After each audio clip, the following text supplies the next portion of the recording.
You thought you ran from me before? You already know what time it is. Y'all hit the like button, like, share, subscribe. I'm here, and it's beautiful day out here on the West Coast. I just found out something, man. I didn't know I would. Hey, every day I find out something new. But shout out to everybody in the Lions Den basketball community. I didn't know I was that close to California.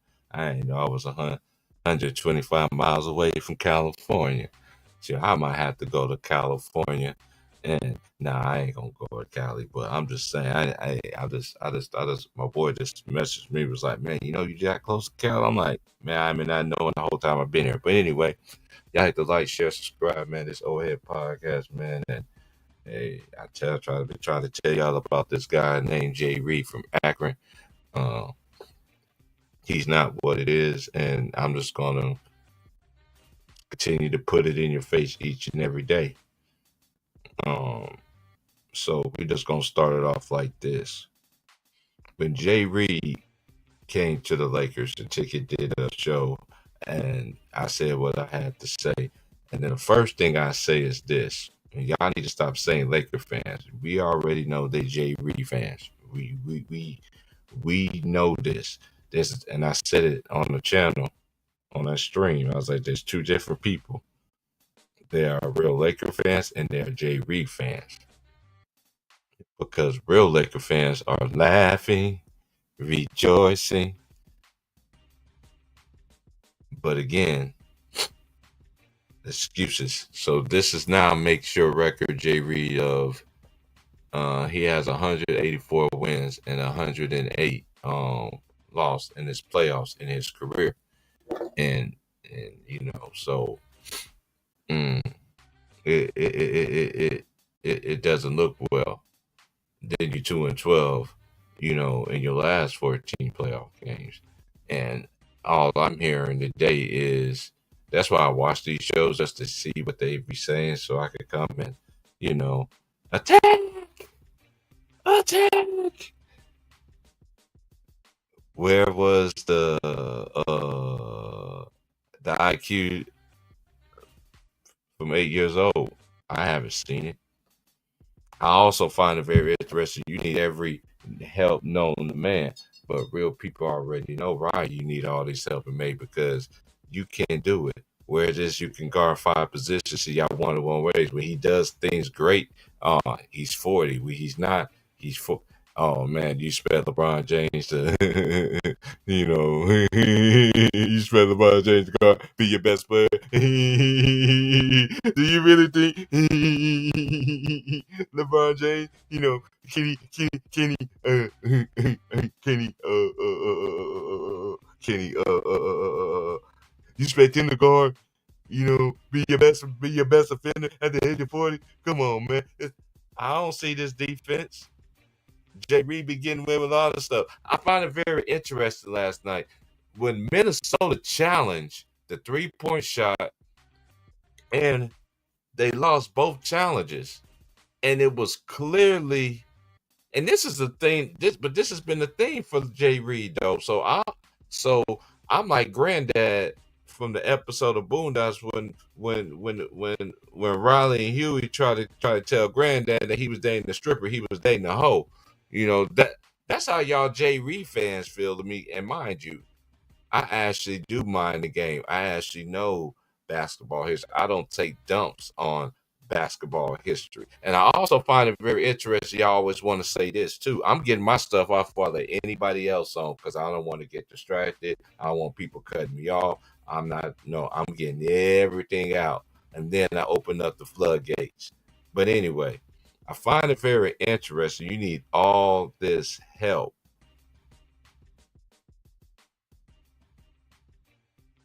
Who is Thanos? Like you like Thanos, but you don't win the war. It's always a roster issue. Always. Okay, let's go run it down the line. And anybody in the comments, who in the chat? And salute the real T. Salute Jonathan McFarland. Hey, and salute Allen. Hey, what year did Reid come to the Lakers? Did he come in the 17-18 season? Hold on, I'm about to hold up. I can just find out myself right quick. Hold on. Got on basketball reference just to prove my point. And y'all always, I also find it very interesting. Y'all always want to say that Michael Jordan, everybody got their butts kicked. Yeah, they got their butts kicked. Yeah, they did. Y'all always want to say that they won with Larry Bird and such and such guy. Oh, y'all the ones that be doing this. And then you got real people that really know what's up, and they tell y'all what's up, and y'all still want to move the hand. We never talked about Havlicek 11-0. We never talked about none of that stuff. That's y'all. That's y'all fan base and your other little minions that got to sit here and Tesla. Now Kendrick can't get enough of them golden Chris. Gonna call Luka Doncic the worst defensive player in the NBA. Let me just kill this right now. Luka ain't never been a defensive player. Y'all don't even kill Jokic like this. We know Jokic can't guard nobody. Nobody. Nobody knows but me. And let me stand. I am tired. I'm weak. That's how he feels, right? That's how I feel. Get this man out of here. Let him just go. As an old school song used to say, he said go and then sin no more. He said go and sin no more. He said go and sin no more. He said go and sin no more. Get him out of here. But anyway, let me count y'all the ways why this man should be gone. And I find it very interesting. Y'all want to say all this stuff, but then at the same time, y'all bet y'all favorite player didn't make the playoffs the first 2 seasons. How you gonna talk about somebody who ducks the grind? All these other players, they didn't duck the grind. The NBA gave this dude everything that he want. I'm chasing after you, no matter what I'm going through. I need you more and more and more. Yeah. He's like, I'm chasing after you. Come on, baby. No matter what I go with you. You know what he was doing? I need you. He had a JV dog. More and more. Yeah, talking about the one with the fanny back. More and more. Yeah, that's how y'all dudes is. Y'all still chasing. He's still chasing. He's still chasing. He is still chasing. I'm chasing after you.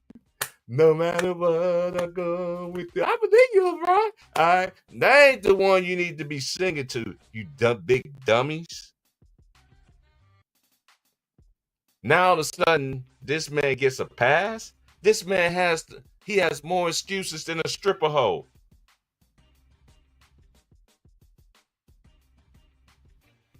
I don't want to hear nothing. I don't want to hear nothing. I don't want to hear nothing. His career it's been closed the doors. I guarantee you. And stop saying that Laker fans are saying this because real Laker fans, we love this beat down, man. My phone was ringing off the chain last night. I normally be in bed early. I tried to go, man. My phone was just going. I saw ticket was on. And I was like, man. I went to sleep and I got up early this morning. Early in the morning, when I rise in the morning, when I rise in the morning, when I rise in the morning, when I rise. When I rise, I had to rise up this morning, man, and I had to come. Man, somebody got to come here and explain. I want fanboys. Look, I want all smoke. I want all smoke. I want all of it.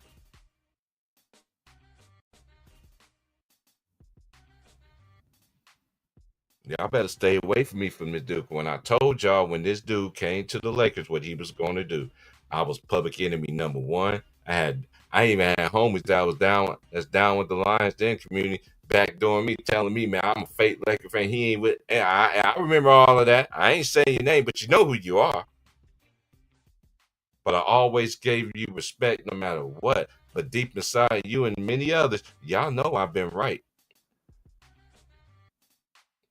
Y'all love to come here and say when I'm wrong about this guy, but now when I've been right, none of y'all ain't gave me a. I don't care. I don't care about that because there's too many receipts and there's too much videotape of evidence of like Johnson from Menace to Society. We're gonna see what Jay Reid gonna do. And I found it very interesting last night in the post game show. And they always ask you easy questions. Oh, you see what happened with AD when he asked for something. What happened to him? I see how you threw Luca on the bus too. Man, and I don't understand how y'all fans don't hold this man accountable. I always said this. They hold everybody to the highest order, to the highest order. I mean, to the highest. They rip KD. They rip Steph. I mean, people in their era. They don't never give this dude nothing because it's all propaganda and y'all still don't see this. I know people that's my age and older still with the stuff, sitting there crying. What happened to all that? What happened to the second best seven whatever defense they supposed to have? The Lakers been look. Lakers has been exposing themselves ever since, and it's a shame. I can laugh because I tried to tell you I was going to happen, but nah. Of course, I'm going to root for the Lakers. I don't have no other team. But at the same time, I'm gonna sit back and laugh. I've been laughing ever since this man been there. And the only time I picked them little dudes in the first place because Kobe died. And then they was the only one that was allowed to practice. They was the only team that was able to practice in the bubble. But they don't want to tell that story out. They don't want to tell it. So I'm I'm gonna tell the story how I made it over. How I made it over. I'm gonna put on my robe and tell the story how I made it over. How I made it over. Soon as I tell me how I worship you, Jesus. Tell me how I worship you, adore you. That's how it's supposed to be. This is like sweet music right now. And it's first Sunday, so I'm getting out the way because Lord have mercy. I'm gonna be at work. You know what I mean? So I'm gonna miss them first Sunday. So, but anyway, I'm getting mine out the way today. But anyway, let's get back to this though. So when he came to the Lakers, I got everything right here. I got it. That's why I love internet is undefeated. Okay. Now mind you, y'all. Uh,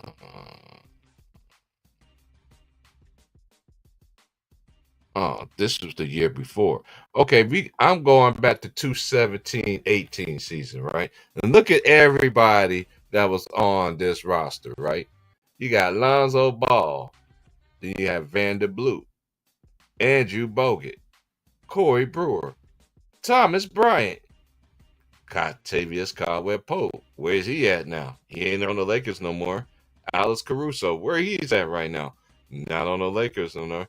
Jordan Clarksdale.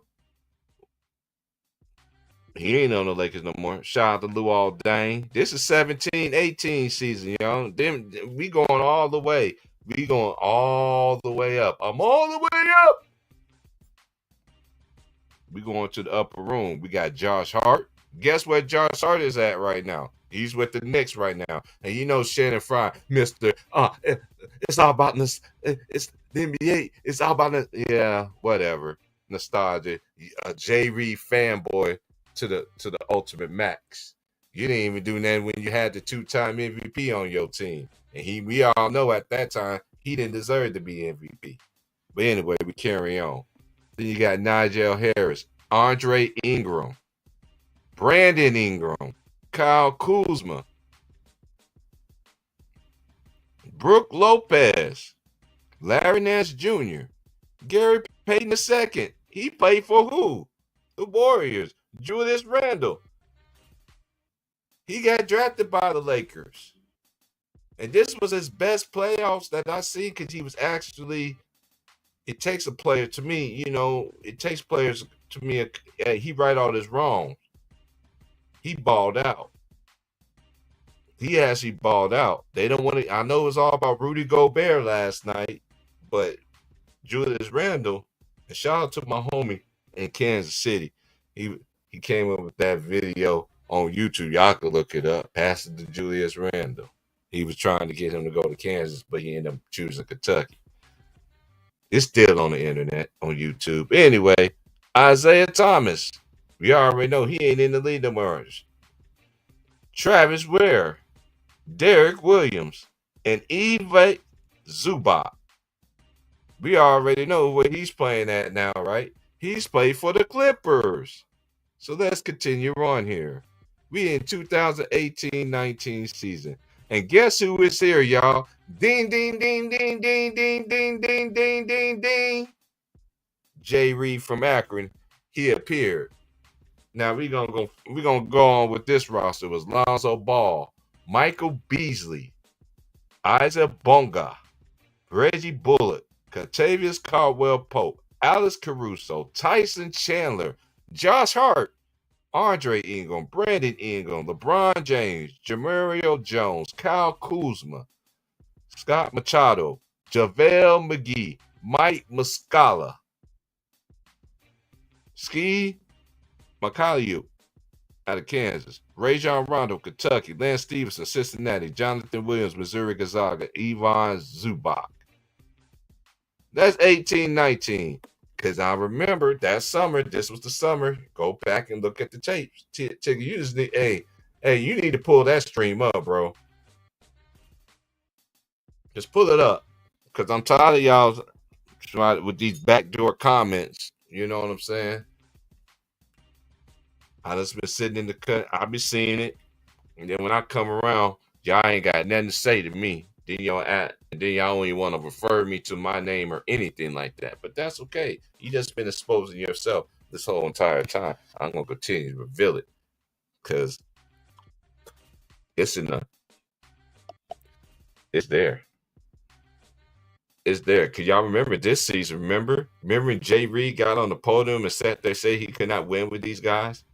Did you see the looks on them young boys? Was that the Lakers actually drafted? The Lakers actually drafted well. And then they always tell me, well, it got us a championship ring. I don't give a care about a championship ring. Lakers, I'm used to seeing repeats. I see Magic repeated. I see Magic win 5. I seen Kobe and Shaq, or Shaq and Kobe, however you want the monster to. And mind you, I'm the player person. I don't rank players. I think it's too disrespectful to rank players. I do it according to eras that you in. And saying that you the greatest, how you the greatest, and every player that I know play both ends of the floor. LeBron, you didn't have no injuries. You ain't have nothing, no catastrophic injury. But I'm still trying to find it. I find it very interesting though that when you said, when you lost, when you was in Boston, and you sat there and said, you heard it pop. I'm still waiting on that ankle surgery. I've been asking. Hey, I've been stopped asking no questions, but now all of a sudden now, because they were trying to throw you a bone early. Shannon tried to give you a bone right before he left first take. Talking about, hey, y'all remember his growing? He had a growing, yeah, whatever. He took more sabbaticals, but he's such a great ambassador for the game. I don't respect you, Stephen A. Smith. Y'all reading from the script, and you had the same hairlines since quite frank, even before quite frank, and even since you got on ESPN. It's like you never have a line, you never have a line like Stephen A. You never have a line like Stephen A. Every day and night. All right. His hairline won't fix it. His hairline won't fix it. You black Jimmy the Cricket. I mean, you throwing everybody on the bus. You did it to your coach. You did it to AI. You did it to Kobe. You ripped everybody apart to get to where you at. That's why I don't understand how people sit there and take these people seriously. These people are bought and paid for. They bought. They never told the truth about our own people. Why y'all think this? What they tell you is actually the gospel?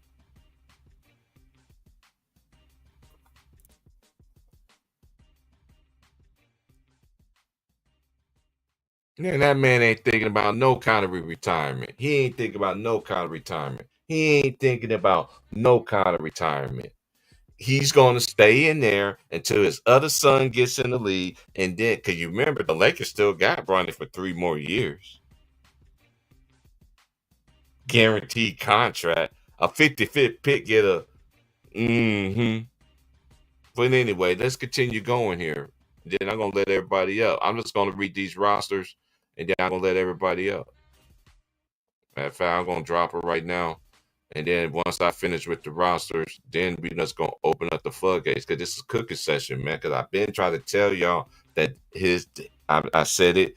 I don't know. I don't know. I've been saying that this dude tenure with the Lakers is an epic failure. It's everybody else's fault. It is everybody else. I find it very interesting too. I remember seeing them little, the little mean Jackson Hayes with the Lakers as Jackson Hayes, compared to Anthony Davis. And Anthony Davis ain't there no more. But then AD though too though, man. Y'all try to rip AD though, but AD played more games than Jay Reid as a Laker.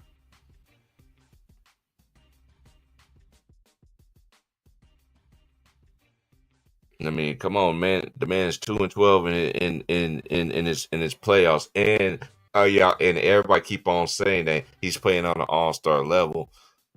Man, the Lakers, man, and look, when I keep it real with the Lakers, people don't like that. It is what it is. Look what everything that's been going on all season, Roosters came to has. The referees kept getting that. What Julius Randle was in foul trouble. Jalen McDaniel was out. They both had 3 fouls in the first half, and they were still down by 10. Then not only that, this was when I knew I never seen it in the playoffs where the Lakers get it's blatantly clear on video when they do the reviews and they sit there and say, "Oh, Luka did marginal error." Well, he clearly hit the man on the wrist. I'm like, man, I was watching the game. I was like, man, you don't see this crazy crap going on. And I was sitting there saying to myself, are they gonna lose this game still? They try to keep y'all boys in there, man, like they literally did. And another thing, y'all need to stop saying Luka Doncic did not get tripped up by Jalen McDaniel. If you actually watch the game, he actually trips on the man's foot. He tripped on his foot, so he did not trip him. Okay. And another thing, Luka had never played defense since he been in there. You think Jokic played defense? Only one that's overseas that really played defense is that's not from America is who? Shea? They say Rudy Gobert, he got four of them, allegedly. But anyway, let's keep on going with this roster now. Then I'm gonna let everybody up. All right, 2018-19 season.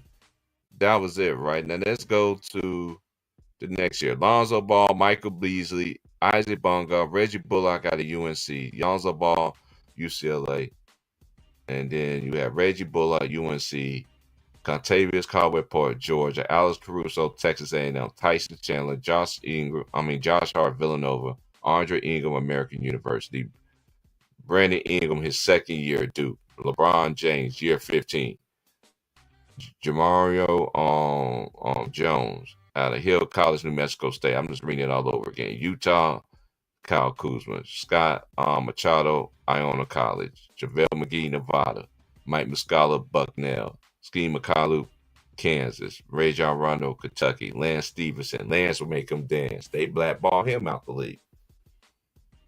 Just like they blackballed Michael Beasley out the league.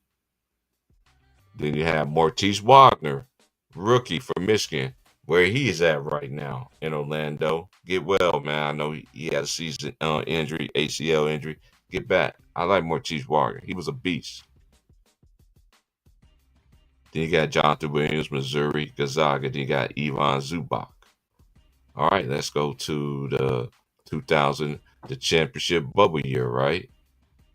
You got Kutas Antetokounmpo out of Dayton, Avery Bradley, Texas, Devontae Kaycott, UNC Wellington, Contavious Caldwell Pope, Georgia, Alex Caruso, Texas A&M, Quinn Cook, Duke, Troy Daniels, VCU, Anthony Davis, Kentucky, Jared Dudley, Boston College, Danny Green, UNC, Taylor Horton, Kentucky, rookie, Iowa State, Dwight Howard, he was in year 15. It was year 15 out of high school. LeBron James, year 16 out of high school. Kyle Kuzma, year 2, Utah. JaVale McGee, 11 years, Nevada. Markieff Morris, 8 years, Kansas. Zach Norvell, Gonzaga, rookie.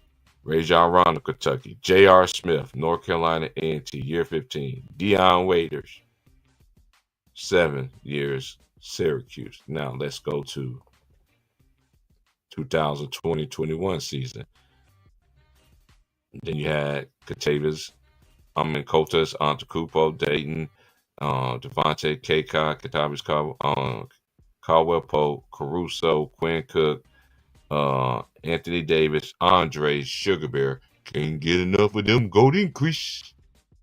Drummond, Jared Dudley, Mark Gasol, Montrezl Harrell, Taylor Horton Tucker, LeBron James, Damian Jones, Wesley Matthews, Alfonso McKinney, Ben McLemore, Markieff Morris, Dennis Schroeder.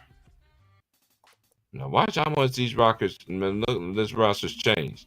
And then the next year, 21-22, you got Carmelo Anthony, Trevor Ariza, DJ Augustine, Kent Bazemore, Avery Bradley, Shawnee Brown Jr., Darren Collison, Anthony Davis, Sikoko Dubava. Then you have Wayne Ellington, William Gabriel, Taylor Horton Tucker, Dwight Howard, Jay Huff, LeBron James, Stanley Johnson, Jamario Jones, Mason Jones, DeAndre Jordan, Matt McClung, Malik Monk, Austin Reeves, Isaiah Thomas, Russell Westbrook. 2022-23 season. Oh, it just gets newer names each time. Mo Mamba, Malik Beasley, Patrick Beverly, Sterling Brown, Troy Brown Jr., Thomas Bryant, Max Christie, Anthony Davis, William Gabriel, Rui Hachimura, Shaquille Harrison, Jay Reid, Damian Jones, Kendrick Nunn, Scottie Pippen Jr., which he ended up getting cut. And guess who he played for now? The Memphis Grizzlies. Kendrick Nunn, hey, he's overseas and he was and he was the MVP over there. Shout out, and in the league that he's in. Shout out to Kendrick Nunn. Then you got Davon Reed. Then you got D'Angelo Russell. You know they traded him. It was D'Lo's fault. Remember they were saying it's D'Lo's fault. Where he at? Matt Ryan, Dennis Schroeder. He's playing with the Pistons right now. Cole Switter, Tristan Thompson, Kardashian. Where's he at after his suspension from using the PEDs with the Cleveland Cavaliers? Juan Tusano Anderson. Where is he at now? Lonnie Rocker the fourth. He ain't there no more. We already know Russell Westbrook is with uh, the Denver Nuggets, the same Denver Nuggets who they say that Jokic don't have no help, but Jamal Murray, when he goes off, they different. But they got the same syndrome as Jay Reid. He don't have no help either. But they got rid of their help just like the Lakers did. But anyway, now we at the 22-23 season.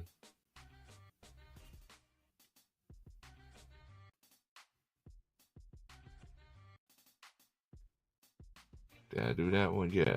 Let's go to 2003-2024. Colin Castleton, Max Christie. You know where Max Christie at with the Dallas Mavericks. Anthony Davis with the Dallas Mavericks. Spencer Dinwiddie with the Dallas Mavericks. Alex Fudd, Harry Giles, Rui Hachimura, Jackson Hayes, DeMoy Hodge, Jay Hullen Shafino, Jay Reid, Maxwell Lewis, Skylar Mays, Torian Prince. You know, he ain't there no more. Austin Reeves, Cam Reddish. Where is Cam Reddish? D'Angelo Russell. We already know where he at. Janet Vanderbilt. He's still on there. Gabe Vincent. Then you had Dylan on Windler. Then Christian Wood. And we go to this season, 2024-25 season. You had Don Connect, Austin Reeves, Gabe Vincent, LeBron James, Jackson Hayes, Dorian Finney-Smith, Kristen Coloco, Jared Vanderbilt, Shake Milton, Jordan Goodwin, Luka Doncic, Bronny James, Trey Jemison, Alex Lynn, Markieff Morris, and Maxi Keebler.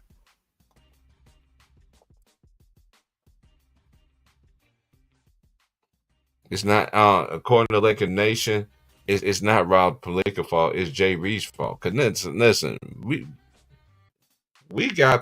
got to keep it real, man, and start telling people what's up. Real Laker fans are not going through this, man. I'm telling you, all the real Laker fans that I know, they're waiting for this man to leave. They're waiting for him to leave and take his Make a Wish kid's son with him. But I'm about to drop the link for the homies, man. Y'all want to come in, man? It's all day cooking spree, man. Y'all know I'm off today, so I got time.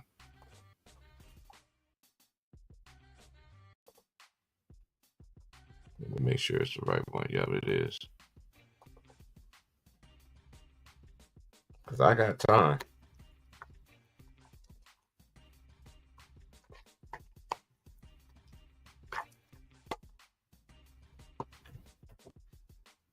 Pass this along, see what's going on with everybody else.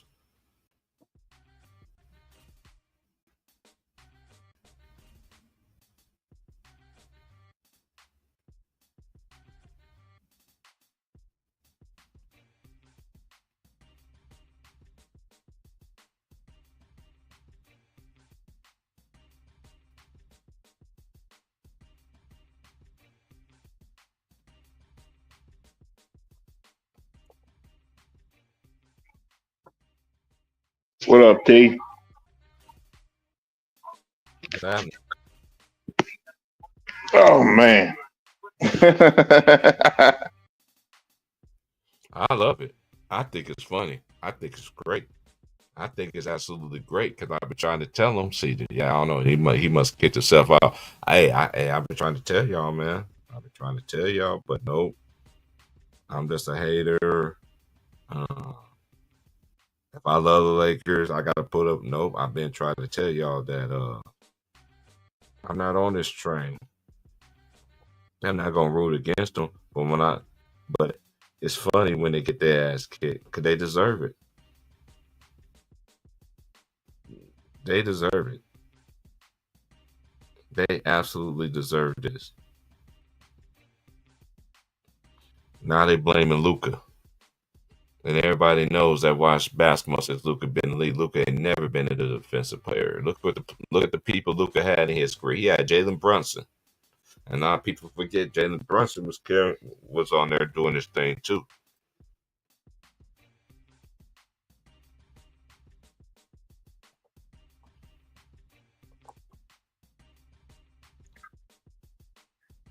I don't know what happened right there. You know what? Last night taught me that LeBron James thinks he's the smartest person in basketball history. Got rid of Darvin Ham because he didn't want to do what you want to do on the court, even though Darvin Ham was right.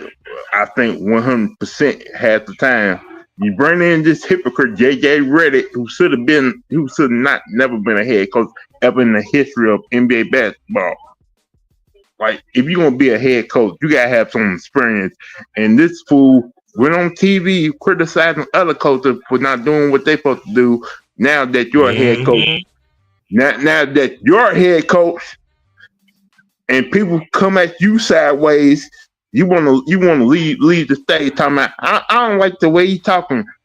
They asking you why didn't you play your guy, and he gave no response. No response. And you want to know what killed me right now, Keith Price? LeBron, his fanboys respond about after him losing the felon once again.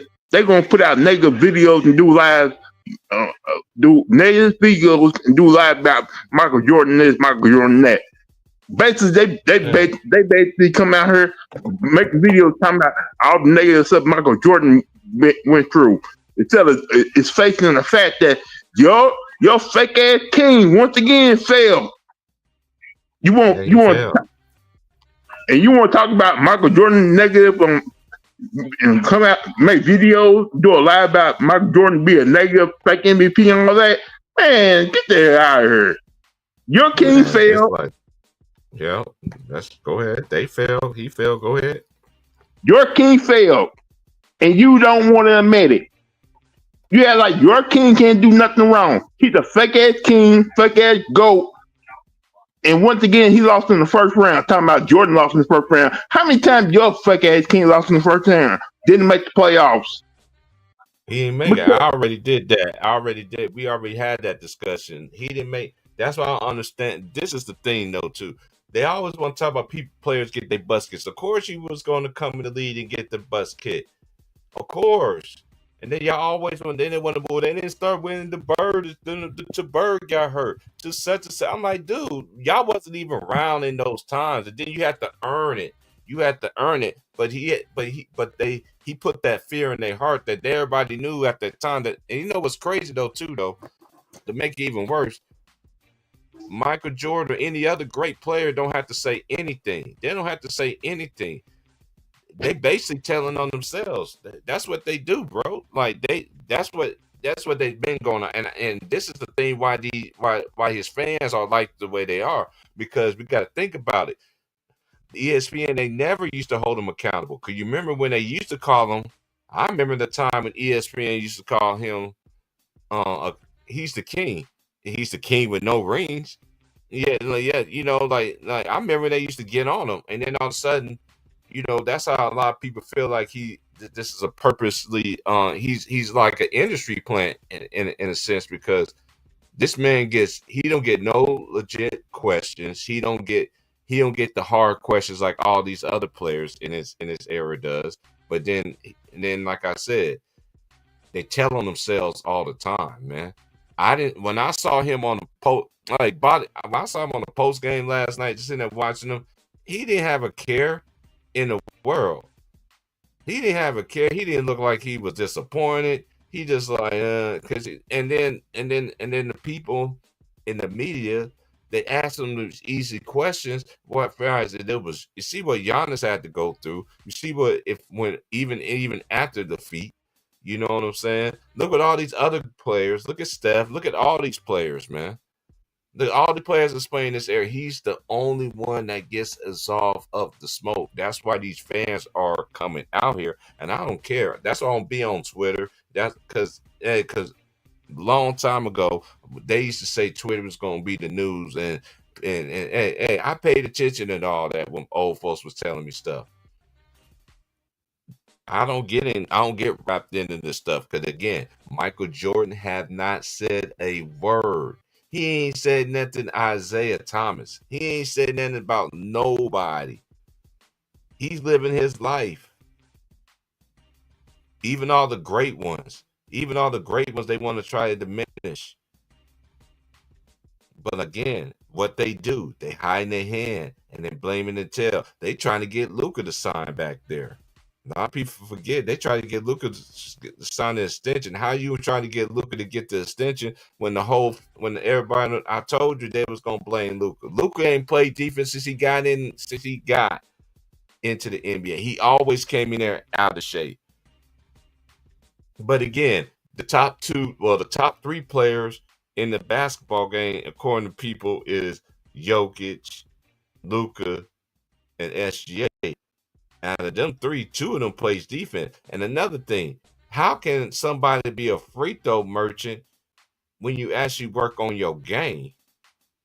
Y'all hate on players that really work on their game. Players that really play both sides of the basketball. But anyway, he doesn't play five positions. He got that because Roy Hibbert had that meltdown. And I thought last night that Minnesota was going to give in the game because look at the possessions they had in the third quarter, the first three quarters. I can't stand Reggie Miller. You paid for the script. When you go on everybody else podcast, you yourself. But then you go on these TVs, and then you go on mainstream TV. It's they left the door open for Luka and LeBron, the two best scorers. And like, dude, I knew it wasn't going to work. They both played the same position. It wasn't going to work. It wasn't going to work. What happened to Austin Reeves? He played better. He played better when it was him. I found it very interesting too. Austin Reeves played his best basketball when LeBron James is not on the court. He did with Anthony Davis. And what I said last game, and he did it, and he did it with Luka. Remember what I said last game? Remember what I said last game? Hachimura should shoot the ball more, and he was out there lighting them up. Like he had two great games in the back-to-back. I'm saying, go ahead. Like I said, Hachimura should be shooting the ball more because when he's on that court, he's almost like unstoppable with the slam dunks and the not down 3-point percentage. But what they do once again, Luka took all the shots, dribble, instead of hurry up from the offense. And you let Rudy Gobert whoop your ass. You got to keep it. Hold on, man. We got to keep it a buck here. LeBron and look, I'm not gonna blame Luka because that's what Luka does. Jay Reid does the same thing. Jay Reid sit there when it was him and AD, who was handling the ball, dribble. LeBron been doing. They both are the same player. I'm not putting this all on Luka, but they all got to eat the whole plate. They got to eat that whole pot. And ESPN, now y'all want to sit there and want to hide the hand and hold the tail. Hey, somebody got echo. Trey, you got echo. But yeah, now they want to deflect and blame Luka. You know, it's no excuse me. It's no account. It's never been accountable. It's just like the modern day woman not being acceptable, or a modern day man. Could go both ways. Of being acceptable. Not being acceptable, being accountable for anything and everything that you do. There's no accountability. But I've been saying this for years. They hold all these other great players to the highest standard. You always want to talk about how these players got their behinds. Yes, they did, but they did not quit. They did not tear the team down. They did not sit there and trade everybody. Y'all want to talk about Scottie Pippen. Look how long it took for Scottie Pippen. Did y'all know how long it took for Scottie Pippen to develop before he got to that level? To Michael Jordan take anything. To Michael Jordan take a year off basketball. Man, Michael Jordan was out there swinging. It took Scottie Pippen a while to get it. And Jordan was out there fighting them wars, man. What you got, Trey? I told niggas I didn't expect nothing. They lucky if they get to the second round. Yep, I'm with you. I'm not blaming Luka. I know what the fuck Luka about. He better than LeBron. He do. Look, there's three people that play with LeBron who's similar, bro. Similar, I'm saying. Russell Westbrook and Luka. All you niggas need the ball. All you niggas need the ball to look great. Like I need it, so I get my because these are niggas that like to average damn near triple double. Russ, LeBron, Mm-hmm. Luca. So they want to get the rebounds. Like I'm gonna be real. I want to see my point guard down here. Like if you get one that bounces way to the 3-point line, fine. But I don't want to see you down here. I need you on the wings waiting to take off just in case we get like an air or something. I could throw that shit down there. Like this is where positionless basketball fucked the game up too. No. Mm-hmm. Play your goddamn position, bro. I don't want my center out here on the 3-point line. That's why, shit like that. Why we ain't getting rebounds? Because your center at the 3-point line. Mm-hmm. No point guard. They got rid of point guards. They got Yeah, rid of coaching. Yeah, it's like no These dudes culture. are scoring guards. All the players? Why all the players got attitude and this and that, and why they come in here snatching it? No respect for the coach. Y'all won't let the coach be a goddamn man until that dude shut up or sub that nigga out. Oh, I don't care who he is. LeBron, hey, come here. Whoop, that's the problem. Y'all see Tim Duncan tricks. Hey, Tim, Greg Popovich, what? I'm gonna need to yell at you, bro, and I'm gonna need you to allow that shit.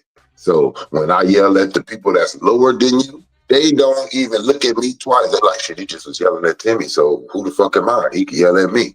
That's why you need to be able to tell your star something. It don't matter if it's his fault. You want to yell at your star. So everybody else know when I come at your ass, you can't say shit. Kobe just got set down. Field subbing him out. All these other players, nigga, that don't mind it, that don't make blame, bro.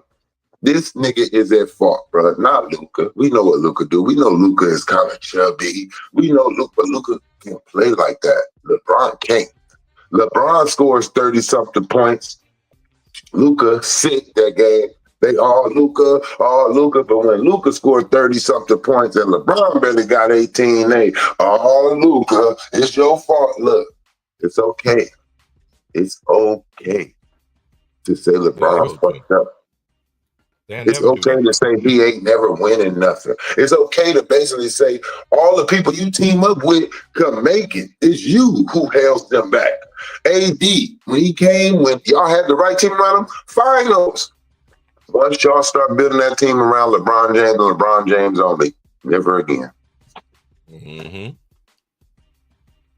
If people tell me this team was built for Luca, I'm like, okay, it's built for Luca, but how's the team built for a nigga that? How's the team built for a nigga that you just trade for? The only nigga that y'all brought over there for him that we could recognize and put together was Finney Smith, and that's because y'all heard the nigga Luca say when he was with Dallas that I would love to play with him and Brunson forever, and y'all just wanted to have him have somebody over there that he's familiar with.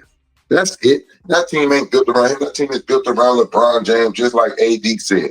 And that's why they got rid of him. When AD did that interview and was like, I felt like when we had Dwight and JaVale McGee, that was the best. Like, he was at our strength. Like, when y'all had something to back him up so he can play power forward, like he said.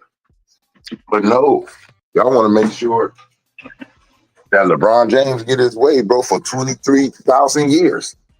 Y'all want to make it gotta be LeBron way. He ain't even a cash cow like that. He don't even sell out games like that. And Laker fans, if that was a little bit of y'all, if that wasn't all of just LeBron fans, when that nigga got fouled, and I was just ashamed. Whoever was out there screaming, MVP with them baby ass voices, we better hear that shit, but I heard it. MVP. Stop doing that shit. I think ain't no goddamn MVP. Stop that bitch ass shit. Y'all like to scream for a lot of dudes off of their names. Sorry, T. Price, for the big word. But y'all like to scream for a lot of these dudes off of what T. Price said before, potential and what they could be, not what they turning into, not what they are. I'm not calling no nigga MVP if he has not been doing MVP shit the whole season. I don't care if you haven't. Y'all start calling niggas MVP when they get to 30 points. MVP and get a foul. Stop that shit. Let niggas earn shit. Basketball is starting to get stupid. They doing that 2K stuff. Yeah, MVP. A nigga got 40 points. Now they want to say MVP. Has a nigga been playing MVP? That man that took out two of the old legends. T. Price. Last year, who he got? No, the year before. Last year, we got KD screaming in his face, yeah, nigga, get your ass out here. Then LeBron James the same. Who next, Steph? Y'all gonna make the nigga chase Steph up out here? Because that's who he facing. Is he about to take the whole triple threat down? And there's another thing too. His deficiencies. He never worked on his game. You had that dude on you, man. You had all them guards on you, and you still didn't. You had Anthony Edwards. What happened to lifting up his level, T. Price? Yeah. What happened to LeBron? He's gonna live. He gonna live Luka level up because of what? How you gonna do that? What are you gonna tell the nigga how to do? Huh? Take a shot in the ass? Take some sit-ups? Drink some the Gatorade, nigga? Some of that new juice, allegedly. Man, like how? I told you all they was gonna be able to say, bro. He's helping Luka with his body. He can't say he got Luka to the finals. Man, T. Price already shut that down. You ain't gonna say, Luka got to the finals on his own with one of LeBron's old partners. If anything, you could say Kyrie taught him how to get there. Nobody was even talking like that when he was with Kyrie, a fellow champion. Nobody was saying Kyrie has helped Luka learn the game. Like he got, because once he got Kyrie, they got to the finals. A nigga who won the finals. A nigga who had one of the most important shots in the finals. Why nobody was saying when Dallas went to the finals, Kyrie must have clicked something into Luka. Not saying his game, but when a person from the finals who was a real threat and a problem and was putting in work comes to your team, don't they always say championship experience? Didn't they say that with Steph when KD went over there? Like, oh, they gave me a championship. Didn't they say that with even D Wade? They were saying D Wade and Pat Riley gave LeBron a shit. But when it comes to LeBron, after that, LeBron passed it to everybody, huh? Nobody can get. All I'm saying, man, that's why the game is fucked up, because y'all don't give people credit who deserve it, and then y'all keep giving a dude credit that don't deserve it when we right here seeing it. You guys seeing it with your eyes, but you know what it is? Y'all so much fanboys. Y'all so much. Y'all just say, it's like your wife. Y'all act like LeBron, y'all wife. You feel me? You don't want to hurt his feelings so bad. He coming and ask you, do this dress make me look fat? Yes, baby. You ain't finna go out here and embarrass me. Hell yeah, that shit make you look fat. Take that shit off right now. I'm not gonna lie. I don't care about telling my friends they got a goddamn booger in their nose. Straight up. Sometimes, like T. Price, sometimes the way somebody get better, you got to tell your friend the damn truth and hurt their feelings. That's the way to become a better player, whatever it is. You got to tell them, look, bro, I ain't gonna lie to you. What? You ain't good at this shit like that. What? Yeah, like I ain't saying you can't be, but you need to go and practice. LeBron still plays the same. Everybody up there talking about Luka. LeBron still plays the same since his rookie year. Nigga, if anything, he shoots the ball more. He shoots the ball more because he can't burn past niggas no more. So he's forced to shoot the ball a little more. This ain't the regular season either, way he can just Debo his way either. Yeah, that's over. Look, that's over. You see where it went to? That nigga legs is whooped.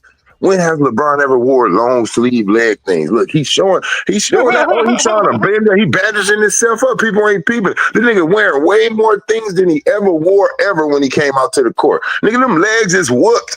That's why you can't just dunk. Like, you got to pick your poison. It got to always be an open lane. You not just dunking going up. That's why you don't have an impact. What was LeBron's superpower? T. Price been telling y'all for years, going inside the lane. That nigga can't dominate that lane like he used to. That was his impact. His impact was dunking the ball and making teams like, God damn, man, I don't know how to stop the dunk. Like, he just, he doing this little LeBron dunk, the hand going way back there. He can't do that shit no more, though. Nobody's saying, that ball don't cock back. That ball don't cock back so far no more. And he hit him with the chicken wing too. And I find it very interesting too. It's that got Luka. I need to look up to see how many technical fouls LeBron James got in this year. I bet you it's none. None, bro. He ain't got none in this one. And the cold thing about it, we said this. Come on, Luka. All right, for instance, Luka just came off an injury, bro. When he came back, when he got traded, this nigga got traded with. First of all, y'all traded this nigga with an injury. How y'all do that? I heard nigga supposed to be off. You can't trade a nigga injured. Like, a team shouldn't even want you. Like, you can't give them no hurt product. Y'all traded a nigga injured. Mm-hmm. This nigga came to the Lakers injured. Nigga didn't play no games in the beginning. Then nigga came back. The game he was really supposed to come back. If he was with Dallas deal, he would have came back the game that the Lakers played Dallas. That's the game he would have came back if he wasn't with the Lakers. but he came back early because he was with the Lakers and he wanted to just like prove himself. Like, oh shit, I didn't know I was getting traded. This nigga was the best player in March. Nobody want to say nothing about that. This nigga averaged like 30-some fucking points, bro. Ain't nobody did that in a whole month since Kobe Bryant. That's a Laker fan. That's a Laker, I mean. Mm-hmm. Nobody scored. That means LeBron James never averaged 30 as a Laker. Y'all gotta understand shit that's happening like this. Like this nigga doing shit that, see, and this is what I'm saying. I ain't saying he gonna break shit. He's gonna either be right second behind Kobe on some shit. If he stays with us, it's gonna be like somewhere in that area around Kobe, hitting them little points and 60s and all that, because he's that type of player. Now, what y'all got to do is the same thing y'all did for LeBron, like T. Price said about 2 days ago. Get him a Shane Battier. Get LeBron out of here. That should have been my Shane Battier. Mm-hmm. Shit, go get me some Shane Battier. Go get me some what was that other dude name in Houston? I forgot his name, like his shoes. Just give me a damn defender though. Get him a damn Luka deserves a defender, bro. The Lakers gotta stop worrying about bread. The Lakers gotta stop worrying about money. See, they ain't as rich as people think. That family ain't rich as they think because they sharing that money so much. There's so many fucking bus kids.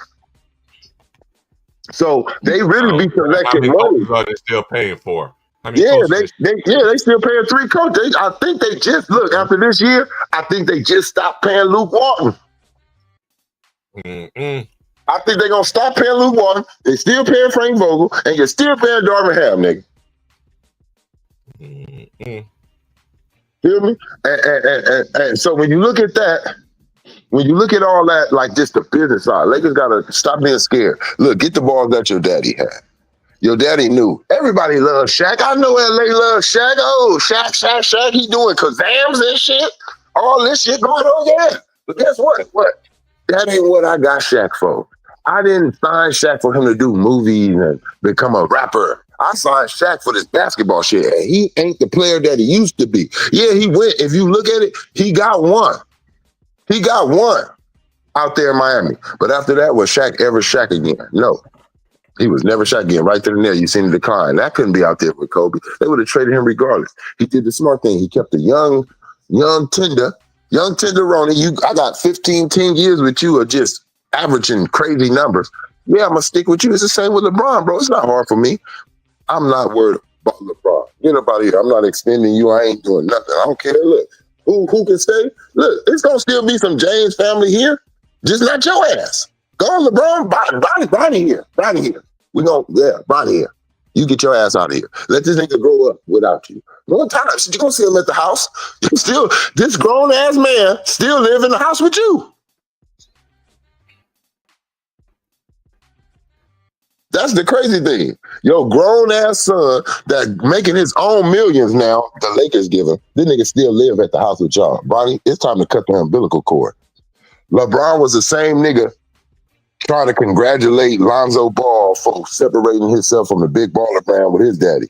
Well, congratulate your son, nigga. Congratulate your son, nigga, and make your son separate from your motherfucking brand, nigga. You up here telling another nigga to say basically fuck his daddy, but you be damn if your son said, nigga, you jealous. This nigga worse than the ball father, if you ask me, because he didn't have the power just to get his sons up in there. That nigga had to make sure his sons had game. He wasn't no ex-basketball player at Hall of Fame. He was talking his shit, but his boys had to have game, bro. Believe that. If his son was like LeBron James' son, they wouldn't have got in there off his mouth. At the end of the day, T. Price, you a psychic. We some fucking LeBron James psychics. We know this nigga career future. And why? Because he allow you to. It's so simple. After 23 years, what has he done different? Every trade deadline right before All-Star game, T. Price, what's going to happen? Oh, you're going to get rid of you. He's going to get rid of somebody. I don't care if we the best team in the East or West. One of you niggas got to go because this is my ritual. This is my ritual. Hey, I always just trade niggas. If I don't care, I just trade somebody, nigga. I don't know. I just got to. Not only that, he's going to take a sabbatical. Yep, he's going to leave for a week or two. and say, Look how many times. Look how many times he left this year. mm-hmm. Yep, because he had to And go. then and then He had to go get some and then they give Labaco him juice. and then they give him an excuse. Oh, he deserves to take a break. When they ever said that about an NBA player? I mean, like I've been watching basketball for 4 decades, man. Y'all sure He's the wasn't only giving. one that I ever seen.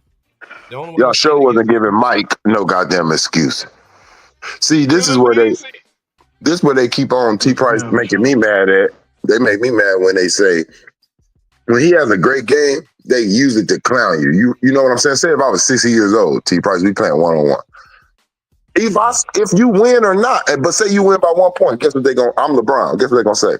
But that 50-year-old shouldn't lost by 1 point though on you though. Like they gonna find some way to make you feel like I'm still it. Like that 50-year-old shouldn't even lost by 1 point. But if that 50-year-old scored 50 points, they're gonna say, wow, this is amazing. But if that 50-year-old scored 10, they're gonna use the other way. Well, he's 50 years old, people. Hold on, bro. All right, I'm gonna say this. We're gonna have to stop using that because all my life, T Price, that I did grow up though, I don't care what sport it is. If they say if you get your ass on this court, mm-hmm. you better not cough. You better not. Don't blame it on a goddamn thing, nigga. I'm on you. If you get on this, don't get on the court, bro. If you fucked up like that, because I don't want to hear it in the post game. Let the team lose then. If we gonna lose with you, let them lose without you, nigga. If you can't play, nigga, it's like he still ain't out there.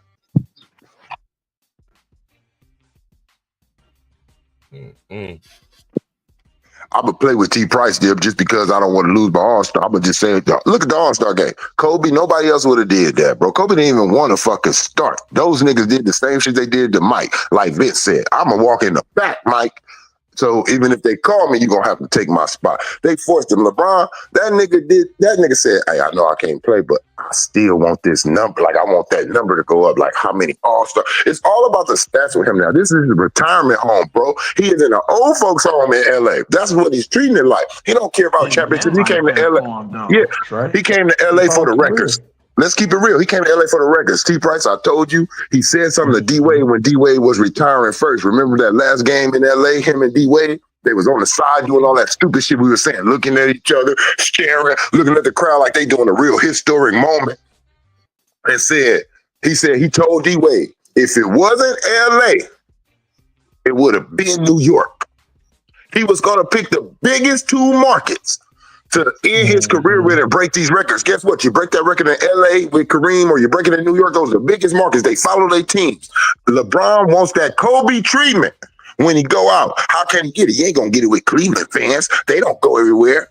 You ain't gonna get it with every other market. They don't go. He got to have the biggest spotlight. So this is all retirement. 6 years of retirement. I'm just getting these last records. I'm not worried about a championship. Why? Because I'm already in a conversation. I got His some fan idiots base calling is me all goats. little boys and girls, though. That's his fan base. Real hoopers and real OGs don't mess with LeBron like that. Hell no. Promise you. But you know what? Unless he pay him, unless he shoot on some team. Yeah, unless it's a vested interest. And see, I don't listen. I respect Isaiah Thomas. I really love Isaiah Thomas' game. Personally, though, when he start talking about the best, I stop listening to him because I know it's a vendetta against Michael Jordan. Because it's the same man. I watched it. I was old enough. Some of y'all not. I remember when Isaiah was a broadcaster. I remember it. And Kobe and Mike was playing each other. Yeah, Kobe and Mike was playing each other. Guess what he was saying? All this shit he's saying now, he's about to learn from the best. He's going to the greatest. And then I swear to God, go look it up. Kobe and Mike, go look up at Isaiah Thomas right there broadcasting. He's telling Mike he's the GOAT. He's saying this the GOAT right here. This why they're playing. Now, I remember that. Now all of a sudden, shit that came out on Mike that Mike didn't want you. See, you already had that feeling, but you didn't really know, so you couldn't say nothing. You had that feeling that these niggas kept you off the dream team, but once that little audio they brought up, all these little haters that want to help LeBron and show that Mike ain't really like that, he evil too, and all that. That audio came out that Mike said he really didn't care if you was there. Like, I don't want to play with him. And now you all out here talking about LeBron. Right after that, you start saying LeBron is the best. Oh, God, nigga. That's why I don't respect you. And Scottie Pippen. Y'all niggas is on some, I'm going to just say it because I don't like you type of shit. Nigga, like I feel with Shaq. Shaq, as much as Shaq tortured Kobe, he ain't never denied that nigga was him. Even while they was beefing, he said this nigga is the greatest player in all of the planets. That nigga said on every planet. Yeah. He said this nigga the greatest player in the universe. Pippen was He ain't never, as much as him and Kobe beef, nigga, he ain't never said that nigga can't play basketball. He ain't never said that nigga wasn't him, nigga. He kept that part real, nigga. He may not like that Kobe for whatever, because he felt like that nigga replacing me, but he gave that man his just due on who he was, and still to this day. Why Kobe ain't in the conversation? Why y'all talk? He still do it. I give him that much credit. Go ahead, Leezy. Oh no, yeah, bro. We all seen what happened, bro. Like it was sad to watch because every time LeBron got the switch on Rudy Gobert, it was like a hot potato. He hurry up and pass it to Austin Reeves or Luka Doncic to try to go make a play. I'm like, you mean to tell me that you're supposed to be the greatest of all time, but guess what? When he's in an ISO situation, he doesn't know how to get to a spot unless he's running you over or going straight downhill. If you're gonna like open up, you know what I'm saying, and give him a side to go, he really can't get by his defender, bro. Like, and it was sad because Rudy Gobert, when he was on an island with Rudy Gobert, and he didn't even elect to take him. Come on, bro. You're supposed to be the GOAT. Can you imagine if Kobe or Jordan had Rudy Gobert guarding or Carmelo or any one of the greats? Allen Iverson, you know what I'm saying? Any one of the great guards, even in today's game, man, they gonna feast on Rudy Gobert. Come on, bro. Slow feet. Come on, bro. You can't take Rudy Gobert. That don't even make sense, bro. That's all I know. Dude is a fraud, bro. He was getting locked up all night. Julius Randle was up in his jersey all night. That Couldn't was do like the nothing. very first time ever, Leezy, that I seen somebody that's just as big as we all know Julius Randle, and Julius Randle had his little coming out part. I'm looking forward to what he's going to continue to do, but Oh but yeah, it's like this though with the Lakers. Everybody and Julius Randle saw the light before anybody else. That he got up out of there. He got up so there he and up left on. before LeBron came, right? The year Yeah, before LeBron came, right? yeah, Okay. yeah. He But saw I the still light. think that he had a vendetta though against LeBron because I watched how he played against LeBron, bro. Every time he matched up with LeBron, it was personal for Julius Randle. Every time he'd score, he'd dip his shoulder, boom, hit LeBron in the chest, hit him with the little Yeah, how you fadeaway, feel and about then he'll dropping these shake his balls? head. He's shaking his head, going back down like he can't guard me. I'm like, yeah, because Julius Randle was really a Kobe guy. Remember that. Kobe gave Julius Randle the highest praise in his rookie year before Julius Randle had that broken fibula. Y'all remember that. If Kobe would have had a healthy Julius Randle, though, the Lakers would have probably made it to the playoffs, though, to be honest with you, though. But the injuries started accumulating and it was over after that. Right. I'm just glad that he's actually healthy and righting them wrongs because look at everybody that the Lakers get rid of or they leave in free agency, they always come back and get them in the playoffs. Mm-hmm. Since Jay Reid been there, and these are facts. Yeah. I was laughing my behind off last night when they got beat. Man, my phone was ringing. I'm like, man, I know it'd be sleep. I didn't go to bed at 12 o'clock this morning. I got up at 4:30, like I slept for 8 hours.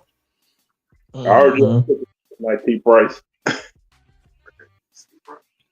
Yeah, I like Hey, it because I them like it to dudes get in the trash, butts man. because that's why I watch these shows. I'm like, y'all want y'all want to blame y'all want to blame Luca, y'all want to blame all these other stuff, all this. But the Mm-hmm. thing is, they're constantly they're giving this dude a pass, man. Mm-hmm. They're giving But this guess what guy a they gonna pass. do though?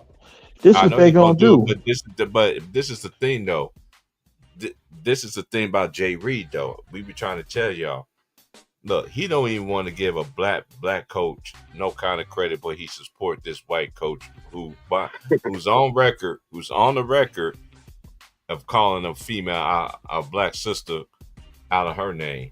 But y'all clearly that's why I don't understand these dudes that be defending for LeBron. Like, dude, You be like talking about the new Malcolm X. Yeah, man, he ain't. Man, he don't even.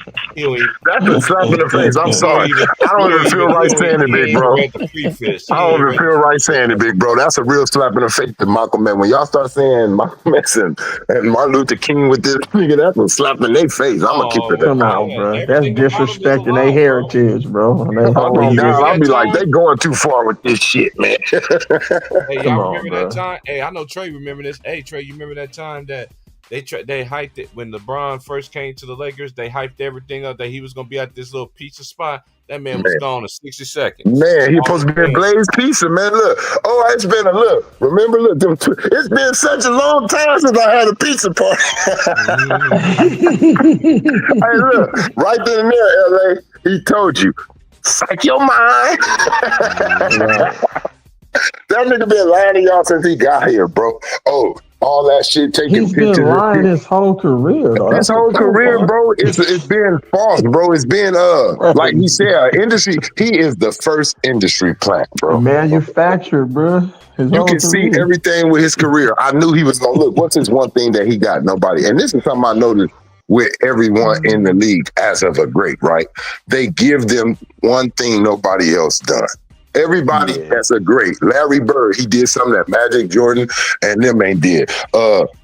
Like Dirk and Isaiah, they shit is the same. What I mean, Dirk went through Kobe, Tim Duncan, like all the greats in the West to get his championship, and then LeBron James and them. Same thing with Isaiah. He went through Larry, he went through Doc, he went through Mike, he went through everybody over there. And then boom, come here, Magic. Let me get a little bit of your ass too. Yeah. They always give somebody something that nobody else did. What's LeBron's shit that nobody else did? The 3-1 comeback in the finals. That's your shit. That's what you're gonna have. Kobe got the 81. Kobe got the I won a finals with no other top 50 Top player. They give you, 75. yeah, Yeah. they give you things to bop, bop, bop, bop. The thing I don't like about LeBron, they lie on things.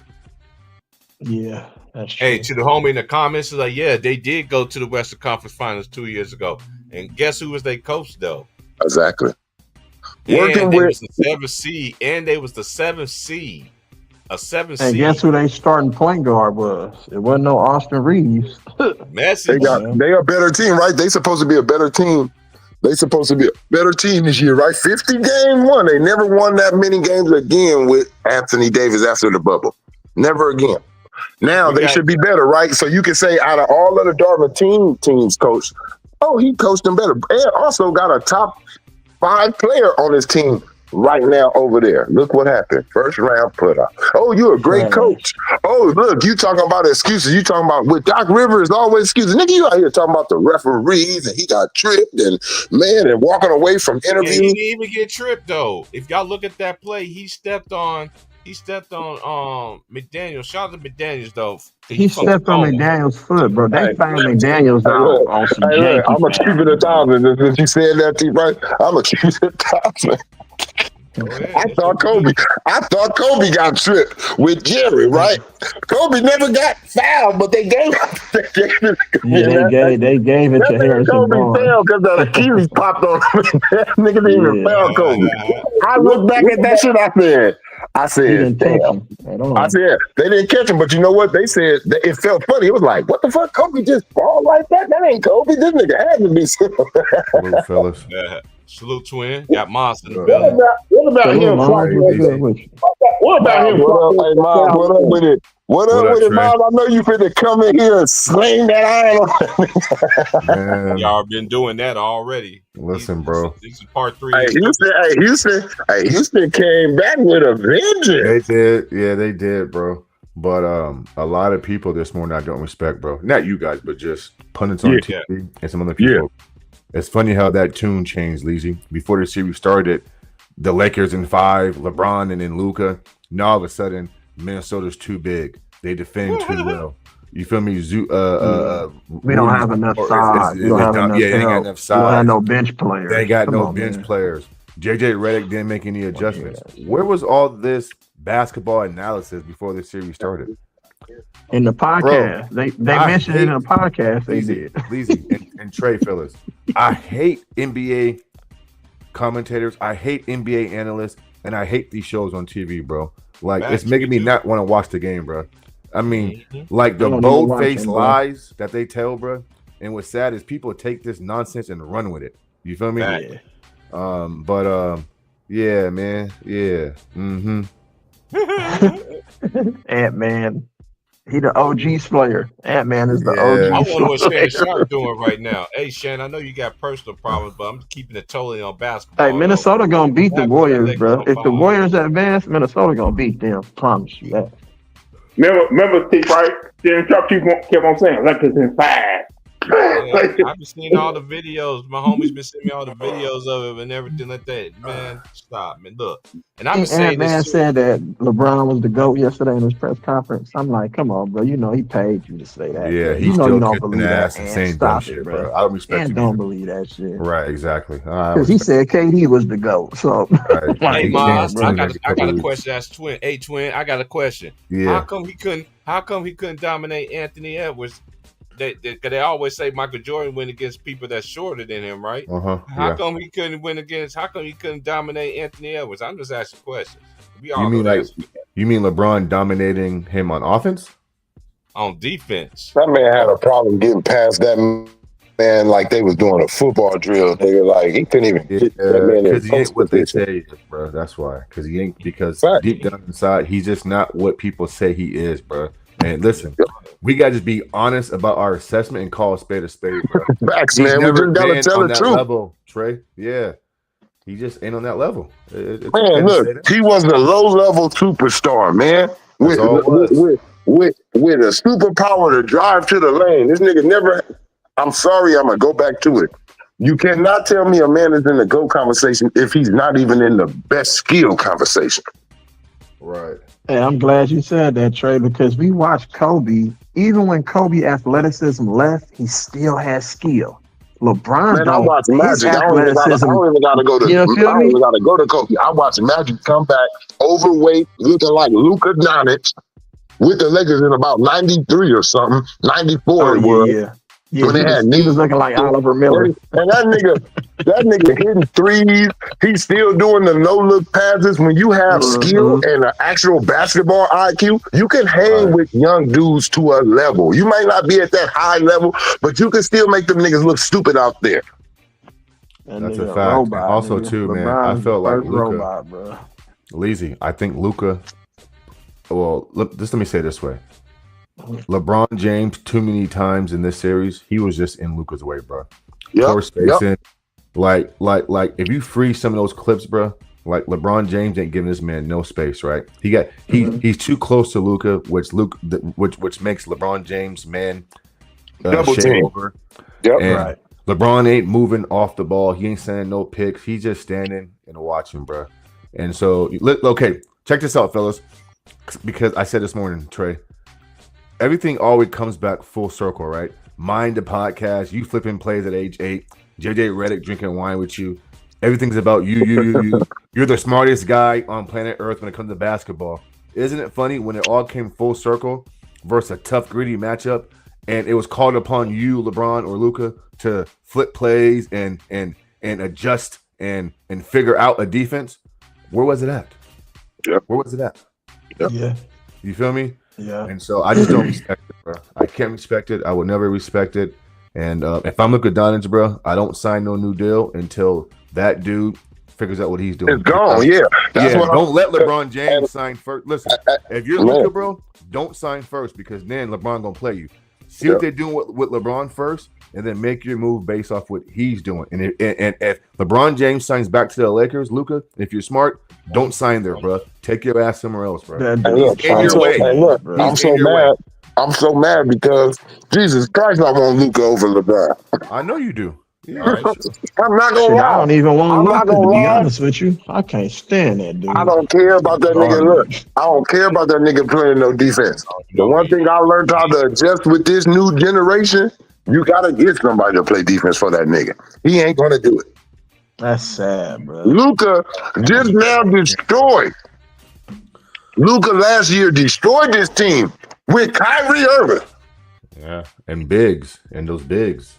But who's Guess what going that to team inspire was? him to That was get his in team. shape in the That team offseason? was built around him. It wasn't built around LeBron. That's a fact. Everybody who's been with him in these last years, they need that team built around him. You got dudes younger than this dude that got way greater superpowers now than him. Anthony The Lakers, Davis. bro, don't Team have should have no been built future. around him. Luka Doncic. If I'm Luka, if you want me to sign back, even if this nigga's signing, guess what? Nothing goes his way. He can sign.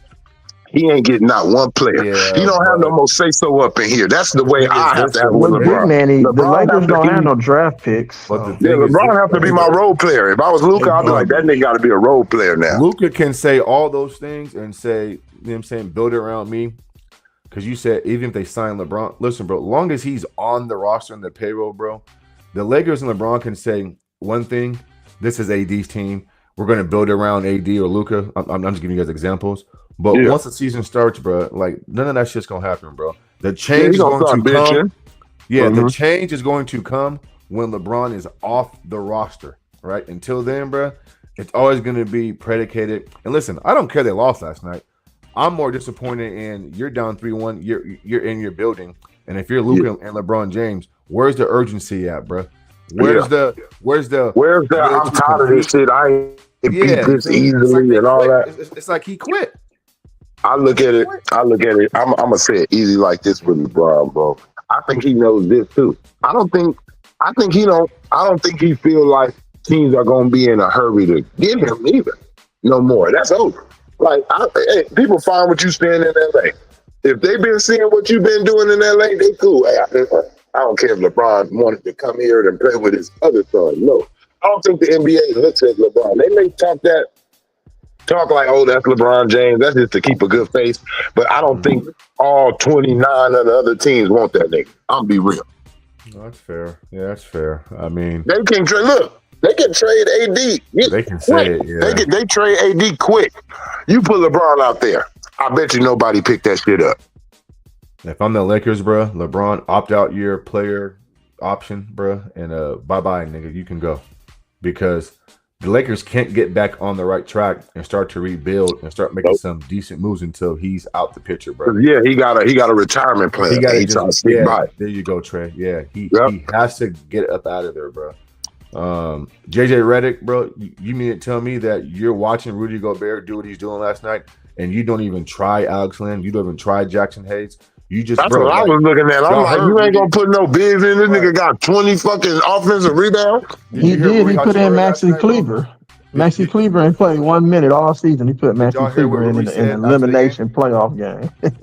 Did y'all hear what he said after the game? They asked Rudy, man, hey man, like, you know, Rudy was down there and you know, the size and rebounding, and Rudy goes, what am I supposed to do? He's 7 foot with a 7'8", like a 9 foot, 10 foot wingspan. Like, what do you want me to do, bro? I can't box him out, nigga. I mean, the nigga is that big, he's that tall. And for JJ to sit there and put his players in that position and then to slap, listen, bro, if you're on that bench with JJ Redick and he puts in Maxi Kleber in the fourth quarter in winning time, and some of those guys have been in high level, high pressure games, and you go to him with a broken foot who ain't played in months, that's a slap in the face to those bench players, bro. Dalton Connect should be playing. Like, what the fuck's going on, bro? Excuse my language. Man. Come on. Man, for real. This young dude coming here shoot Dalton Connect can play basketball, bro. Man, look. You know what's gonna happen? That's LeBron. LeBron be scared. He be like, these niggas play my position. Yeah. So Dalton Connect is a slash, small forward, could probably do a power forward depending on who on the court. That's the LeBron area. He don't want nobody out there that can play those positions. Trey. And start looking good. Look, Kuzma gone. Like anybody in that goddamn look, who left first? Who knew that they was gonna get? I'm gonna tell you who was smart. Julius Randle could have re-signed with the Lakers. He said no when he seen they was bringing LeBron. He said, nope, I'm going to get up out of here. I got to tip my cap, bro. He gets full credit from me for this series. He didn't settle too much. He played bully ball. He played downhill. Even last night when the game was kind of teetering and the Lakers cut it down to 2 or 3 a few times, it was Julius Randle getting to the bucket. He didn't wait. He just attacked, got to his left hand, and bing. And so I thought Julius Randle, to me, was just key yesterday. Yeah, man. It's just the Lakers need some changes, and it starts with that clown LeBron James, bro. He got to go. He got to go. Yep, that's been a long. He Hey, should never been here. To be real. Superstar wanted to play with the Lakers, but when they found out LeBron was going there, they said, "Oh hell no, we're going somewhere else." Telling you what it is, bro. He just came here because it's one of the biggest. Before he got there, it was because he done made it go down to 6. But before he came to LA, New York, Golden State, and he couldn't go there. So New York, LA, that's where it would have been, bro. He came here because guess what? When you break records with a big market, it's way more publicized. You feel me? Way more televised games with the Lakers. Everybody's seeing you break this Kareem record. All the fans follow. Like that's what it was all about, bro. He needed more fans. And, you know, it wasn't enough in Cleveland to really push him up to that stratosphere. So he had to come over here. He's seen how that shit went with Kobe. He ain't a dummy, okay? Yeah. He may not can't play no goddamn basketball, but when it comes to doing little maneuvers and that motherfucker outsmart the stupid people. Like, yo, he can outsmart y'all. He's seen it. Look at Kobe. Look how Kobe returned. Look at how the league. Damn, even in my city. Damn, look at Cleveland.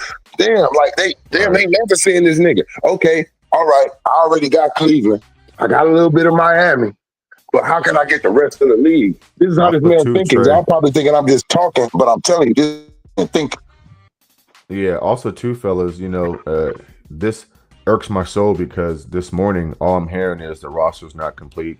They need more guys, blah, blah, blah, blah. He's playing with Luka Doncic and Austin Reeves. And while Steph Curry has a 3-2 lead up there in San Francisco, Jimmy misses one game. And nobody gives Steph the same excuse, Trey. Nobody says Steph needs a big man or he ain't got enough help, bro. Steph Curry got role players. Steph Curry got Brandon Podziemski dropping 28 points in a playoff game, bro. And nobody is giving Steph Curry no excuse. No excuse. Yeah. Bro, like he don't want one. He don't want no easy nothing. He don't be begging. Facts, Trey. He won't be begging. He don't beg. You don't see Steph Curry in here begging for teammates. You don't see him like putting pressure on the front. And if he is putting pressure, it's not publicized. You know, you want to know what the crazy thing is now? Now they're saying, "Oh, we need Giannis in LA now.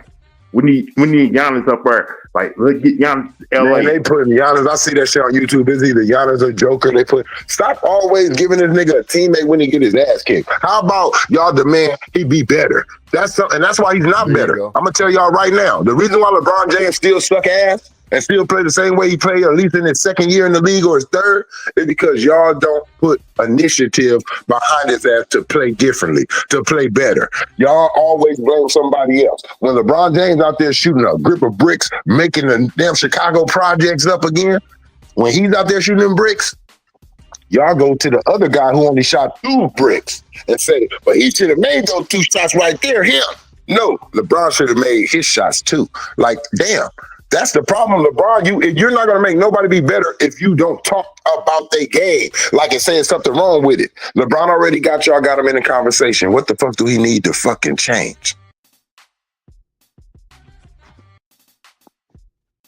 Y'all already is convinced. Some of you idiots talking about he a GOAT. That's a fact, Trey. And he said he got nothing else he has nothing else to prove. He don't. So, he fooled y'all. Yeah, he fooled not you, but you know what I'm saying? He fooled the majority, the casual fan, the whatever. Y'all up here talking about, well, I mean, like, because y'all see him on the commercials, right? That's how you know who don't watch. Just because you see a guy on commercials, like right now, they'll show you Roger Federer. Remember, he was pulling all those open wins. But at that time, he was not the best. It was between Rafael Nadal or Djokovic over there. He wasn't. He just don't got the commercials yet because he has a bigger legacy than them. Mm-hmm. Just because you see a dude on commercial right now, you don't see. Adam Silver is at fault with a lot of this on why fans ain't tuning in to other players, because when you got the dudes like, and I'm talking about before all the bullshit, when you had exciting Ja and Anthony Edwards and all these young dudes coming up and Bronson, you didn't put televised games on them. You kept riding with these old ass wolves on their way out. LeBron and Phoenix Suns got more televised games now that he done went over there. Like, man, goddamn, this team suck right now. Look, the Lakers suck right now. Please take some of our games off TV because I'm tired of everybody being able to see them and come here talking shit. That's a fact. Yeah. That's you. Sometimes Spot if you on, do bro. things, when you punish teams, or however you look at it, they start trying harder. Teams start, damn, why we ain't getting televised? That's how the different Nuggets felt. You feel me? They feel disrespected. Nigga, we come up in here whooping the Lakers ass, and Trey. all y'all coming here talking about is how it was an accident and how if this would have happened, man, all Right. right, we got Talk something for about the y'all ass. leadership, bro. Talk about the leadership, bro. Even if Kobe or Mike thought a team was better all around, he would never let his team settle and let that type of mindset sink into the other 14 players, right? Like your team takes on your best players' mentality, bro, right? And so you got to fake it until you make it, bro, right? And listen, I don't care that the Lakers lost, bro, but when you go out on the sword and you just Go out fighting, man. Yeah, that's what bothers me, bro. You feel me? At least go out swinging, bro. Right? I know what you mean, Ma. It looked like they all had a talk in the tunnel, right? And they were just like, "Hey, you guys, we already know we ain't gonna win this fucking series, right? So let's just go out here and have some fun, like some Russell Westbrook shit. Let's just have some fun." Y'all continue to hit that like button, man. Hit that like I button. love you, Russ. Hey, Russ, I respect you, Russ. I ain't gonna lie. That was some of the craziest shit to say. That makes sense. Don't forget. Let's just have some fun. Hey, I ain't gonna lie. Hey, when he was dapping up the court last night, everybody, he looked like he had that same face to me when he lost to the Dallas Mavericks in the NBA in the finals. Yeah. He had that same look on his face. How many times we gonna see this nigga fast pacing? That nigga got over 20-something years of that fast paced walk, head down, kind of looking up through his eyes off the court, just get put out. He pulling out his jersey and shit. He looking. I'm telling you, every time I see that nigga walking off the court, I could just see in his mind he's wondering who he's fit to blame. Who He laughing, joking. When I be looking at him over there, I be like, he over there looking at Rui. He over there looking at. Hey, you ain't lying, bro. You ain't not lying. He was over there looking at Rui. Look, Rui and Austin Reeves. Look, he was mad at. He's still mad at Austin Reeves for when he passed the shot up and threw it to Austin in the corner and he missed. It was late in the shot clock when he did it too. So he's still mad at that shit. And that was last game. Look, hey, what you think about this, Ma? LeBron scored 30-something. They like, Luka, you ain't did shit, man, out here sick.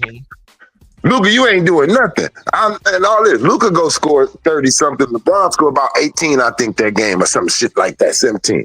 They don't get on LeBron like, Luka, you ain't helping. What if LeBron had more points, motherfucker? He wasn't sick. What was his reason? He was sick. I know that. He didn't throw up.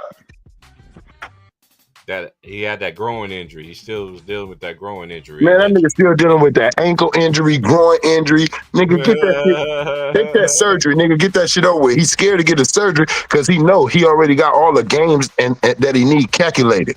That's why the nigga don't never sit out too many games. You know what I mean? He already had his shit mapped out. If I play at least 65 games. Trey, I know you out there in L. I know you out there. Did the Kobe mural? Did that really get vandalized? Man, if it got vandalized, it wasn't major big. It probably was some baby, like somebody put a marker on that shit or something, man. You couldn't see that shit like that, how they were showing it. Like, man, to be real shit, LeBron probably walked out there in the middle of the night, nigga, and tagged on that motherfucker. He probably put a hoodie on, nigga, and went out there and tagged on that motherfucker himself, nigga. You like, nigga, like he paid somebody to write nigger on his house, but you still out here. If somebody wrote nigger on my house, that's no longer my house. I didn't even know how this shit ain't say. It's my house. I just hey, Mom, I'm just being real. If you got past the security around this motherfucker and got to write nigga on my house, I don't want this motherfucker no more. We need to move. Yeah. Hey, you got nigga. You wrote nigga. Now what's next, nigga? You inside this motherfucker talking to me? What you say? It's crazy, bro. That's crazy. This dude lose a series 4-1. He's at the after game podium laughing and joking. Kobe goes up 2-0 on Orlando. Nigga, he's still mad. Nigga, job's not done yet, bro. That's the difference right there, Trey. Yep. That's the difference, bro. And I want to see what he gonna do after. Nigga, you better not go to one Cleveland fucking playoff game, bitch. Yeah. trying to hate on them. You trying to go over there and give them niggas the jinx. Nigga trying to go over there because you scared that Spidey Mitchell about to break all your... Look, once they win, if they win a championship this year, that little championship you won, that shit is so forgotten. That shit gonna be forgotten. That 30 years and we broke the... Well, and then you trying to take their credit this year talking about, I'm so glad they keeping up the trend I started. Nigga, you ain't... Hey, Yeah, I guarantee he's selfish, you this, bro. y'all. He's selfish. I guarantee you this, y'all. We already know he get put out. Cause you remember he tried to steal the Cleveland shine when they was in the playoffs.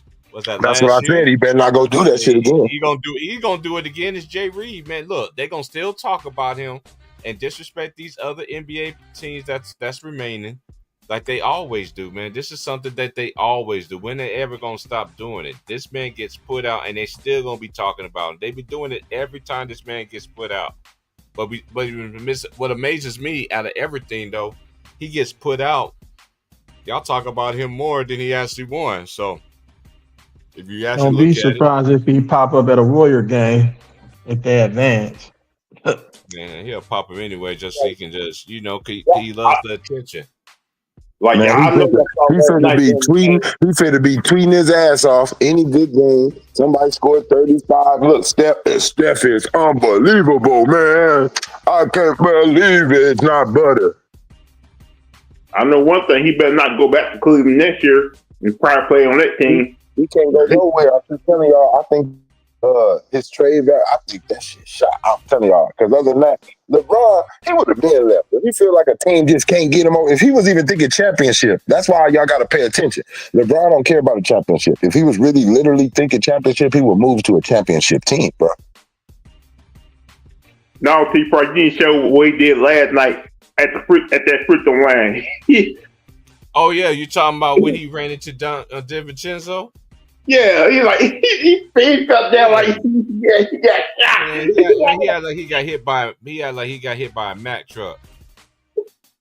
That's what he always do. Did you see did you see how he act like his leg was broke, like he couldn't walk, and then he checked back in the game the next play? Come on, man. Mm-hmm. Dude is a straight fraud, man. I am healed. He's not even talking to him. Huh? That's how he's been in his whole career, man. It's just a little something. And the gift keep on giving. I got more. I just gotta delete some stuff off. I got plenty of more that I ain't never pulled out. I got some from this season too. I'm just gonna wait. I just keep it. This is just funny, bro. It's like, how's this dude? I never seen an all-time great player flop, but he's the only NBA player that's supposed to be great that flops. We never seen Magic. We never seen any of the great ones. I don't know whoever y'all seen. We ain't never seen none of that stuff, y'all.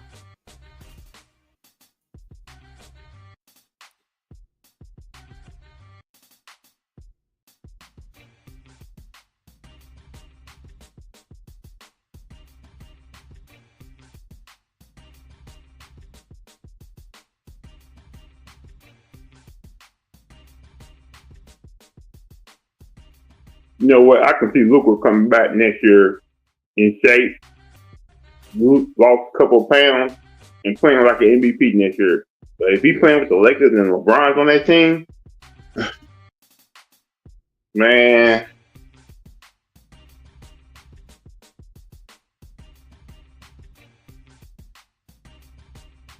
I don't know, man. It's gonna get even uglier and uglier, man. Because we already know we've seen this way too many times. When he gets put out, and then I've been saying this all season long on my channel. They disrespecting the Cavaliers. They disrespecting all these young teams. They were disrespecting Minnesota. They were and I just ain't never seen two people that needs the ball. I've seen it so many times. I've seen the hype train with the Lakers all the time, and then they lose. Then now everybody want to hide the hand and blame Luka. But man, no, man. If he supposed to make everybody better, how come he couldn't uplift his teammates and he could play 1 through 5 allegedly? All the lies and the stories of Ron talking about the cook, y'all. Salute, Ron. Like, you got the flow. The thing about TP. I'm in the middle of something, so give me about 30 minutes. But listen, They be listening to your page, bro.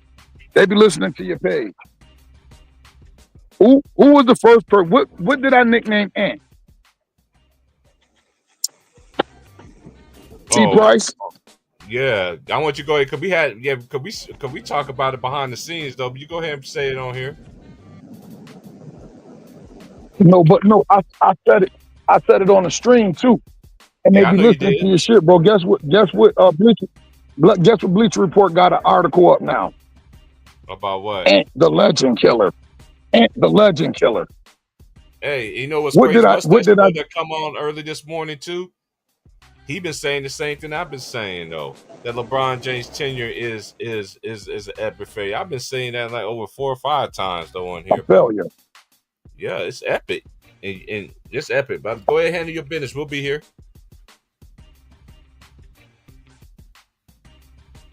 But yeah, it's just crazy, man, how it's like that. But then again, I know I'm not on here to getting people money and stuff like that either. So y'all want to donate, you can. If not, the show goes anyway. Cause And I'm the like, man. I'm the boss of this. I pay all the bills here. This is my house. I can disconnect the cable, turn the lights out. Sorry, Miss Jackson. Let me see who's all up in the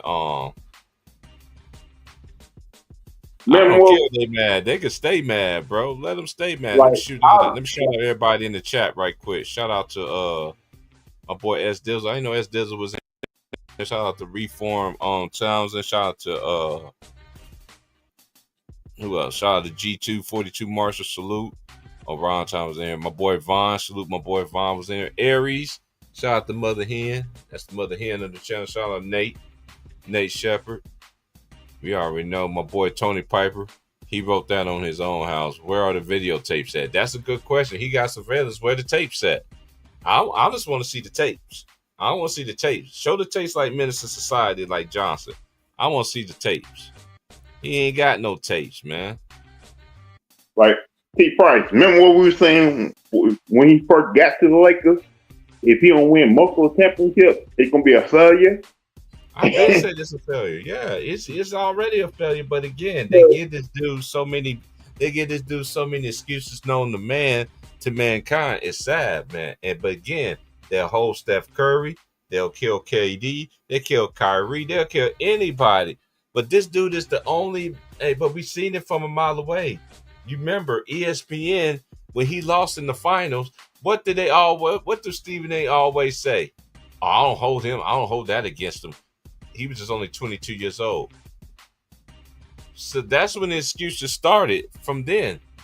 So I'm not surprised they're doing it now because I remember the time when ESPN used to call this dude a king with no rings. He's a king with no rings. But go ahead. Like, cause even though I'm a Bull fan, I know the standards of playing with the Lakers. If you go there, you better win at least 2 or 3 championships. Cause if you don't, you're a failure. They're gonna kick you out of LA. And he should be kicked. LeBron should have been kicked out of LA a long time ago. To me. Hey, this is the thing though. And this is another thing. Cause I remember when he came over there and me and Trey were talking, man, behind the scene. He was like, bro, Kobe even endorsed it. He said it's cool. I'm like, I don't care. Kobe endorsed it. I'm a real Laker fan, man, and he's going to do what I think he's going to do. He's going to trade the draft pick. Every team's going to be. Only time the team stayed the same was just last year. That's the only time they didn't make a move. That's the only time they didn't make a trade since that dude was there. And then they got Luka Doncic. Then they sent there, and then another hype train came. And where's Austin Reeves? He was nowhere. But I find it very interesting. I'm going to continue saying this. Austin Reeves played better with Anthony Davis than he did with LeBron. It's just like Austin Reeves played better with Luka Doncic than he does when he played with LeBron. Everybody plays better when LeBron doesn't play. Yeah, when they made comeback last night, LeBron was on the bench and the team was playing like a great unit.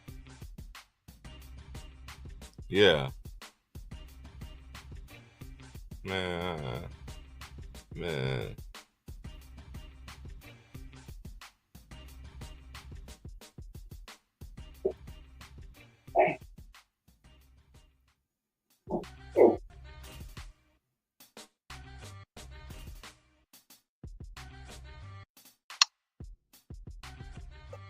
Ain't nothing nowhere.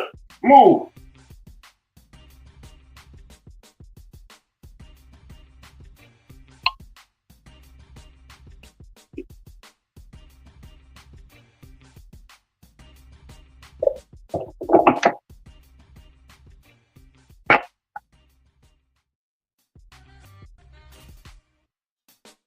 That And the then Warriors. JJ, and then there's no smoke for JJ Redd. He got the color for protection. They killed Darvin Ham. They threw that man under the bus. They threw that man under the bus. They threw him under the bus.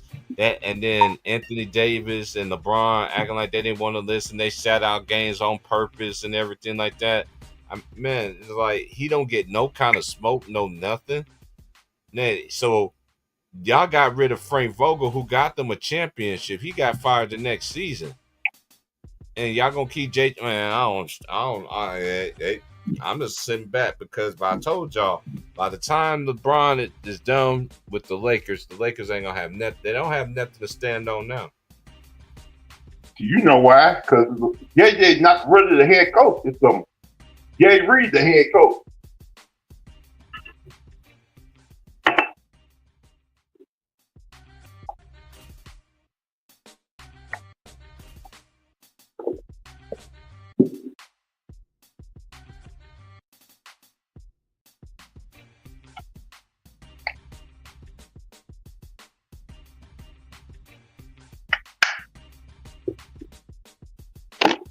I didn't see the mind the game. I didn't see no adjustments. I didn't see anything.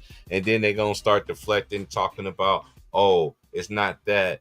They don't have the personnel. It's always the same thing all the time, all the time, all the time, all the time. Y'all the one that's, and I find it very funny though.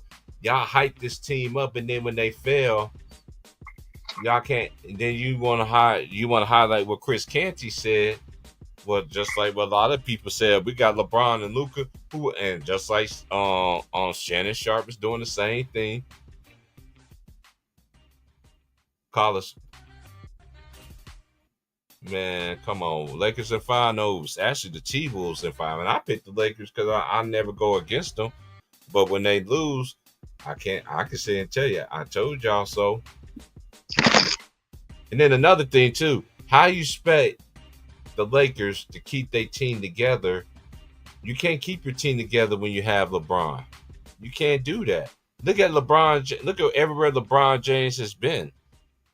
He always had. And then I know people always want to talk about even in Cleveland. They was giving him good players to play with in Cleveland, but y'all called them players bums and everything else, whatever the case. What they wasn't. You don't get 260-win seasons back to back years and be and it's just a bad team. He still has some of the best 3-point shooters in the league. No matter what team he been on, he had it. Except when he came to the Lakers is a total different ball game. But he ain't been going to the final. He ain't been going straight to the NBA finals. Not one, not two, not three, not four, not five, not six, not seven, not eight, not nine, not 10. Man, stop it, man. That man ain't been doing. I told y'all he wasn't gonna do that when he was gonna come to the West. The West is a different animal.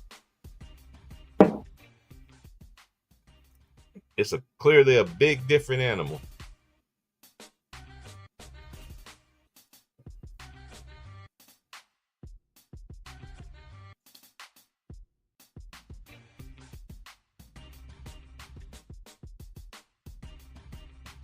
And I'm just gonna sit and hold it down, man. But anyway, we can sit and talk about the Warriors.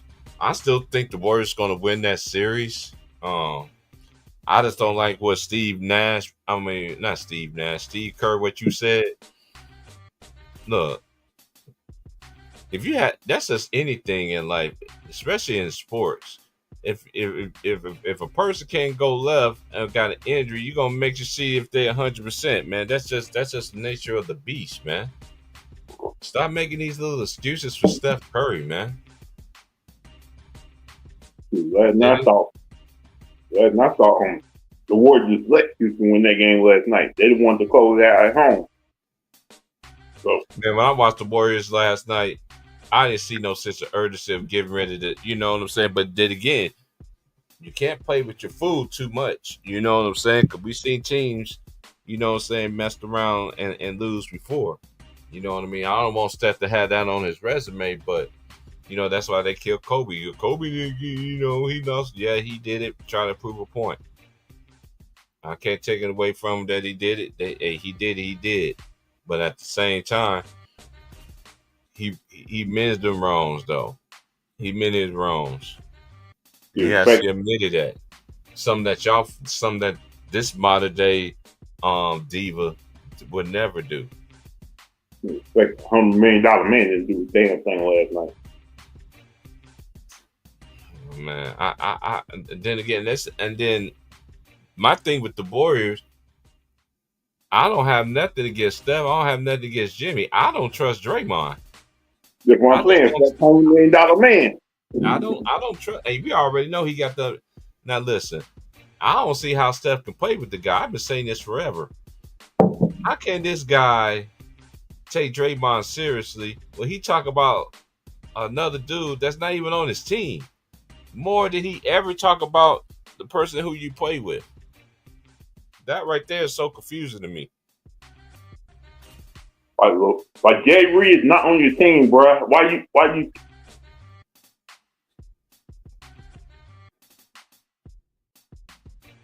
And another thing too, Kobe was a 3-time All-Star too by the year 2000. So what are we talking about here? In the year 2000, and we're the same age. The year 2000, he was already a 3-time All-Star, and he was peaking. And this is another thing too. You saw bad Kobe. We saw, I don't call it the bad Kobe. Kobe body broke down on him. Body broke down on him. Oh yeah, I forgot. Happy birthday to Kobe's daughter. May she rest in peace. She would have been 19 today. Man.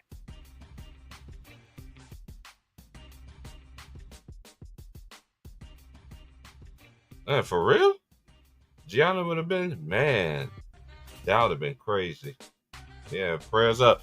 And not only that, prayers up to everybody that lost their lives that day, man, though, too, man. You know, it's just a shame what the Lakers have become a straight joke. It has become, it becomes a straight mockery. It became, actually, it's just like the old folks were telling me back in the day that the sports was going, it's just one big old soap opera now. It ain't about what you do on the court no more. You know what I mean? It has nothing to do with that. Also, T. Price, I think WNBA preseason games start tomorrow. Oh yeah, I'm gonna check them out. And prayers go up Georgia Amore. He's out for the season with a knee injury. Man, like. Yeah, just a setback. Hey, but she's a beast though. She'll bounce back from it. She's a good player. She's gonna be, and this WNBA season is gonna be nice too. But hey, did they figure out so the preseason? So they're having a preseason game. So that means the WNBA schedule is out. So this ain't gonna be no lockout season. Then I don't think. You know, I feel like they cannot afford to have a lockout season because that will end the league. Even I feel that too, but I also think that, and I've been always saying this about WNBA basketball, they compared to the NBA, they uplift their women's superstars. They don't sit there and downgrade. They don't downgrade. Like they do the men. I just wish they did a better job covering the games and showing the games on prime time. Yeah, They don't. a lot of people mad about Caitlin Clark getting all these games and they didn't win the championship. Yeah, I get all that. It's just um, like it just comes with the territory, man. And Like she does fit the modern day era style. I was the one calling her female Steph Curry when she was at Iowa. It was, and all of a sudden they say it on now on TV like everything. I've been calling her that, even when I was watching her in college. And plus, NBC got a new deal with the NBA. You telling me you can't show WNBA games on NBC too? Like you got that new deal going with NBC showing NBA games again next year. You tell me you can't show WNBA games too? Probably on Peacock, probably on the major on stream network. Oh, Man, so okay, so this gonna be NBC and Peacock. yeah, starting next year. I don't do Peacock. I just do Hulu Sports and NBA and NBA TV. But I don't do Peacock. I stick to Hulu. I've been having Hulu Sports ever since Hulu came out, and I love Hulu Sports. The thing about these preseason games, T-Price, they're not showing they're showing the games on Ion. I don't know what the fuck that Ion is. Ion used to be a movie network. They're showing the preseason games on there. You telling me you can't show those preseason games on NBA TV? I show them on. It's maybe it's in the works, Lou. We never know, bro. But I do like the progression where the WNBA is going right now, and look at all the players that's coming in the WNBA. Because we already know, she retired, and then you had Sue Bird just left out of there, and then Diana Taurasi. You know what I mean? She so now you got these new guns coming in there, and then look at the McDonald's All-American game. I watched the girls and I watched the men. I was watching again this morning, and I'm telling you, hey, the women's game is going in a good direction. What people think is actually going. They just got to get some more people that's actually gonna back them up on it. But you saw UConn got your girl from Wisconsin in the transfer portal, man. Hey, it's just when it comes to that transfer portal, man. When everything's set in stone, like when it's preseason, like when they come out with the rankings of the college women and the men, that's when I talk about it. Because we know the portal that's a long when the portal supposed to end anyway. When you got to be signed by. The portal is closed now, but you still got people in the transfer portal who go on these college visits. They can sign with any team or commit anytime. But the portal is closed now. The only thing the portal is open up is with football right now. But the college basketball is closed with the men and women. It is on visits right now, seeing they're going to commit to universities and sign with them.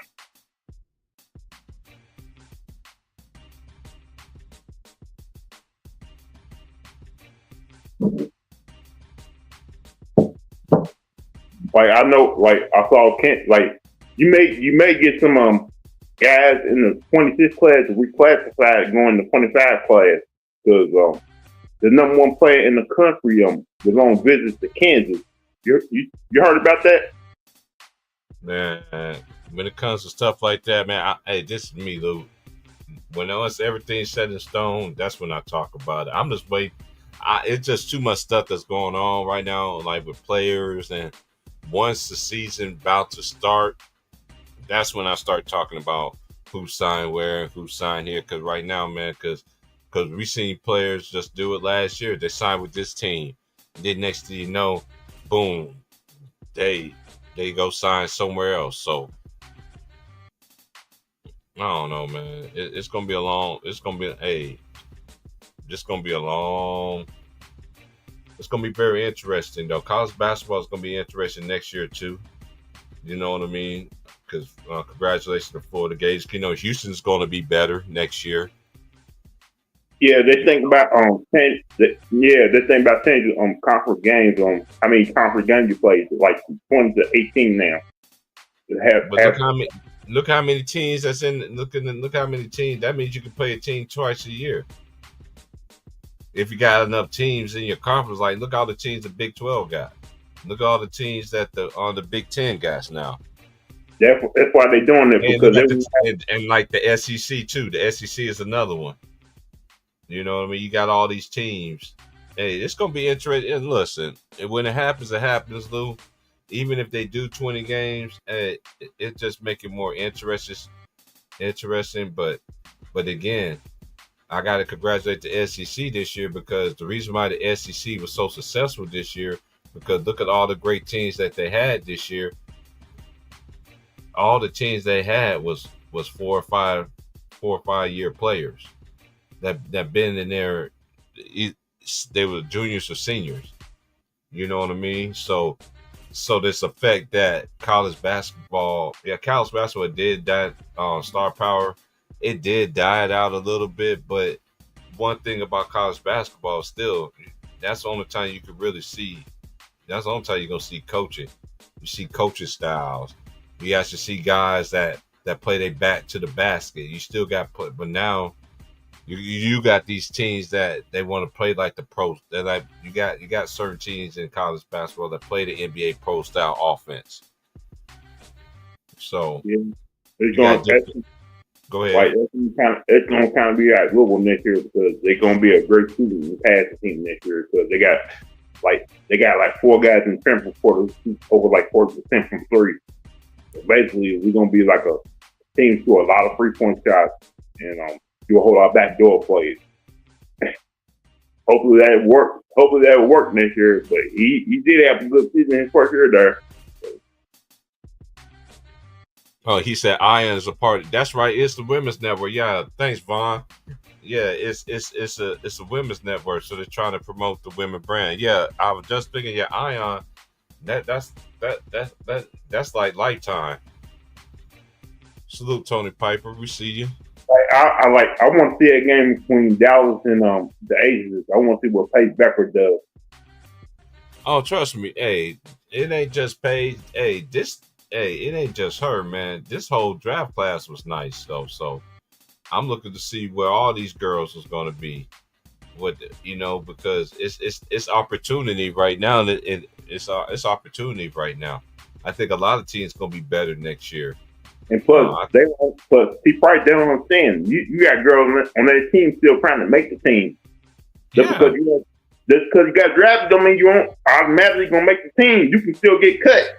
Yeah, that's the difference between the WNBA and the men. Yeah, but it's just what it is. So they figure that out. But hey, I'm not dissing the girls in no way, shape, or form or fashion.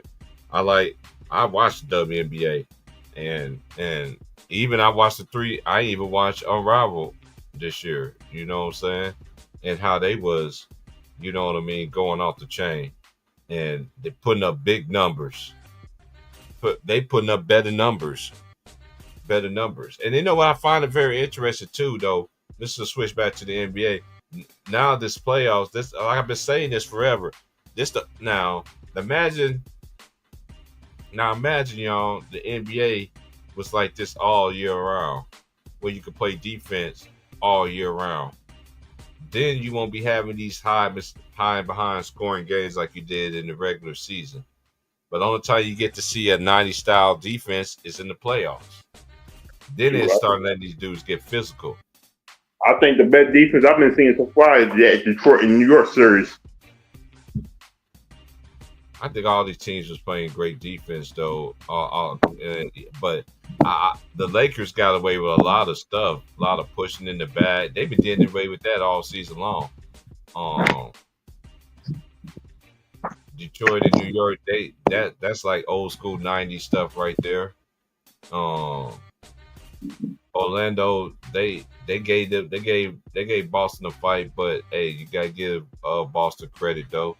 You know, Orlando's just missing that key point guard right now. But then again, they don't have point guards in this era, Lou. They don't have point guards in this era. All these guards in this era are shooting guards. I've been saying this forever. These dudes are not point guards. There are no Rajon Rondos no more. Chris Paul is still with, but he's like the only one that's left. But after that, who else is a pure point guard? I don't consider Trae Young a point guard, even though he had averaged a lot of assists. He's a scorer first. You know what I'm saying? Look at Damian Lillard. He's a scorer first. Stephen Curry, scorer first. So basically, Chris Paul. You can just keep on going down the line. Name a dude in this era that's actually a point guard. What are the point guards we got right now in the NBA right now? Nobody. Yeah, exactly. It's like, you know. Like Chris Paul, the last of them for a point guard. After he's gone, there's no more for a point guard.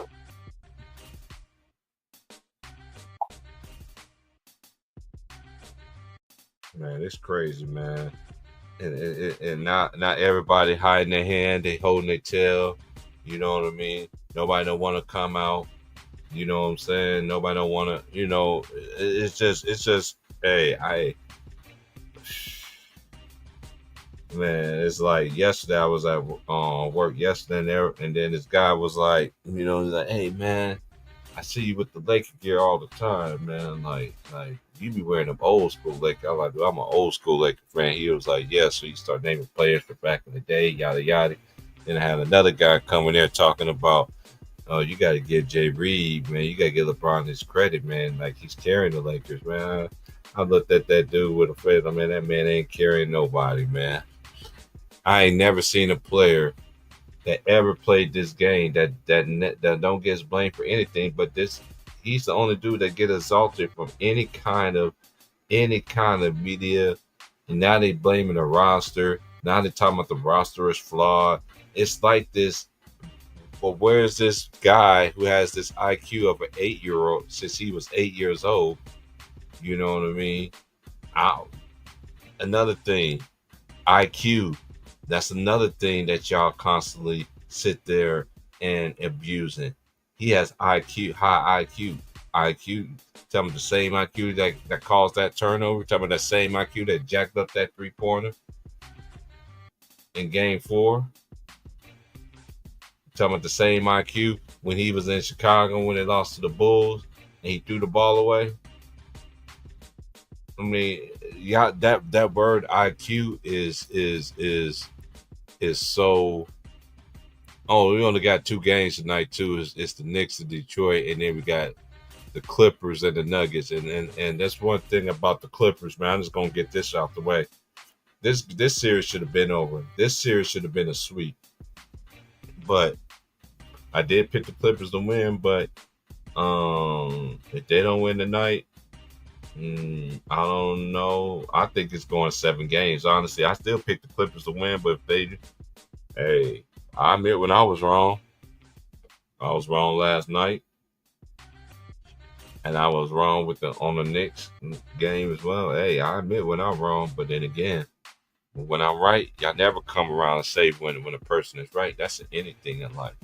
I'm not surprised in the way Detroit has been battling the Knicks every game because every game's been like down to the wire, and basically Detroit knowing they not the better team, but they ain't going down without a fight. They're on the rise right now. I think what they are doing in Detroit is special. I think this year they're gonna make a deep playoff run. What's embarrassing? This is their first time. I agree. This is their first time. Like this is the first time Cade's in that moment. You know, Hardaway played in the playoffs before, and you know, what's that dude's name? Reid, you know, he played for the Sixers. You know what I mean? You got J. Cole to look alike Tobias Harris. He been in the playoff. They actually, and Dennis Schroeder, King Cooper's son. They got players that actually played that been in the playoff. And you're seeing a star being born right in front of you for Detroit too. Man, this is the reason why it's a star being born because he actually healthy this year, bro. Look at the last couple of seasons. The man ain't been healthy. This is his This year has been his coming out party, and and shout out to Tyson Daniels too for being most improved player. I thought it was either I thought they was gonna give it to Zubac, but I thought Zubac, or I wouldn't have been mad at Cade cutting in, but I'm not even mad at Tyson Daniels either for getting it either. So I did not know San Antonio had a rookie of the year on their team this year, because they ain't talking about them this year. dude, they don't talk about nobody but a 55th pick. That's why you don't know about who this Stephon Castle won the national championship at UConn, and he's from Georgia. Like, I already knew because they brought those Spurs games on TV this season. That was Dude, this is another thing that the NBA is about. You notice, right? Look at every year they always talk about the rookie class. They always talk about the rookie players, but this year they only talk about a 55th pick. That took away the shine from everybody else.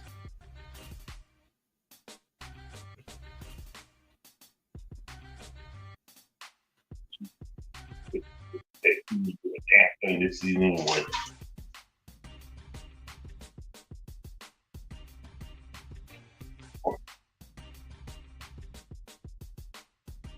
Anybody want to come through, get your stuff off, man? I dropped the link, man. I drop the link all the time, man. Y'all want to come here and talk, man? We don't have to talk about this dude. We can talk about other things though too, but we keep it real, man. We don't keep it real over here. Go ahead, Lou. I think tonight I wouldn't be proud of New York or Denver close out tonight.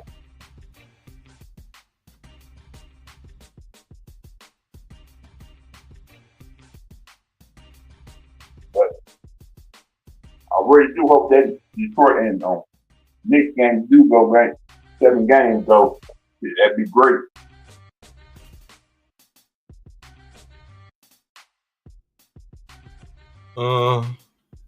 I think it's going 7 games though. I really do. I think it's going 7 games. This is, to me, has been the, other than I told y'all that my opinion, this series right here is the best in the East, and in the West, the best one is the Clippers and the Nuggets.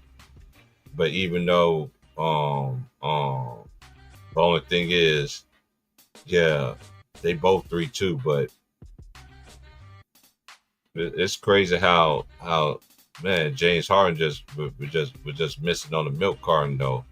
So he played good, but I just gotta see, like, with the Clippers, like I don't really like talking about them.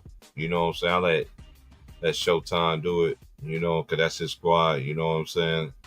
But the games that I do watch him, I said it this season before the playoffs. He has a chance, another thing to kill the noise about how he chokes in the playoffs. I just don't trust James Harden.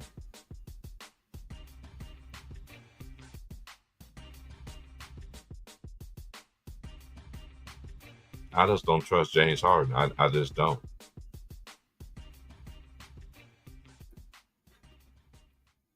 Yeah, because I'm just trying to hold on a little bit. I know Ron time coming to cook y'all, and I want to take a break, but I don't want to leave. I don't want to leave my phone in here. I just take my phone with me.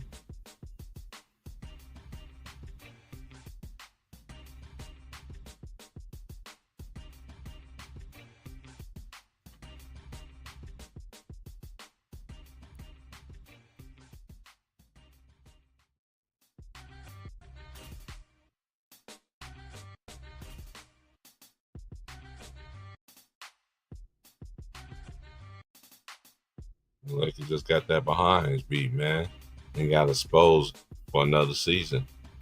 And then not only that, that makes Jay Reid's record in his career 184 wins and 108 playoffs in his career. He had the most playoff losses than anybody in NBA history. So how you a GOAT of anything? The bar has been dropped so low. And all the great ones held it to a higher standard. And when he get it, what happened?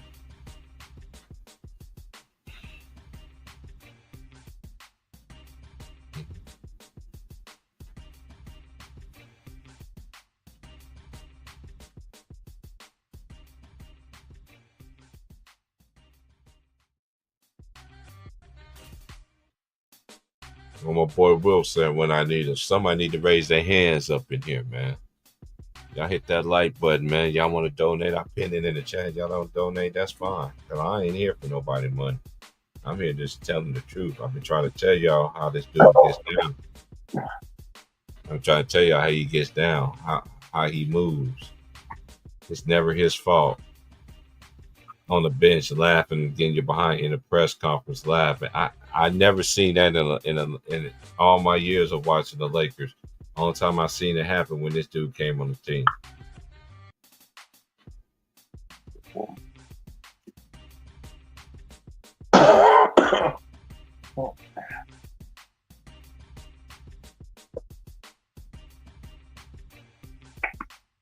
I ain't see no adjustments last night. I ain't see nothing.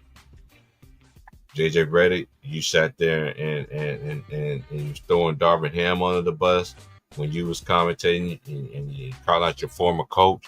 Now it's time for you. Now they make an excuse saying that you don't have the right personnel. Well, he had basically the same personnel as Darvin Ham. The only thing is he got Luka. They're saying him not having AD. The thing is with JJ Redick, you had AD and you was able to get 2 stars in 1 year. I think Darvin Ham was coaching and you last had Luka Doncic. night. If Darvin Ham was coaching that team last night, you going to a game 6. What's up, Vaughn?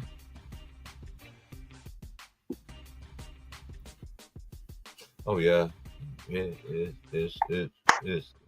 crazy, bro. I mean, to me, it's funny as hell too. They getting their ass kicked the way that they did, man. Cause I'm telling you, man. Cause my phone will never normally ever goes off anyway. Cause a few people only, I talk to anyway. But anyway, my phone was going off the chain last night when the Lakers lost. From friends and everything, they laughing how they got beat down last night. And then it's not even that. Jared Vanderbilt. Hold on. Here's the stats right here. I got the stats right here. Let me go check out the stats. And then everybody and then this is how they say it too. The Wolves still shot more free throws than the Lakers. Man, okay, whatever. But still, Julius Randle is an unsung hero in this equation too, because he balled out. Now from the free throw line, they was 34 of 33, which is 72.7%. And the Lakers was 19 out of 25. So they did outshoot them by 8 free throws. But look at all the players. Minnesota had 2 players in foul trouble in the first half. And the Lakers still couldn't do anything. They were still down by 10. Jay McDaniels, he played 17 minutes. He was 2 of 4, 0-2 from the line, 4 of 4 from the free throw line. He had 3 rebounds, 2 offensive rebounds. He was a -3. Julius Randle was a -2. He was 8 of 16, 1 of 6 from 3, 6 of 7 for the foul line. He had 5 rebounds, 3 offensive rebounds, 4 assists, 1 steal. Then you got Anthony Edwards. He was 5 of 19, 0 of 11. I don't know why he took 11 threes. 5 of 8 from the free throw line. He had 11 rebounds, 2 offensive rebounds, 8 assists, 3 steals. And he had no turnovers. Even though he shot back, he had no turnover, but he did other things. Rebounded and get assists, making his teammates better. Michael Conley and Anthony Edwards was plus 12. Michael Conley was a +7, 2 of 7, 2 of 6 from 3, 2 of 2 from the line. He had 4 rebounds. He only had 1 turnover. DiVincenzo was 3 of 13. He was 3 of 12 from 3. So your backcourt guys was 4. Man, that's just too many. That's just, man. It was 4 of 29 in the backcourt.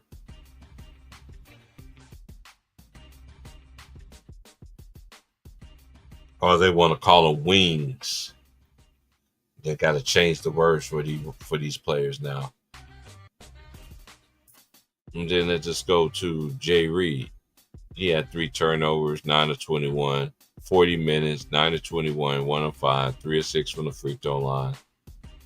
7 rebounds, 2 offensive rebounds, 6 assists, 2 steals, 3 turnovers. He was minus 14.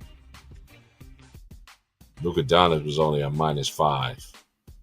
7 of 18, 2 of 8 from 3, 12 of 15 for the free throw line, 9 rebounds. 7 assists. 7 rebounds, 9 assists, 7 rebounds, 1 steal. He had 28. Then Hachimura, he actually played good. 39 minutes, 9 of 16, 5 of 8 from 3. 4 rebounds, 3 offensive rebounds, 1 block. He only had 1 turnover. He was minus 12. Austin Reed, 5 of 14. He played 40 minutes. 2 of 10 from 3. No foul shots. 5 rebounds, 1 offensive rebound. He had 6 turnovers, 2 assists. You can't win like that. Like you can't. And when it came to that third quarter, when it was halftime, when the third quarter started, they shot. I'm like, man, what is y'all doing? I'm like, why are you not attacking Luka Doncic? You got the ball in your hand. And I felt like, man, they were selling the game here for a minute when I was watching it. And even when the Lakers took the lead, I was just like, execution at the end. And I'm like, even though you still in the game, it's a shame with Master Cleaver ain't played. He gets playing time. Jackson Hayes was looking like a sad puppy on there, looking sad. And where's the intimate? And where's this coach at that supposed to help motivate his team? You don't think Don Connect could have helped them out? No matter what they could have done. I know a lot of people gonna say this, they're gonna say that, but no matter what, JJ Redick is proving that he's not ready to coach. He's not. What's gonna be next? Is Steve Nash interviewing to be the next coach? Because that seemed like that's how JJ Redick got his job.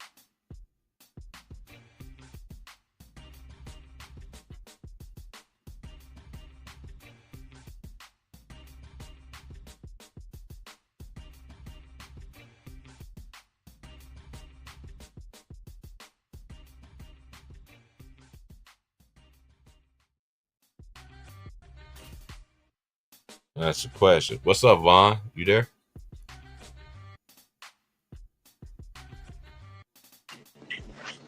Yeah, what up, homie? What's good? Hey, Ned, man, how you felt about the games last night? I was pissed off at the way Minnesota played. They played like they was expecting the refs to cheat them.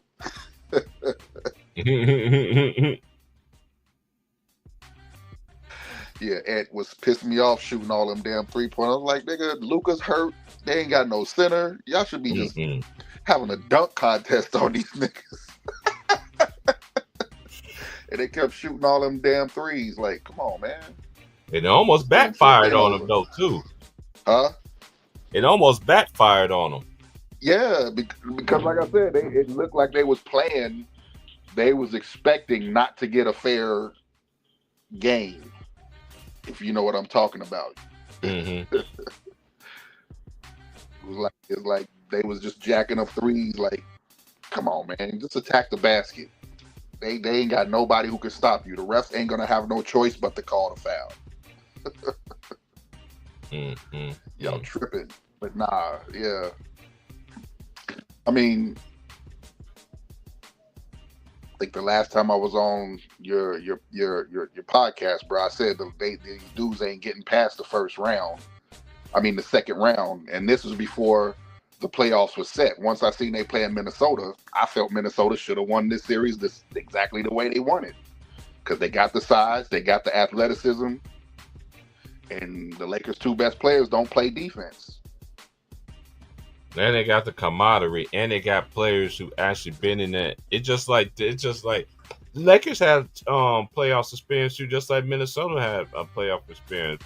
But Right. this is the media what they like to do. They don't just want to disregard. You see how they still were disingenuous.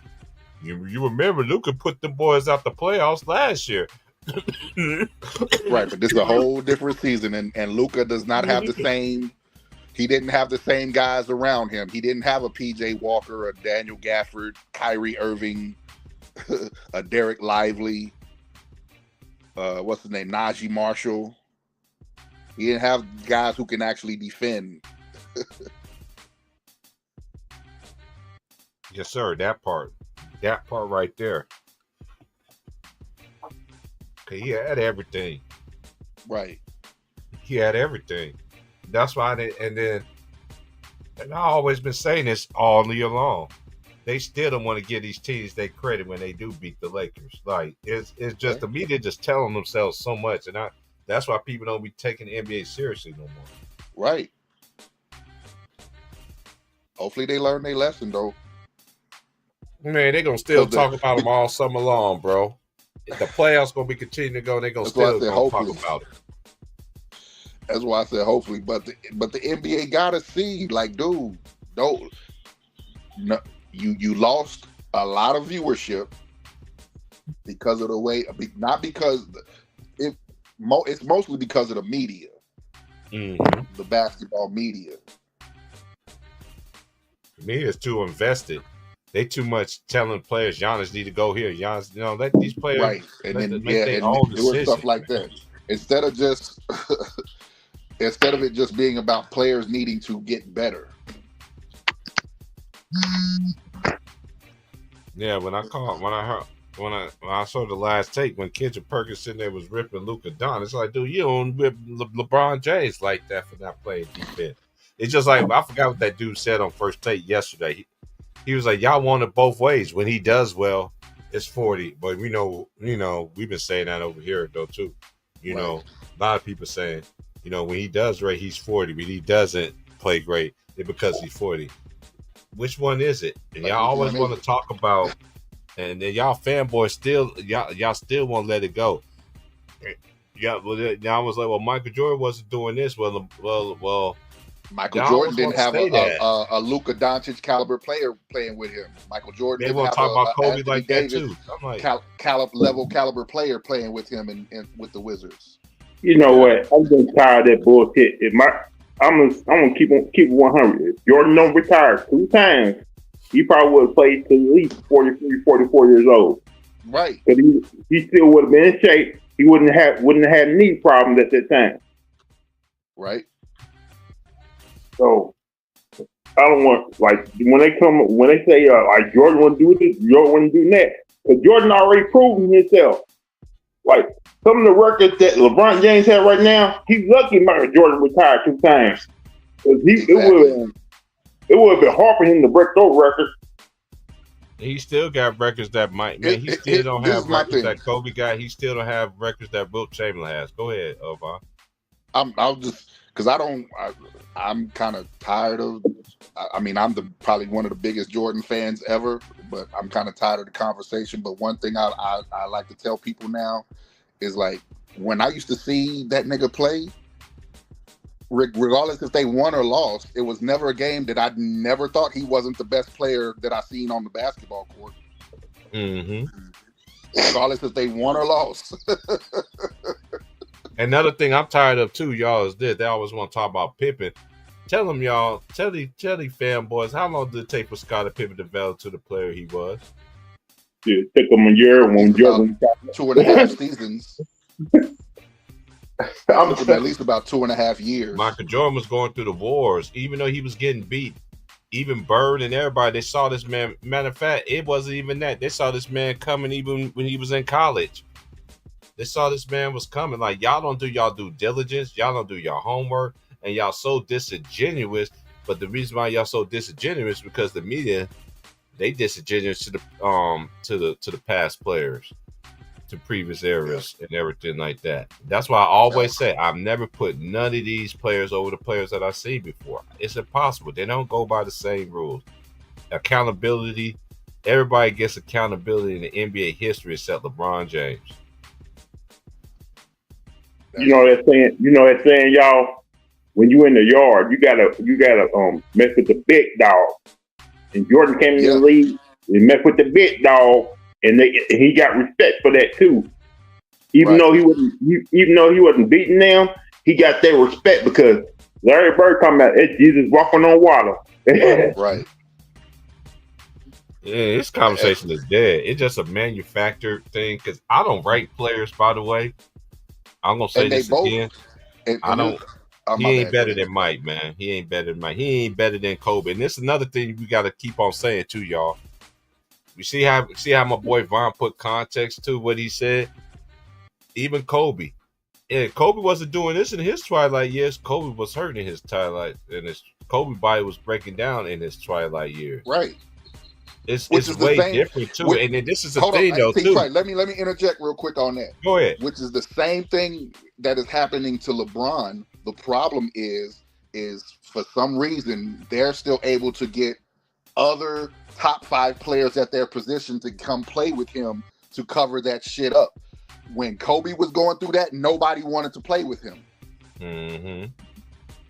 When Kobe was when it was clear that Kobe was aging, nobody wanted to play with him because what was the narrative?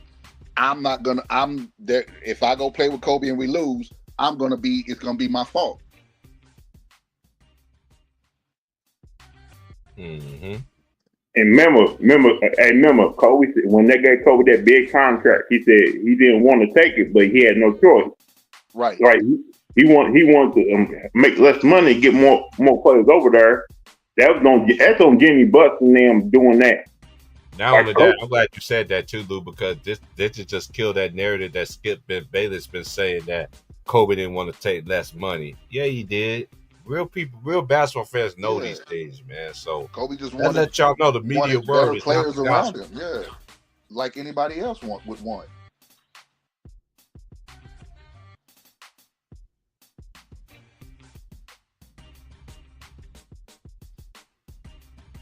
because we all knew Kobe wasn't going to be. All knew Kobe wasn't going to be the same player he was after that Achilles injury late in his career.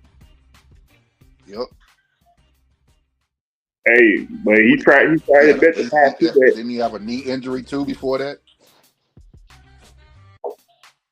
Yep. And I believe my brother was at that game. My brother was at that game when Kobe hurt his knee. It was against Memphis. It was his knee, then his calf was strained a bit, then it popped his Achilles. Yeah. Because when he hurt his knee, it was against Memphis, wasn't it?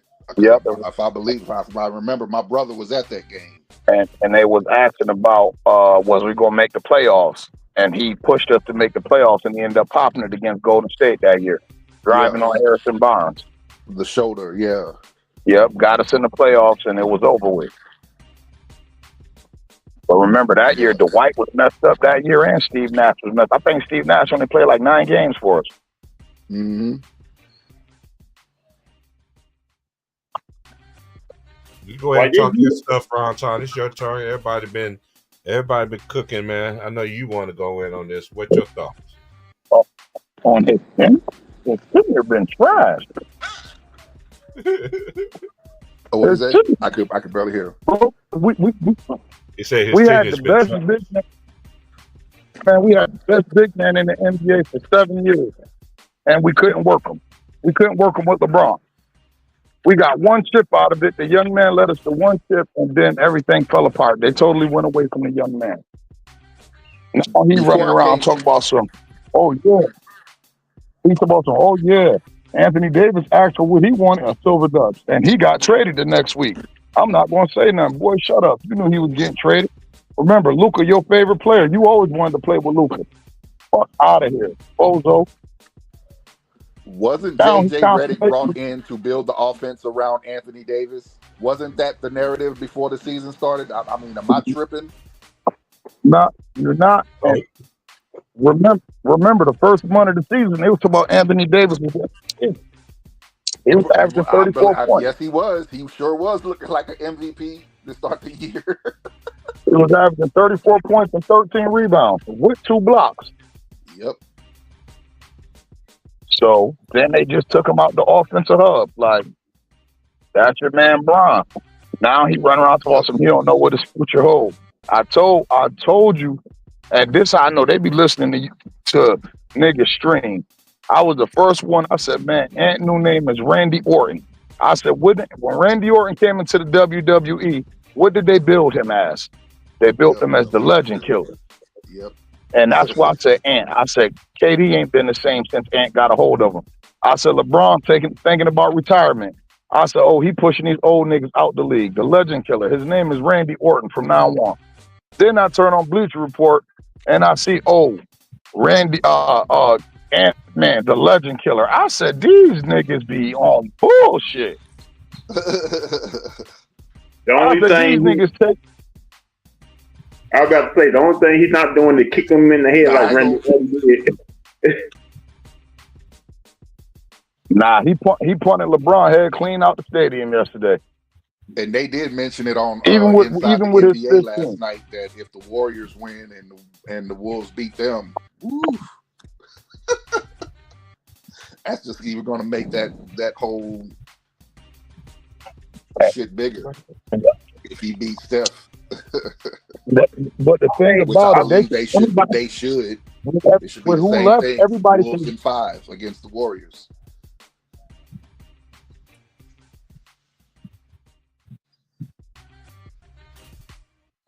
To Minnesota probably could beat OKC. You know what I mean? Yeah.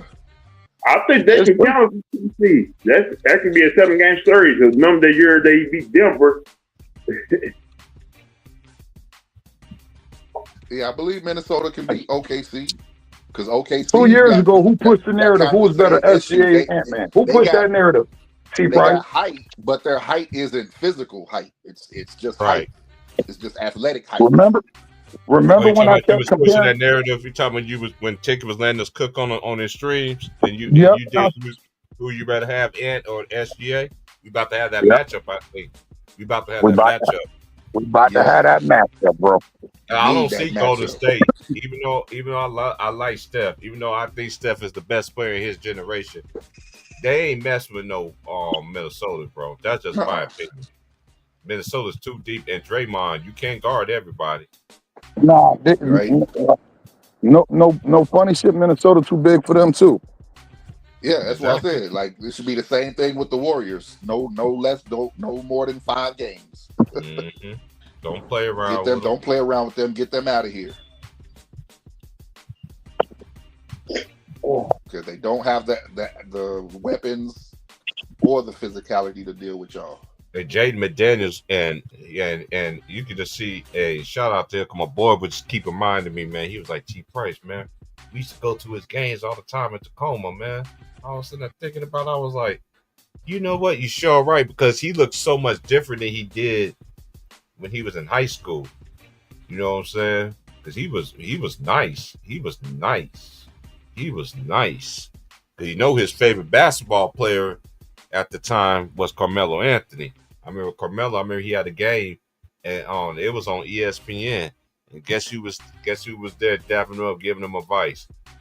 And shout out to Melo too, though, man. Melo, man, he's tapping in. Melo said, I want to work with this player. At least Melo's trying to get back. The real players is really giving back, but they don't want to give him that credit, though. Because, listen, I don't know what they're going to do. I just don't understand what they're going to do because this is ugly. And I don't want to hear it. We already know we're going to hear it during this whole playoff run. The decision of LeBron. He always got to what they say, control the narrative. So we're going to continue to hear that. We probably going to see him at Cavs games. I got tired of him pointing at Kyrie Irving. Like, dude, Kyrie Irving ain't coming to save you, man. Kyrie Irving he trying to recover from ACL. He ain't coming to help you again. Man, Kyrie was there to support Luka last night. I already know, but he kept, Reggie Miller. Oh, look at him. He keep on poking. And Reggie Miller, man. Oh, my God, bro. I lost so much respect for you, man. Oh, my Lord. I don't like Reggie Miller. He's like, fuck Reggie Miller. I lost so much respect for Reggie Miller. I lost respect for a lot of them because they don't tell the truth. And Kenny Smith, he's a good old two shoes. We're gonna see what kind of energy they're gonna bring when they be on First Take next year on ESPN, whatever show they're gonna be on next year. It's still going to be inside the Who NBA. that? They just going to be on ESPN or ABC. Be inside the NBA, but are they gonna be able to still keep it real? You know, ESPN, they all go by one That's band, the one part right sound, and there. that drum line. That's the part right there. Like, are they still going to be able to tell it like it is? Because those are legends, nigga. You know, Are they gonna Kenny let Smith Barkley? wasn't no Hall of Fame player, but he still got Disney in the league. Shit, Are they gonna let Barkley be Barkley? right? Yeah, that's it right there. Are they still going to be able to tell it like it is as guys who have done something in this league, legends who have done something in this league? You already have a controversy right now because Barkley called out them on ESPN. Yeah, when you Yep. said we're gonna be working with them idiots next year. I remember when you said that, yeah. But how y'all feel? Hey, but how y'all feel about tonight's games though? You think it's gonna be over in both, or we gonna see more? Who was that I'm tonight? hoping- Denver and Knicks and Detroit played first, and the Nuggets and the played at the Clippers and into it. yeah, I think I don't know about Knicks and Detroit because I don't know. That's those games just been too close. You're right. But I think the Nuggets win though. I do think the Nuggets win. They're gonna close these boys out this year. Yep. I picked the Yep. Clippers though. I don't know. It's like when I do because every time I do, it's like they let me down. I just don't trust James Yeah. Harden. Yep. It That part ain't right got there. nothing to do with Kawhi. It's He James is not Harden. being for some reason the second half of the last couple of games he has not been aggressive, and I don't know. It's like Kawhi is waiting for somebody to help him. It's good to see Kawhi looking like Kawhi. But Kawhi just needs to say fuck it and like what he did in Toronto. Just get. There should be no time when you come down the court where the ball isn't in your hands. Fuck James Harden. We need that 43-point game again. That he had Right. what, 1-2?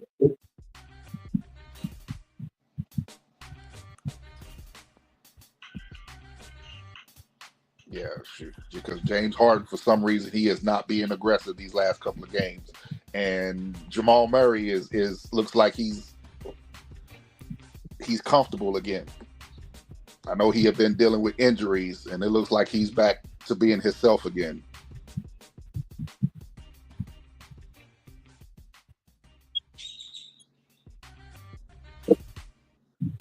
Michael Porter Jr. need to be show up.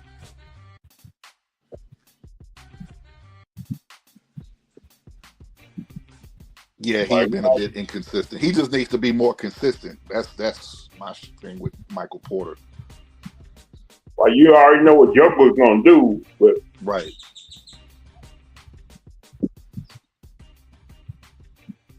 Michael Porter thing with me is when he's not getting shots, he doesn't do nothing else.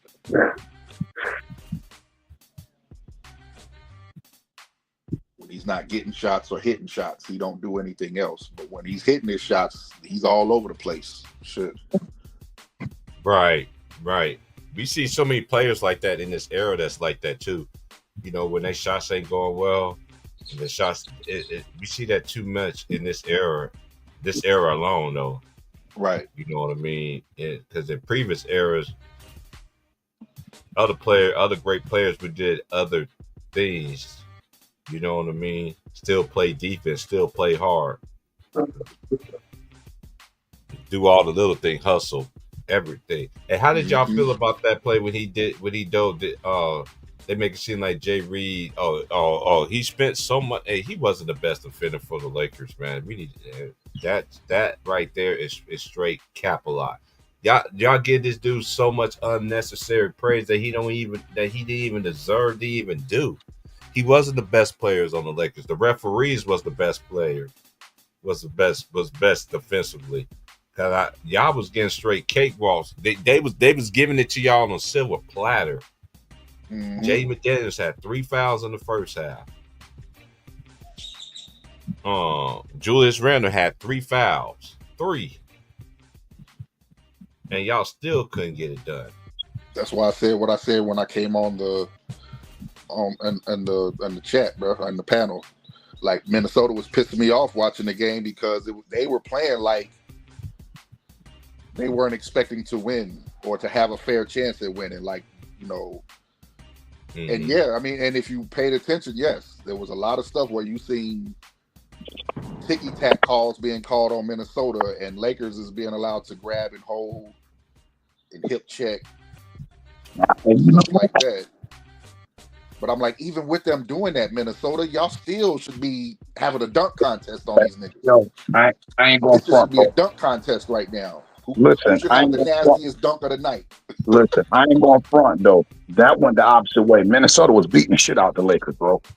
And listen, and it reminded me of '90s basketball, and I loved it. Yeah, But that's what I'm talking about. The Minnesota physicality, was they were their still more physicality was physical, even they with top all of tier. that. That's what I meant. Go ahead, my Listen, bad. they physicality was top tier this series. Yeah, You feel me? It was like to the point where it was borderline dirty, but I didn't mind it. You feel me? It's just like it showed you. We only got one dog on the team, and that's Vandal. I'm talking about a junkyard dog. Let him off the leash against anything, and he gonna give you it all. We don't have those on our team. We got Austin Reeves, not a dog. Luka, he's a foreign dog, so you know.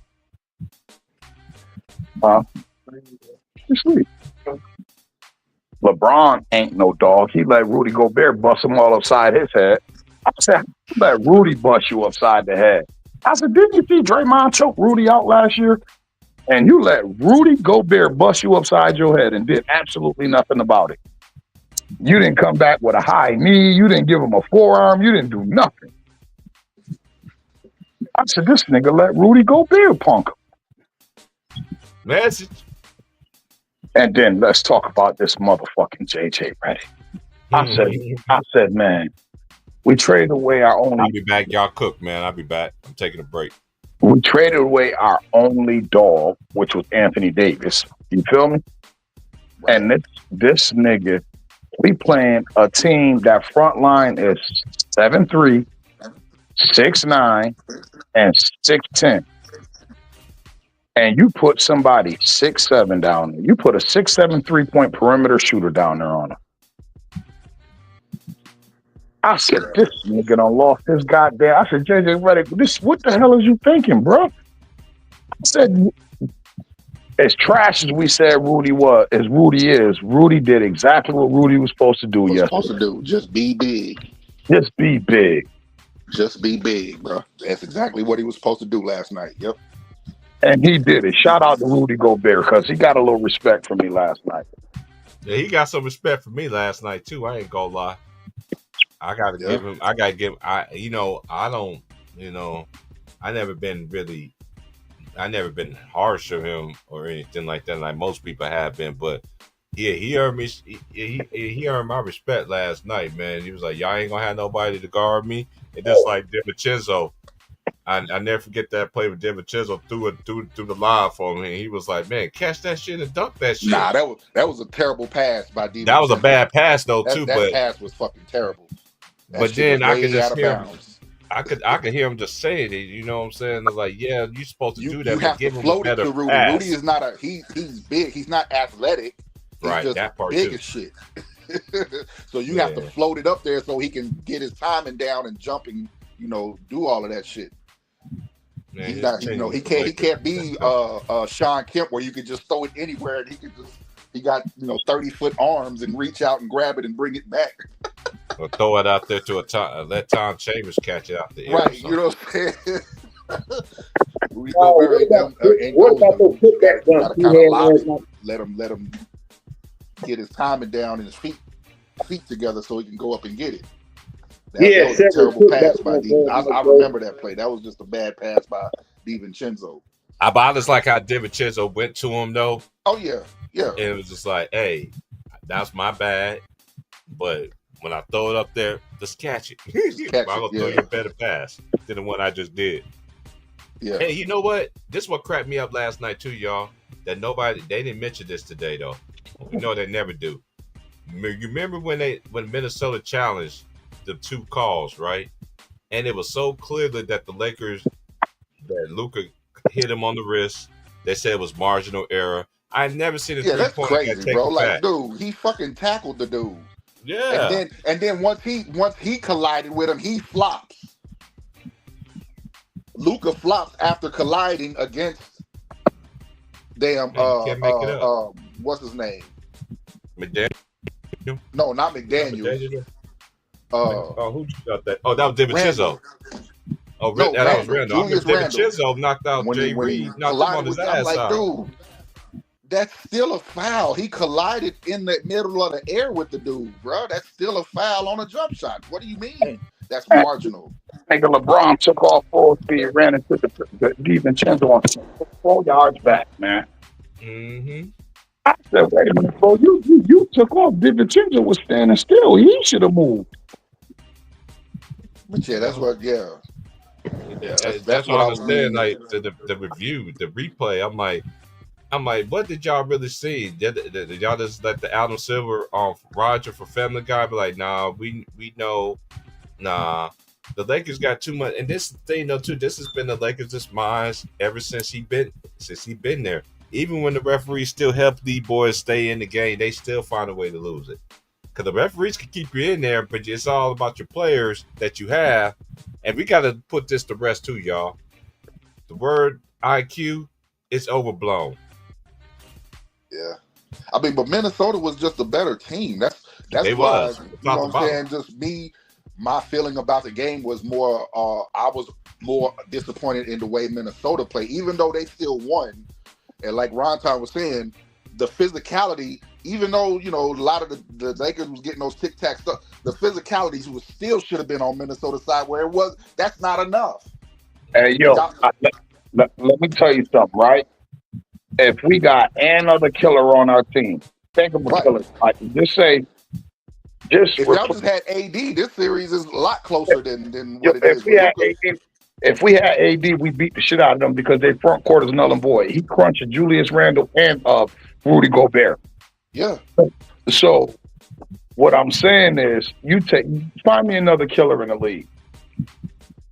Find me a killer. Just say a star player and swap him out with LeBron. We don't lose that series, bro. We were supposed to win every game of that series except for the game, and we could not close in the fourth quarter. Same thing that happened with the Denver Nuggets last year. Niggas talk about all this killer shit, and niggas can't close in the fourth quarter. Yeah. To the point where we had the lead 2 minutes left, and we can't close this bitch. And y'all talk about who a killer? I said, bitch, if that was Mr. Bryant, we would not have lost that game or the other two in the series.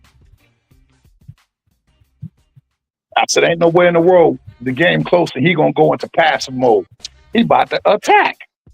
Right. LeBron should have been saying, either y'all gonna foul me or I'm getting a layup every bucket.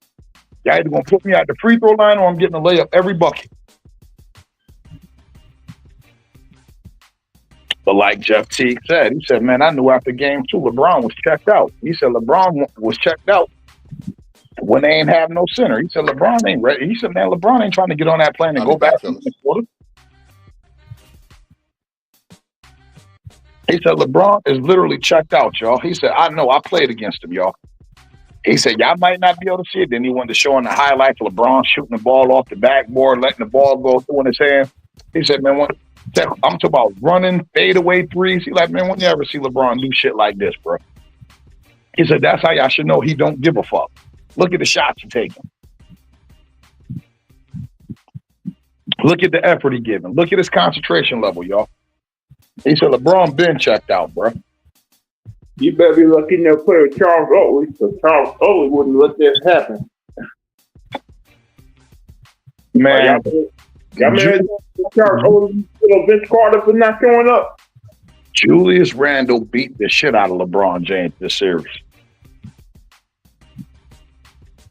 Juke did that to him. Juke come down, put that left shoulder in that nigga's sternum, move, old nigga.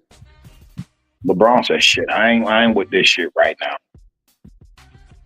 Mm-hmm. But your ass want to play the 4, right, LeBron?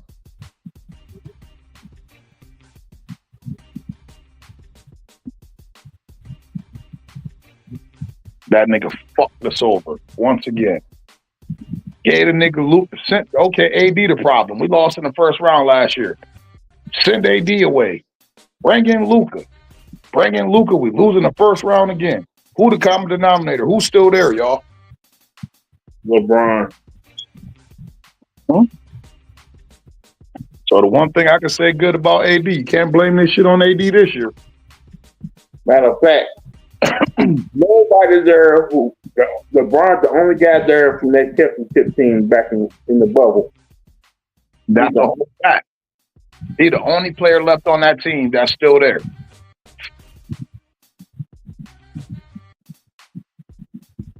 And that nigga ain't even lead us to that champ. AD did that in 2020. He led in every statistical category, y'all. I said back then AD should have been the Finals MVP. No, they gave it to him. They gave it to Jay Reid.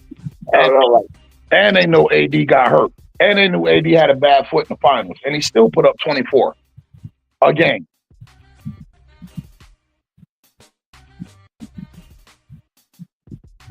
I'm sorry. If I was a player and I won that championship in the bubble, I feel like I didn't win no championship because I didn't do it the right way with fans around, like playing the finals. Like to me, that's like a Mickey Mouse bubble ring to me because I feel like I did not actually win a championship. I just won a Mickey Mouse bubble ring. I ain't going front. Listening to the players said that was the hardest playoffs they ever been a part of. They said the bubble has been the hardest playoffs they ever encountered, Joe. Because they said it's just you and basketball. Everybody said that. Everybody said, man, that shit was tough. That shit was tough. It was just like going back out on the AAU circuit.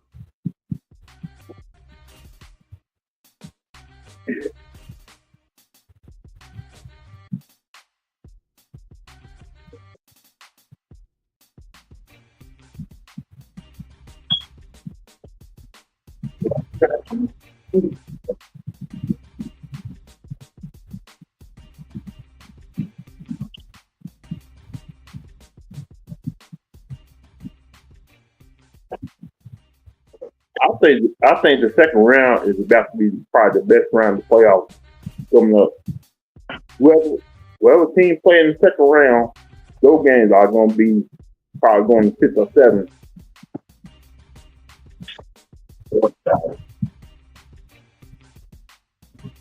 I wouldn't doubt that at all.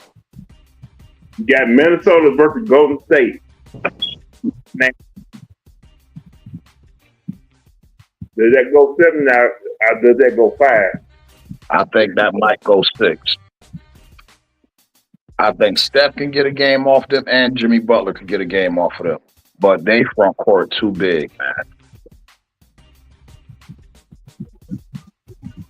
Julius Randle should go 8 shit. Yeah, Gobert might go on crazy. Let's not think about it. Jimmy Butler. One half the time game, man, was very honest.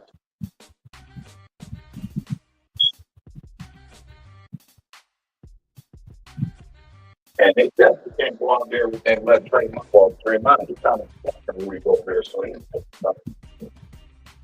Then you probably gonna have Boston versus I don't know who they face in the second round.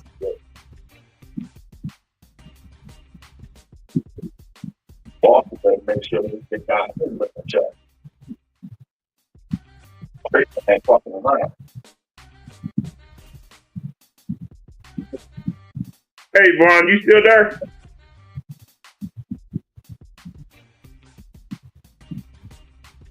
His icon's still up. He might have put it on mute.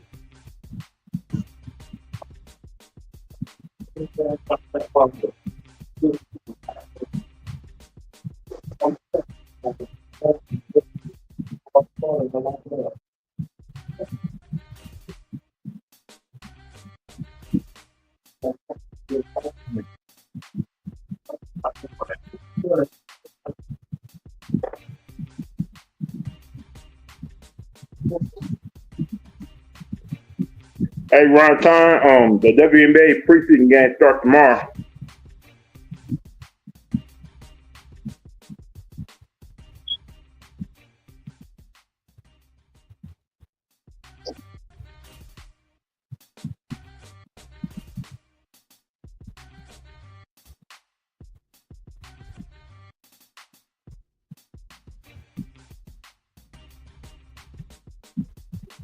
Yeah, man. Hey, so, Lou, now, which way you think we need to go off season here for LA? Because with LeBron and Luka here, if LeBron take his $50 million, we pretty much gonna have the same team. They gonna have to trade everybody to get some new faces in there because we have no cap money. If I was him, I was looking to see if I could get rid of buy LeBron James out and get rid of his ass. Salute Texas T, man. Texas T, come on up, bro. You still Man, got them. man, Hey, Texas T, man. All right, Hey, I'm Texas back, T, yo. man. You still got them J Reeds, man. You still got them J Reed shoes, Texas T. man, Texas, man. Shout out to my brother Texas T. I ain't heard nothing from bros that. That man was on them PEDs. He using PEDs. I agree with T. Price and him. I said, you cannot bring LeBron James back to the team this year. Because he's holding the team hostage right now. Where it can be hard for them to make leverage. Yeah, I like that. What y'all was saying before I had to step away from the mic, man. Like LeBron is the last one left from that championship team. Who else is left to blame? They can't blame Hachimura because Hachimura balled out the last couple of games. Can't blame him. Hachimura been balling, yeah. Now they're gonna blame. You know what they doing? They blame Luka like they did on TV today. Oh, my boy's up in here conquering them. Natural, my boy. Greetings. Hey, what's up? Hey, man, you get your package, man? Man, yeah, I mean. Okay. I got that stuff, man. I appreciate love that, guys. Yeah. Man, yeah, them thing was dope, man. I thought it was gonna come Monday to you, but I forgot. Man, Denver is a big ass city, bro. So Yeah, Denver different. Hey, Denver Vaughn, different for real. Hey, Vaughn, I meant to ask you, what do you think about the Louisville roster so far? I love it. I would like for us to get a physical big man, a physical center. I said the same thing too. That's the only thing we missing. Just a physical big. For who that? Like a power forward or a center. Louisville. That's what killed us last year is offensive rebounds, giving up offensive rebounds. For what team, bro? Louisville. Oh yeah. They definitely need some big court action. Yeah, we just need a physical big, either a power forward, center. It don't matter. I know what y'all was. I think the guards, the wing players we got coming in, along with we got the number one point guard out of high school coming, and that boy can shoot the rock. Be dangerous next year. ACC about to get even better. The shooters we got, oh my goodness! It was down this year, but I think the ACC gonna be back up there next year because the ACC been down basically. They've been down since Coach K been gone. And T. Price, your boy Will Wade is at North Carolina State now. Yeah. Yep. Hey, yo, that boy that y'all getting, Durant, what's his name? T. Price. Talking about Peterson. Peterson, the number 1 and 2 player in the country. Mm-hmm. Now listen, this is my thought process. Remember when I told you? I said, "Oh, him, right?" I said, he either gonna take off and be that dude, or he gonna end up like Michael Kidd Gilchrist. I said, because I see it with him. You feel me? I just don't know how bad he wants. He got it though. He is him. He him. I think He he's gonna be him. better than Michael Kidd Gilchrist, though. What's No, his name? I'm just saying. Remember going into college, Michael Kidd Gilchrist was him. He had everything, but then he got to the NBA and just fell flat. Right, You right, get what I'm MJ saying? drafted him. Huh. Yeah, he had all the requisite tools to be him. He showed us he was him coming out of high school and college, but then when he got to the NBA, it was just like he forgot how to play basketball. He had the ugliest jump shot I ever seen. Man. Yeah, your boy, that boy Peterson, he go get it. He fired though. He fired. But man, Peterson. That's it. Peterson. Yeah, Darren Pearson. They- Yeah, he's going to Kansas next year. yeah, some had him the number 1 player in the country, some had him the number 2 player in the country. Behind that boy, that boy going to BYU. Debasi. They either had him or Debasi rated as the number 1 player in the country. But when I watched the All-American game and I seen all them boys out there hooping, I said, oh no, it's natural for him. I said he could do anything. This bitch put back dunks, threes, mid-range, post spin, drop step, reverse. I said, oh, he got it. I said, he's nice. I forgot that one dude that's 6'10". What's that dude's name that's 6'10" ain't signed yet, Vaughn? He's so nice too. He can play 1 through 5. Ashley can play 1 through 5. Not allegedly can't. Hey yo, Yeah. you know he's still unsigned though. Hey yo, you know I was looking at the draft prospects that they got this year, bro. Yo, do you know that they got Ace Bailey listed as a 6'10" guard? Yo, positionless basketball. They got Ace Bailey listed as a guard coming into the draft at 6'10". I'll tell you what, they're going to he tries to pattern his game. I mean, but I got a pretty good feeling that we didn't even get a chance to see Ace Bailey game. Like he probably got so much shit with him, but play like that. 6'10", Rutgers, get your ass down in that paint. You feel me? Yeah. But they got him listed as a guard, y'all. So who is the center then? I don't know, but all they pre-draft shit that I've been seeing, everybody had Ace Bailey listed as a 6'10" guard. I said, shit. What's the best spot for him? Ace Bailey? What's the best spot? Like, what team you think he'd be benefit playing for in the NBA? I think Ace Bailey right now. I'm thinking of who probably going to have the bottom of the barrel draft picks. You got Washington. You got Portland. You got Utah.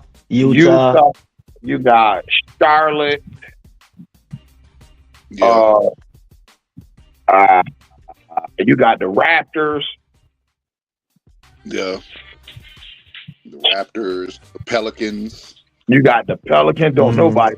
They just need to discontinue them as a franchise. But oh man, I got faith. Wait. I got faith in my man Joe Dumars though. I got faith in Joe Dumars. I got faith. They just hired Joe Dumars down there. They just hired Joe Dumars this year. They said Washington may end up getting the number 1 pick. But they already drafted the kid Sarr, didn't they? Yeah, they get us. They gonna get the number. I get that. He was the second pick. Alex Sarr. Alex Sarr. Yeah, they would have the other French boy with the That's because he didn't want to go to Atlanta, right? Overall, because I believe they had the. That's because didn't he told Atlanta like he didn't want to be there? Like, didn't he go number 2 because he didn't really want to go number 1? Or if I'm Ace Bailey, I probably man, none of them sounds good, bro. None of them situation. Raptors, Toronto. I definitely don't want to go to Utah. So if out of all those trash teams that I gotta pick, I don't want to go to Utah. I don't want to go to New Orleans. I don't. Washington. You don't want to go Washington. Yeah. If we go strong. No, but Washington. Hold on. And Chris Middleton. Chicago needs something, man. They need something, man. If I was Ace Bailey, I could do Chicago. Who the vet? Who's Chicago vet? Chicago needs vet, man. They're gonna have a top 10 pick. Yeah, they were in the plane. Ace Bailey might low key, he might be the second person taken off the board, y'all. The way they talking, I think Ace Bailey's the number 2 pick. they talk about it might be Cooper Flag and Ace Bailey. Man, And you see then a Dylan 6'10" Harper. guard, bro. Like, so And then that mean he Dylan got Harper. handles and stuff like that. So, man, That's what I 6'10" think. guard, that's Yeah, crazy work. Of course, he better go number. He better go top 3. I mean, that's yo, Ace Bailey, he got. Ace is nice though. I like his game. He from Georgia too. You know, I like his game.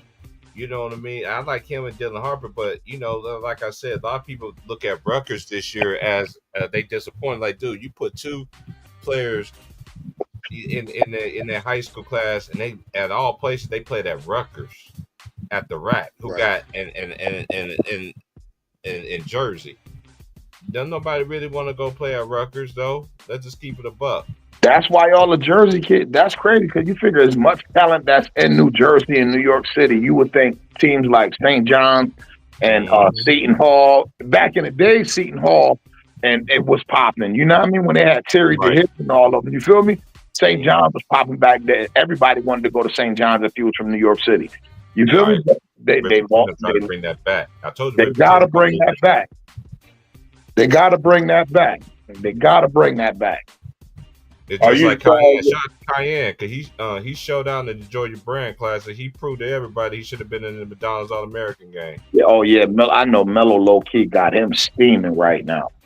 I know he low key got him steaming. But you know, you did got dunked on though, but you still balled out. hey yo, you know, Mike went. Cayenne missed games. I heard he missed games this year. I thought Nah, they said that he didn't in New York State. He didn't play enough games. His team didn't play enough games. Like he didn't play enough. They didn't credit him with enough games. I'm like, man, when the fuck you ever seen a Ronald McDonald? What is it? Like that's what I was hearing. Like, what do you mean? Like I never It- seen the a talent- heard about him being hurt. I never seen a New York high school basketball player that won. Mr. Player of Basketball the New Year York. and was not a McDonald's. I ain't never seen it, but this year. That was That's crazy. I know it's politics. Yeah, that was crazy. That's why I was like, hold up, how's Hey yo, now the top they player in New did York? they did the kid from Rochester like that too, though, bro. Well, actually, no, I can't say they did that because they actually gave Mr. New York State the Sebastian Telfair that year instead of Tyler Ralph. And Tyler Ralph and them, that's who ended up beating Sebastian them. They ended up ranked number 2 in the nation behind St. Mary's and Vincent. That was LeBron's senior year. Them niggas, they whole starting 5 went D1. Brian Patinella, Marty O'Sullivan, Jack Leisure, Tyler Ralph, and what's his name? They all went D1, yo. The niggas ended up number 2 in the nation at the end of the year. They ended up, and they were supposed to play LeBron and them in that beach ball classic down in North Carolina, but a hurricane came and stopped the whole tournament. They had won their side, and LeBron and them won their side, and they were supposed to play. But Tyler Ralph, all he do is train NBA players now. He went to West Virginia. Then he transferred to St. Bonaventure. You know how I'm gonna put it like this. He was the new Jason Williams, the white chocolate. Like as soon as you seen him dribble a basketball and play, you like this nigga played with black people all his life. Like you'll be like, ain't nothing white about his game. Yeah. Indiana got like the best recruiter in the game on their staff now. Who that? Some guy, I forgot what his name is, but he supposed to be the best recruiter in college basketball. He gonna recruit guys to go to Indiana so Indiana can get back to accessibility. That's what I said. Like, if I was Ed Cooley, bro, I would be up in Georgetown, athletic director, be like, man, if y'all don't give Allen Iverson some sort of job and capacity here to get me some of them goddamn kids out of Virginia, like if they're creating general manager positions in college, so make him and the if general I'm manager. Ed Cooley, I tell him it better not be nobody other than Allen Iverson, yo. Yeah, make Allen Iverson the general manager. Yep. There's only 2 that Pat already do for the program, but it's either I want Allen and the only other person I'll accept is Alonzo Mourning. Because then I know I'm gonna have a flood of big men. But I need them kids. I need them kids that want to be Allen Iverson. Yeah, Oklahoma just made Trey Young their general manager.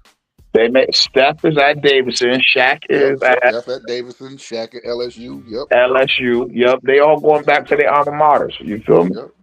When John Calipari was create a general manager position at Georgetown and make Allen Iverson the general manager.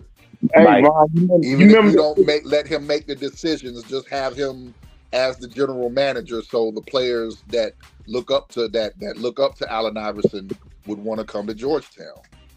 Just for that reason, yeah. Why Just not? for that reason, yeah.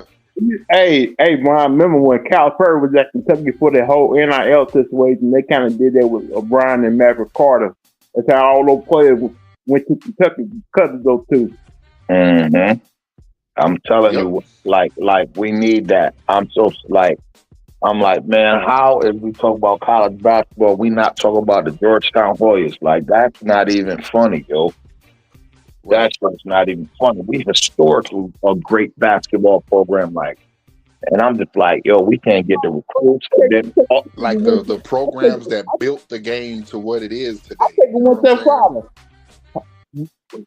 UNLV needs to be back in college basketball respectability. Remember, but I was just gonna say, football kind of messed that up though. Everybody chasing football money has messed that up for college basketball. With all the conference realignment and stuff like that, you done destroyed rivalries. You done did all kind of stuff to mess up college basketball just to benefit college football. Yeah, that's crazy, because I'm just sitting there like, yo, how does the most prominent college in the DMV area like not get no top prospects out of the DMV region? Like, there's no way. Like, and I told him, I said, man, our first mistake was letting Shaka Smart get all the way to Texas after he left VCU. I said he was supposed to be in the first place. He was supposed to have been a Georgetown man. You feel me? Because he was getting them recruits to VCU. I don't know how, but Shaka was getting them. It's his style. And I'm looking at it now, like, them niggas got to put some bread up, man. Like, this shit is about that bread now. Like, them young boys want that bread. And I don't, our alumni got to come together, man. Y'all done have some successful NBA careers. Couple of y'all got Mazzo. You still work for the Heat. Like, y'all got some money. All you niggas who from Georgetown who made the league, you niggas got some money. All you Roy Hibbert niggas, all you niggas got some bread, bro. You niggas better. Yeah, because you see Junior Bridgman donated $10 million before he passed away to Louisville. Yeah, like Iverson, you might as well go ahead and plug that Reebok deal in with Georgetown. You feel me? Like, start getting them little niggas NILs with Reebok and all that shit, and let them niggas get their bread, bro, and start getting some recruits. Cause like, that's crazy, bro. Like, Syracuse, like, I like it. Cayenne about to get Syracuse popping again. They got national notoriety. They got somebody everybody want to see. We got to get somebody everybody want to see, bro. It's a damn shame these kids don't realize what Georgetown used to be before. Like, good. See, this is what a lot of people don't really realize, though. Like, a lot of people don't realize Georgetown is really a law school. The only niggas you really see at Georgetown is on the basketball team. Men and women. Other than that, you going there to be a lawyer. School, a Catholic school, and a private school. It's private, but they got all three of those. Like, now you tell me, now how the fuck a nigga like John Thompson end up the head coach there? Because of basketball. They had a basketball program. John Thompson said, nah, I'm going to go get these niggas that y'all scared of. Yep. And I'm about to make them get a 4-year degree. And they lit. I'm going to get them boys out of Africa. I'm going everywhere. And remember, John Thompson don't play because, remember, he stood up to a big-time drug dealer. Man, he the one who saved Allen Iverson life, man. Allen Iverson. Yeah, I remember that. Like that boat. Allen Iverson had him had all his offers. Remember, Allen Iverson had so many offers, not for just basketball, for football too, y'all. Yeah. After that bowling alley incident, all those went away. That And he nigga, was in Because the he was thing really about supposed it, he to go to wasn't involved in Virginia. the fight. He was He supposed to wasn't. go to Virginia to play basketball and football. yeah, like that nigga had so many D1 scholarships, bro. Like that shit was crazy. And John Thompson was the only nigga. That nigga mama said, "Oh nah, you going with Mr. Thompson." And then yeah, once that fight Hmm. happened, yeah, He was he lost all his options because when you see the video, he wasn't even involved in that fight. But no, right. But it was what it was. But they tried to destroy the young man. But when John Thompson stood 10 toes down with him, his mama said, "Ain't nothing to talk about, It's bitch. the You a same thing they Hoya. did to Kevin Garnett. Yeah, you a Hoya, bitch." And then you know the crazy part about it, the nigga's sister. I think his sister ended up getting sick. John Thompson kicked him out of school. Allen Iverson said, "I had no plans to go into the NBA because I had committed 4 years to Coach Thompson." Mm-hmm. He said I was only a sophomore, and guess what John Thompson said? He should have been going after he was a freshman. He could have been going out. Allen Iverson would have been the number 1 pick in the draft in '95 if he would have came out in '95. Oh yeah. Wow. Yeah, he stayed because of John Thompson. Who came out in That was 95? clear. He won. That's the year. And they had a chance. But like Allen Iverson made that team that much better, bro. Yeah. Like I did. Like personally, just remembering back then, because of the team around Allen Iverson, I didn't think they should have been as good as they was. Allen Iverson made them boys better. that's his He was teammates in that dude, bro. He got so many teammates in NBA too, like Victor Page. About Victor Page, Othello Harrington. Yep. What's my name? My nigga name is Junkyard Dog. Jerome Williams. Say the Junkyard Dog. No, that was his nickname when he got into the NBA. They called him That's the a Junkyard crazy nickname, bro. Hey, Junkyard Dog. That's a tough nickname right there. Because that ain't somebody to play with, bro. Hey, yo, that's who you want. And Jerome Williams was just that. He played exactly what his nickname. He was a Junkyard Dog. Bitch, I do everything. I'll guard the best player on the offense. I'll take the biggest nigga down in the post. I'll rebound. He was sort of Dennis Rodman-ish. You feel me? They called that nigga the Junkyard Dog. And if you remember, in '95, Kevin Garnett didn't play. He didn't play college basketball. Oh, you were saying who went in '95? KG went in '95. KG, that was KG came out in '95. Yep. Marcus Camby was the number 1. No, Marcus Camby came out the next year. Ali Umars played for John Calipari. Yeah, he came out the year in '96 with Allen Iverson. And I never forget. Speaking of Marcus Camby, I never forget. I thought UMass was gonna win the title that year. Marcus Camby was number 1 pick in Allen Iverson draft. Them Puerto Rican boys was tight. Travieso and Edgar Camby was the number two pick. No. Allen Iverson was the number 1 pick. I think Camby was number 2. Yeah, T-Price was reading that draft the other day. T-Price was reading that '96. That's a crazy draft, bro. Listen, that's what we lost to in the Elite 8 in the NCAA tournament, but it was Marcus Camby, but Rick Pitino had 2 Spanish guards, Travieso and Edgar Padilla. Yeah. You feel me? Like, these motherfuckers them boys was the truth. They was it. Hey, don't forget they had them forwards, Dana Dingle and Dante. Yeah, Dingle, yep. Dingle, yep. Dana Dingle and Dante Kellogg. Yep. Yep. Yeah, that's and Carlos Travieso was their name. And I ain't gonna front. That's the first time I had ever seen a boxing 1 defense, because that's what they played on AI in the tournament. A boxing 1. A boxing 1. Yep. Because they didn't have a power forward. Lou Rowe was already gone. Mm-hmm. Have a power forward that year. Well, no, that year I thought Syracuse was going to beat Kentucky in that championship game, because Syracuse had a king that year, John Wallace. That's my cousin. That's crazy, because I was just with John. Our cousin just passed, and we was just at the funeral chopping it up, me and John. But that's my cousin. Man, that Syracuse team, they was, even though they lost to Kentucky, they were kind of They were kind of loaded. Nobody didn't expect them to go. Yeah, there was a lot of teams like that, Lou, that was loaded. Look all them good Kansas teams Roy Remember, Williams had. Look at remember all them them niggas. teams. Look at all them teams that Bill Self had. And Shandon Anderson was playing at Georgia that year. They beat them in the Final Four. I remember that Georgia team was loaded too. Shannon Anderson was nice that year. Yeah, Shannon Anderson was on fire that year in the tournament too. Like, yeah, SEC was always a part of the because that's what a lot of people that watch college basketball don't know, man. Because that's when Tubby Smith and then Rick Pitino. Then it went, I think that's another nigga who don't get mentioned in that '96 draft, Shandon Anderson. Mm-hmm.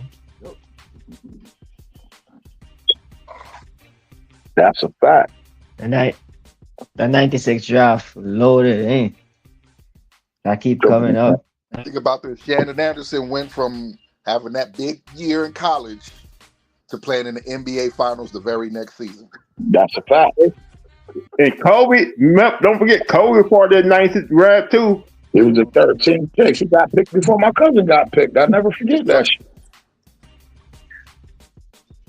And my cousin was telling me that, nah, he was him. That nigga was telling us, nah, that nigga gonna be fired. Kobe? Yeah, he came out in the same draft with him. Yeah, that's the draft he got traded to LA for because he was drafted by Charlotte. At first he got traded to LA during the draft. He got traded for Kobe went 13th. I think my cousin went 16th that draft. Lottie Divac. I remember that because all Charlotte wanted was an expired contract. Yeah, we sent Lottie Divac over there. I remember that shit. Wow. And then we turned around and sent Eddie Jones over there for Glenn Rice in 2000. Yeah, yep. Lottie Divac for Kobe Bryant. Yes, sir.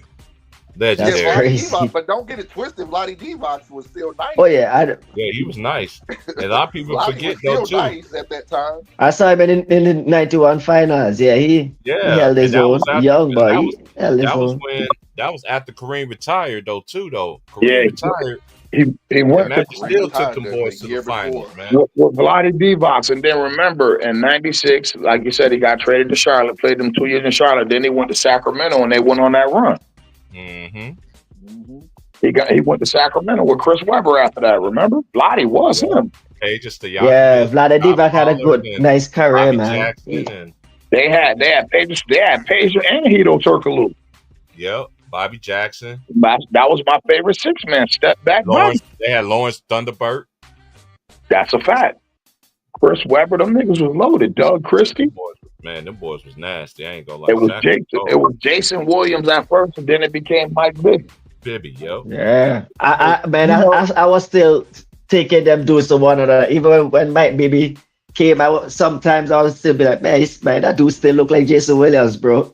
Like Rick Alleman was a great coach, but he ran into bad situations in the playoffs every time. He almost came close to winning championships. He ran in bad situations. Man, just like Kevin Garnett running into those Spurs, bro. KG, man, it's just those Spurs team, bro. You got to think about this. The thing with Kevin Garnett, remember, and to this day, I don't know why the fuck Minnesota chose to try to pay Joe Smith under the table. Like he was like that. I mean, he was decent. Don't get it twisted, but he wasn't nobody you risk your franchise for. Remember, I don't know that story there. What's that story? I don't know. I'm not familiar with that one. They basically tried to illegally pay Joe Smith. Like they tried to give him his contract and some money under the table. The NBA caught second season. Yeah, the NBA caught wind of that shit, and then they stripped Minnesota for like the next 5 first-round draft picks. Kevin Garnett. Oh shit! Yeah, that's why. The most stupid thing Minnesota ever did was trade Marbury from Minnesota. That was the most stupidest thing they ever did. For Joe Smith? After that, I mean, he didn't suffer all of that for Joe Smith. I mean, was he worth it though? Was that player? No, Joe Smith is not a Hall of Famer. Joe Smith might not. Oh man, jeez. Team like He The was a. He said first, he was 6'10", but the Joe next Smith really five looked like he was five about picks, 6'8". man. Ooh, that's I think harsh But though. they said he was 6'10". Who was that? David Stern? That was David Stern. yeah, absolutely. He buckled him. Damn, David Stern don't But play Joe one. Smith played like he was 6'8". And remember that, and remember they ended up having to give. They almost went bankrupt. They had to give Kevin Garnett all their money. That 6-year, $121 million contract. Nobody had ever seen nothing like that before in life. So KG. That was okay. That was after KG. That was like KG first season there or second season there. Like his Did this third, happen? like by his That was, third season, because he came in '95. Marbury came in '96. They played together '97. I think by like '98, Joe Smith got drafted. They did the bullshit by like '99, and then they stripped them niggas for like 5 first round draft picks. Oh man, they missed out on I don't some think he got a possible first round. talent. Damn. I don't think he. The best player I remember them drafting was Wally Zerbiak. Oh, they didn't draft Spirell? No. Yeah, of course they didn't. Sprewell was traded there. Yeah. Sprewell was traded. And that was the thing that they had to do. They had to build a team through free agency around him because they didn't have no Yeah, draft. because you don't got no picks. Man, that's cool. That's sad. Well, you know what, man? KG deserves much more respect for sticking around that long. But think about it. Minnesota was the place where you were sent to die. Latrell Sprewell had already gotten to the bullshit. Sam Cassell was known as an asshole. So the team they fucked around and put around that nigga was just the niggas that he needed. Yep. They were getting outcast. Oh, so they were kind of take the punishing him and they were like, hey, they didn't even know they were giving him a team. Yeah. The only thing the niggas fell short was they ran into Kobe and Shaq. Those Spurs, okay, so yeah. Sam Cassell got hurt in game 1. Yep, they ran into Kobe and Shaq. That's the only thing that stopped them from winning the title. Because other than that, they was popping anybody in the East. Oh, for sure. He wasn't the big ticket for nothing at that time.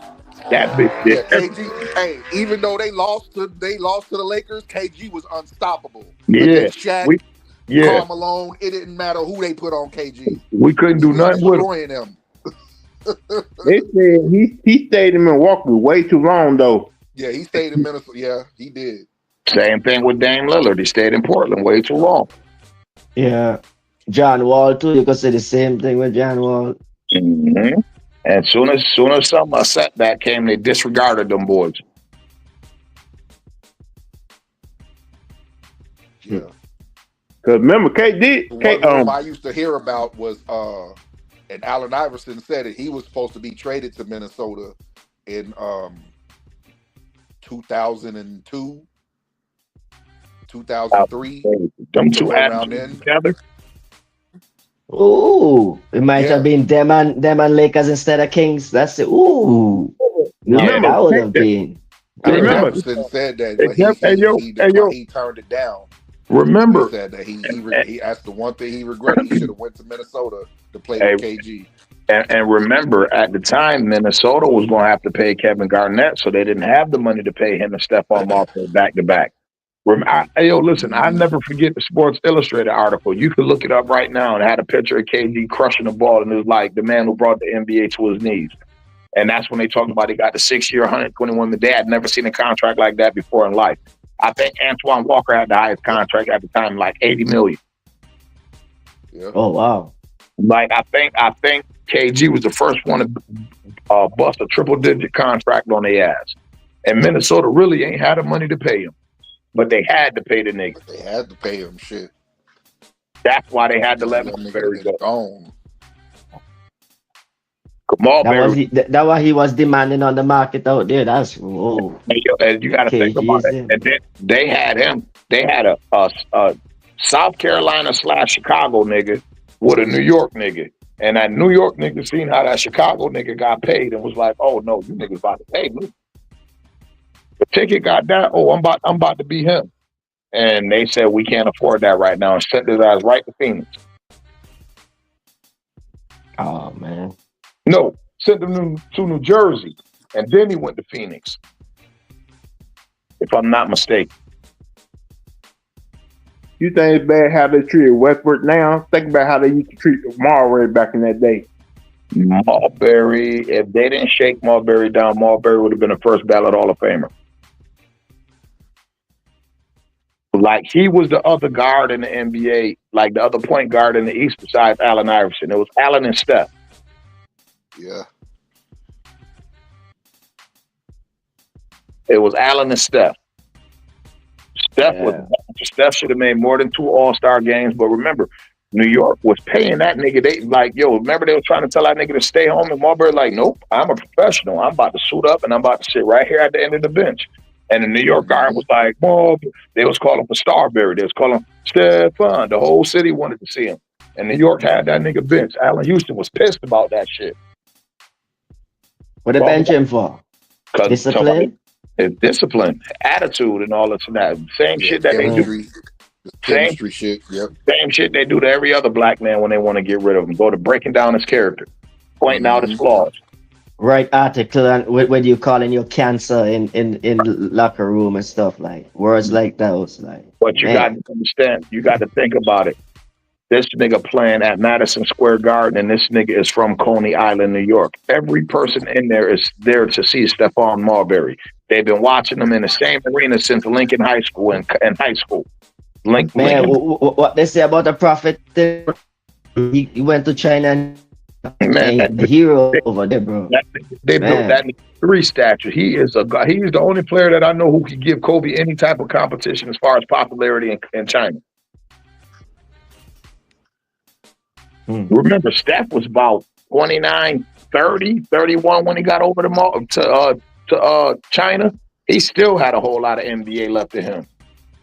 29, 30. Oh man, yeah, you could stay in your prime. That's even if he was in his early 30s, he's still like God to them over there. He came in pretty young then. Yeah, he only did 1 year at Georgia Tech. He went to Lincoln High School, went to Georgia Tech for 1 year, then got drafted in '96. Yep. Yeah, I remember him at Georgia Tech. I remember when he went to Cameron Indoor and cooked Duke. Yep. Yeah, I love Stephan attitude when he played, man. He was like, yeah, the way how he played, I love his attitude. And listen, and his whole family, not just his immediate brothers, like all his first cousins and all of them niggas hoop. I was locked up with one of his first cousins, his cousin named Frank. We used to call him Frank Nitty. Like him and Stephon's younger brother, Zach, the one who went to Rhode Island. Him and Zach was the same age in high school at the same time, and he caught a case. We caught a case at the same time. We ended up in the same shop camp. Man. He was from Coney Island. When I'm telling you that this boy was wicked with the pill, like I used to be like, damn, I'm like, this nigga is Marbury cousin. Like he had that same move. He's like, yo, we all do that shit. But then he the one who started breaking down the nigga family history and was telling me about his brother Larry and all. That's how I knew the nigga was his people. Because he was actually getting fucking mail from the motherfuckers. Right. Pictures and all that. Like, I think his mom and Stephon's mom was sisters. Man, the black family still be like that. I know where I'm from. We my sister's kids and we close and we go there. As far as everyone, man, all my sister's kids, my sister's sisters, Great. Let me tell you I'm gonna tell you when his downfall started, right? When he started that Starberry foot line, right? That sneaker line. And he broke down to the American people why he do it, right? I only sell my sneakers for $20, same material as that Nike used, that they used for all that. He got on national TV. And they asked him why he didn't sign a Nike deal and all that. And he called LeBron James a damn fool. He said he signed a 10-year deal for $100 million with Nike. He said, my first 3 years, Starberry, I done grossed over $180 million. I done profited over $180 million. And he said, I ain't the damn fool. I forgot which talk show he was on. And after he said that, everything went downhill for Starberry. He pointed out the fact that LeBron was a slave to Nike for $90 million. And he said his first 3 years of Starberry, he profited over $180 million. He said, why would I sign with Nike? Who looked like the damn fool? It's taking you 10 years to get 90 million. I started my own brand and got 180 million in 3 years. Stephon was on that, know y'all worth. And he was about to start showing us how to do that shit. And they buried that young man. They said, oh no, this nigga from New York a problem. We just thought he was a basketball player. This nigga's not stupid at all. That's why they hate smart black people, because and remember after that, that was the decline of Starberry. They started saying, oh, he's this, he's that, he's this, he's tripping, he that. And they ran him out the NBA. Like you see, remember, Stephon was at the Olympic game watching the basketball team. Everybody gassing him up, but LeBron. Oh, he don't fuck with LeBron. Because I remember him getting on live after the game too, talking shit about LeBron. Yeah. Stephon was a truth teller. That's why they got him out of there. You don't fuck with LeBron like that. Same reason why they did Carmelo like that. They get all truth tellers, nigga. The same reason why they do Jaylen Brown the way they do him. Man, that's the first finals MVP. I never like you. I ain't even think they mentioned him as a final MVP all season, bro. Listen, rated finals MVP. You know how they promote that? Like, I've never heard that being mentioned, bro. Didn't he win the Eastern Conference Finals MVP too? Both. He double dipped on him, and that nigga didn't even make the Olympic team. They said they get that. They said, man, that nigga teach at MIT in the off season. Keep that nigga out the spotlight. Mm-hmm. That nigga smart. How do he make the Olympic and with a slap in the face to then you take his teammates? Listen, do you want to know where his downfall began? When that motherfucker said he wanted to bring Black Wall Street to Boston, Massachusetts, the motherfucker said, get this motherfucker out of here. This man, rebuild the Black Wall Street in the whitest city in America. That's like saying, well, I can't even say that on here. That's like, man, yeah, that's a carnal sin to those people's ears, bro. You don't say things like that. No, Boston is the same. Boston is the same people that shitted in Bill Russell's bed. even though he wouldn't have championship and doing everything, and they would defend those same championship, bro. They would put them up against LA and say, how much we got? Like, they would defend those championship, but that's how you treat your champion. Get out of here. I done did a lot of traveling. Jaylen Brown has done a few forbidden things. Listen, I done did a lot of traveling. Listen to me. I'm talking about East Coast, West Coast, like Toronto. I done did a lot of traveling, y'all. And I went to Boston in the summertime. And let me tell you, it was a beautiful city. Like, as far as just the city, but shit is segregated for real. Like, they got the niggas over there in Nubian Square on Dudley Street and with the Puerto Ricans, and then the rest of that shit is just like all Crackerville. Like, Boston is the whitest city in America that I've ever been into, yo. And I done been to big cities. I'm talking about Dallas, yo. I done been down there. I done been to Houston. I done been all over Florida. You feel me? Like, I done been down to Georgia. I done been out west, like I said. Like, I done been to Chicago, bro. I'm talking about, I done did some traveling. I was lucky enough to do some traveling and have some good times. And Boston, the whitest city I've ever been in, y'all. Like, I swear to God, the crazy part about it, they don't even sell Newports in Boston. Boston might be the whitest city, but Oregon is the whitest state that I ever seen in my life. Listen. I can get why Oregon is the population that it is. You feel me? I get that. You feel me? Because right there, Canada, I get that. But Boston, Massachusetts, that's right there where the 13 original colonies coming from. You feel me? That's what they call the New England. That was the first place that they settled. Yeah, this is gonna be. Yeah, this is the new. Yeah, you're right. This gonna be the New England. That, and then they went to taking them people land and calling that shit the 13 original colonies, and all up and down the eastern seaboard wasn't nothing but Indian nation. New England, but they kept the old ways, bro.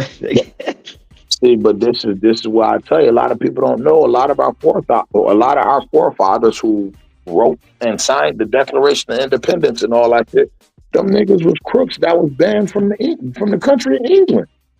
Oh yeah, bro. Like they come, they run, man, they run, bro. Like you think if they would have done that over there, they would have be here? It's because they can't do that shit over there. Like they got run out by bigger people than them.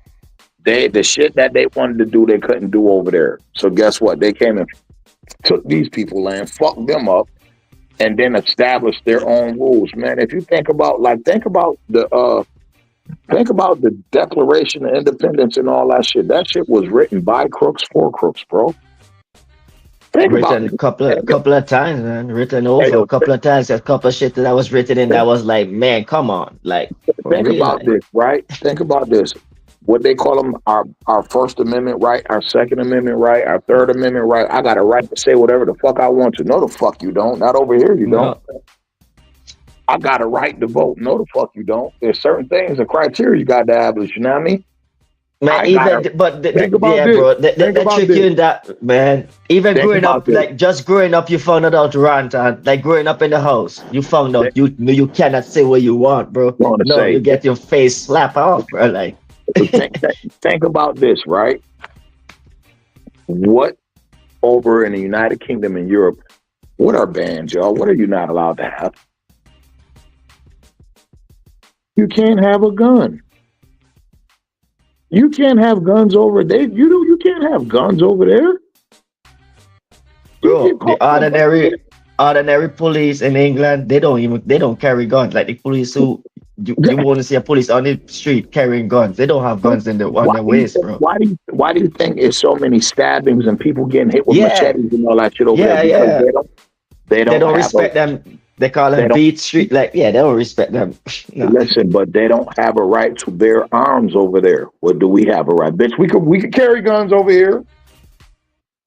There's no right to bear arms over nowhere in the United Kingdom.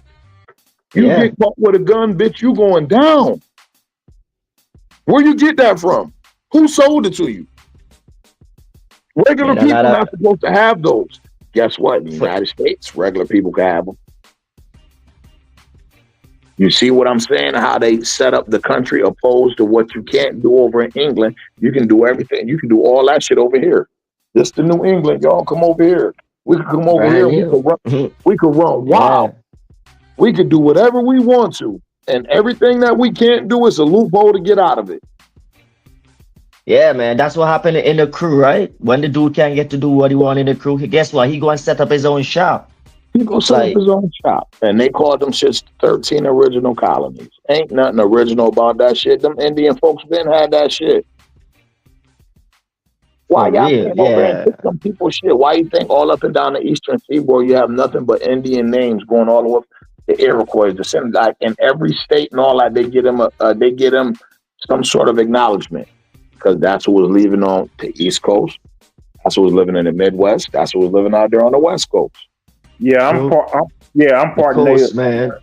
Yeah, I'm part Native American. Like, they didn't go too far. They didn't go too far. Like me too. Like my grandfather. Listen, my grandfather, like his father is like 100% Native American. You feel me? Like his mom was from the Caribbean islands. You feel me? So like we have nothing but Indian heritage. Like no, listen.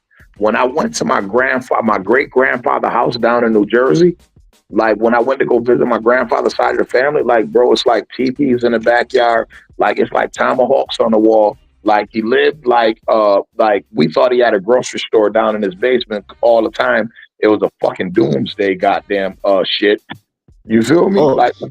Like he lived off the land and all. Like my grandfather skin a snake, like all types of shit. Like, and guess what? Yeah, my family's like it too. And let me tell you about my great grandfather. This is one I used to be young when I used to go down there. I'm talking about like a little kid, like 9, 10 years old. You know, go down there, my grandfather, my grandmother, and we visit his side of the family, visit her side of the family. You feel me? But I'm with my granddad, and it's just like, Okay, then. So you got blood native to the land, bro. yeah, To the Hey, land hey, itself. Lou. Ain't no come my over. Unless your Ain't no people come came over directly shit. from Africa, like, every black person from Kentucky is indigenous, fam. yeah, that's a Every Right. fact. black person Oh, from for So, Kentucky. so let yeah, me tell y'all about my first Kentucky. experience.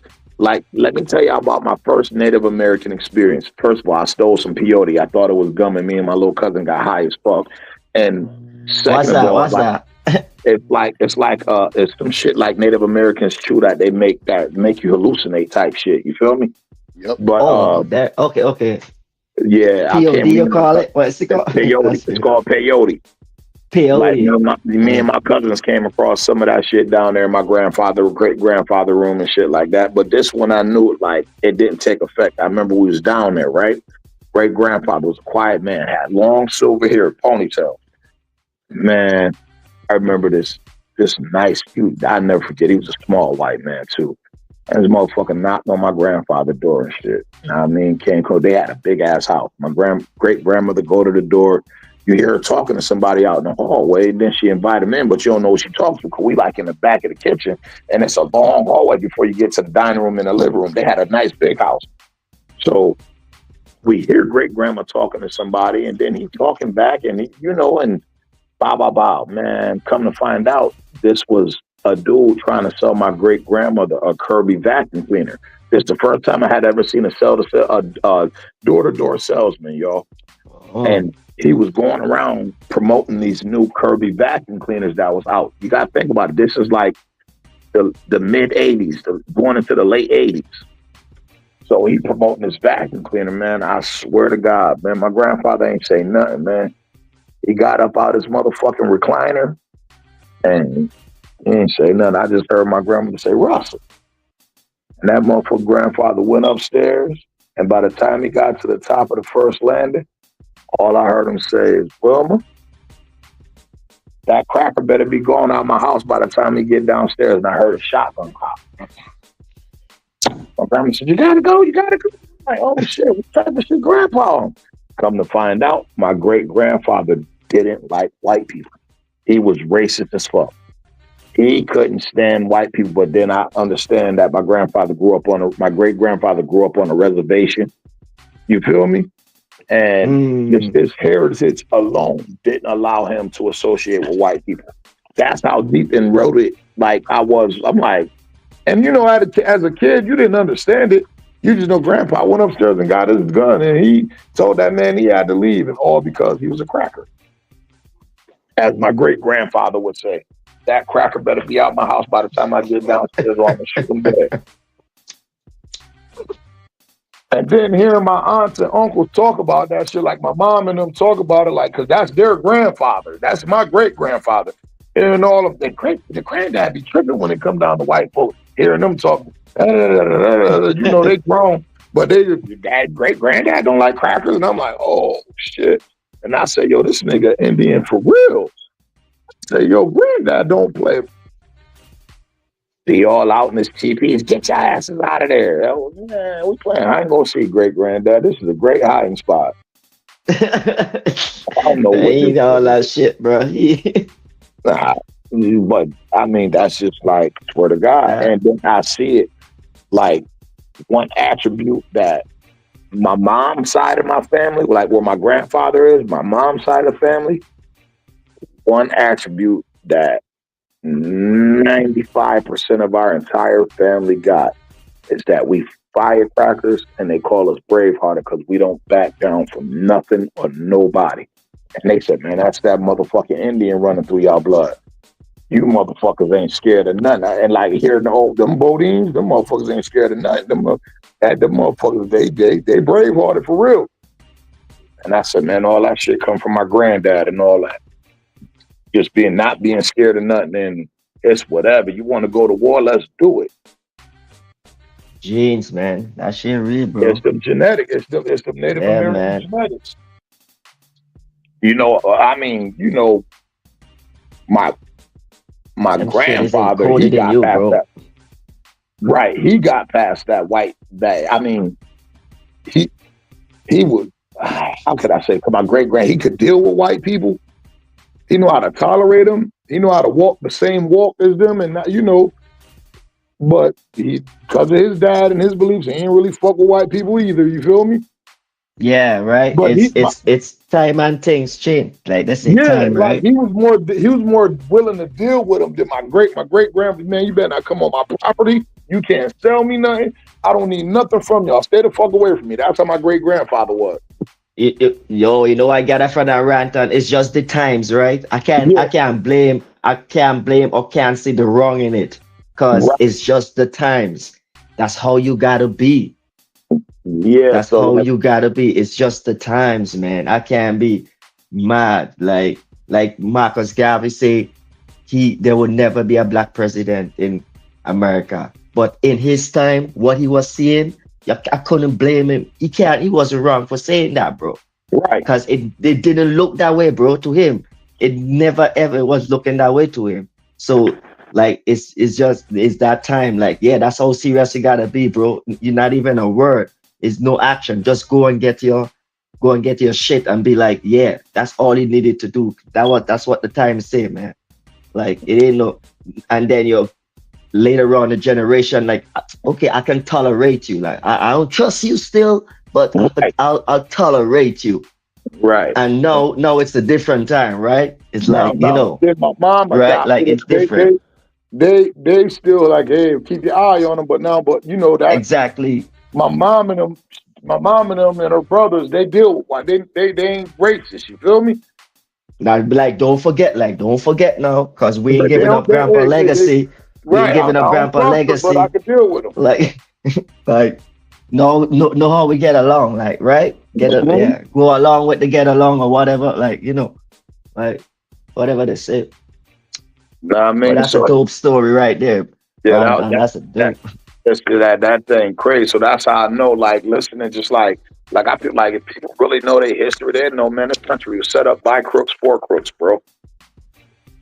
Salute, Yeah. Jack. I didn't want to interrupt while y'all were cooking, but is that Ron time? Yes, sir. Okay, you're one of my favorite dudes to listen to. And I What's up, appreciate family? that. Oh, you made it. Salute, brother. Shout out T Price. This is my first time on your podcast. Thank Hey, you for you got a blessing me and comment. bringing me up. Comment in the comment section so I give you a wrench, man. Oh, you talking about me?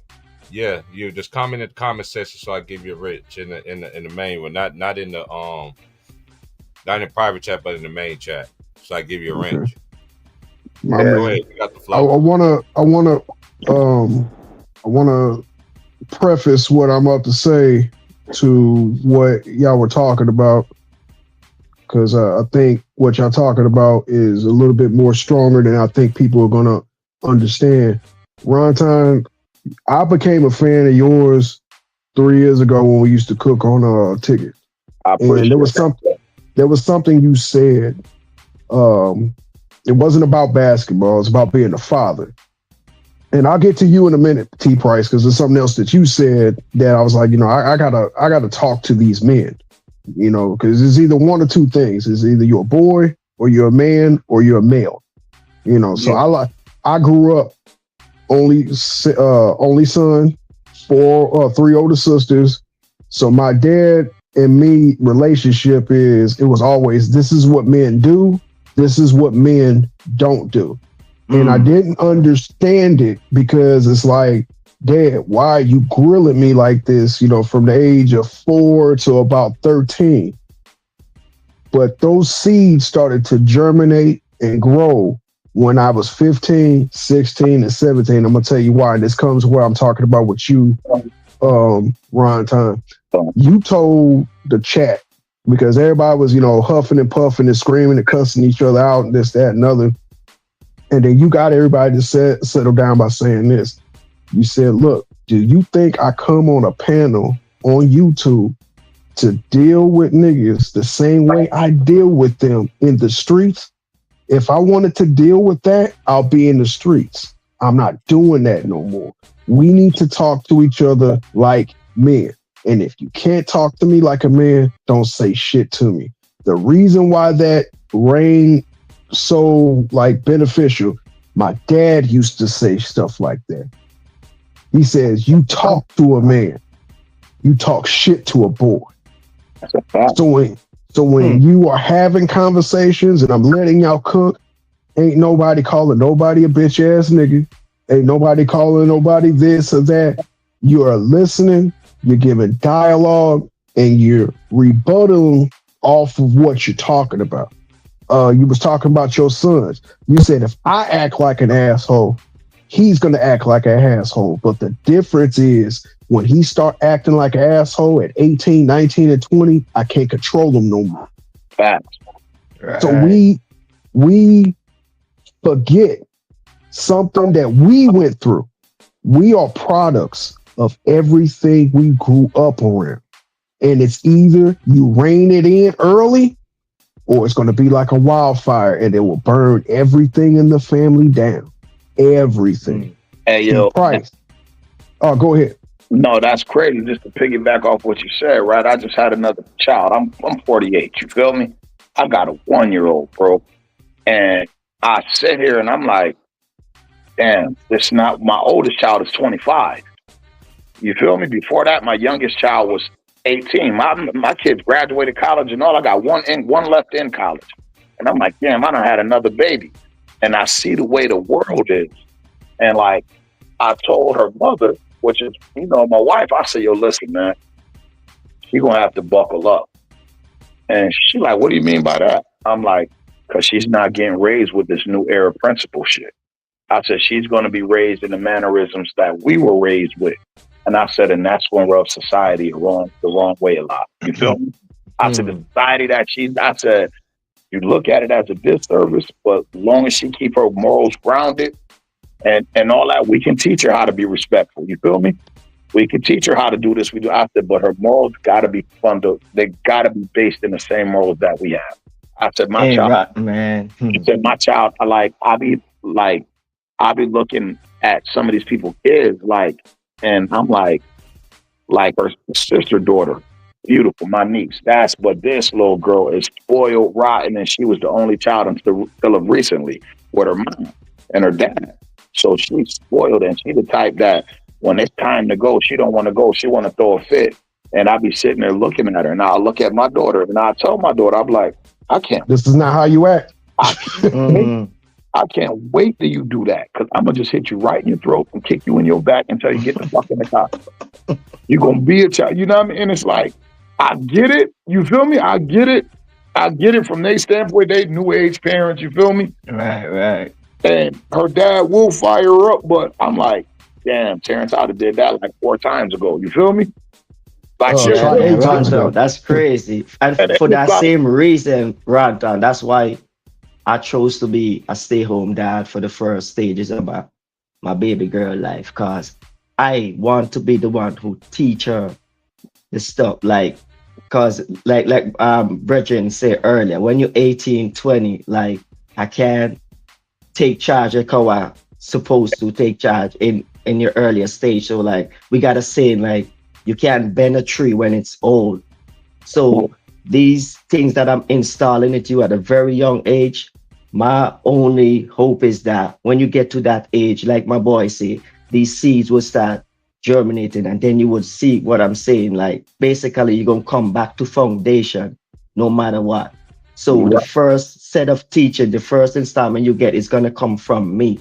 So that is what you're going to always go back to. And that's one of the reasons why I chose to be a stay-home dad. Make sure the finance was set in state, and I'm going to be the one to teach my kid ABC and that part of it. And you know what I'm saying? Telling you, bro. And it's like that. It's like that with me now. I move my whole schedule around because I got my newborn and stuff like that.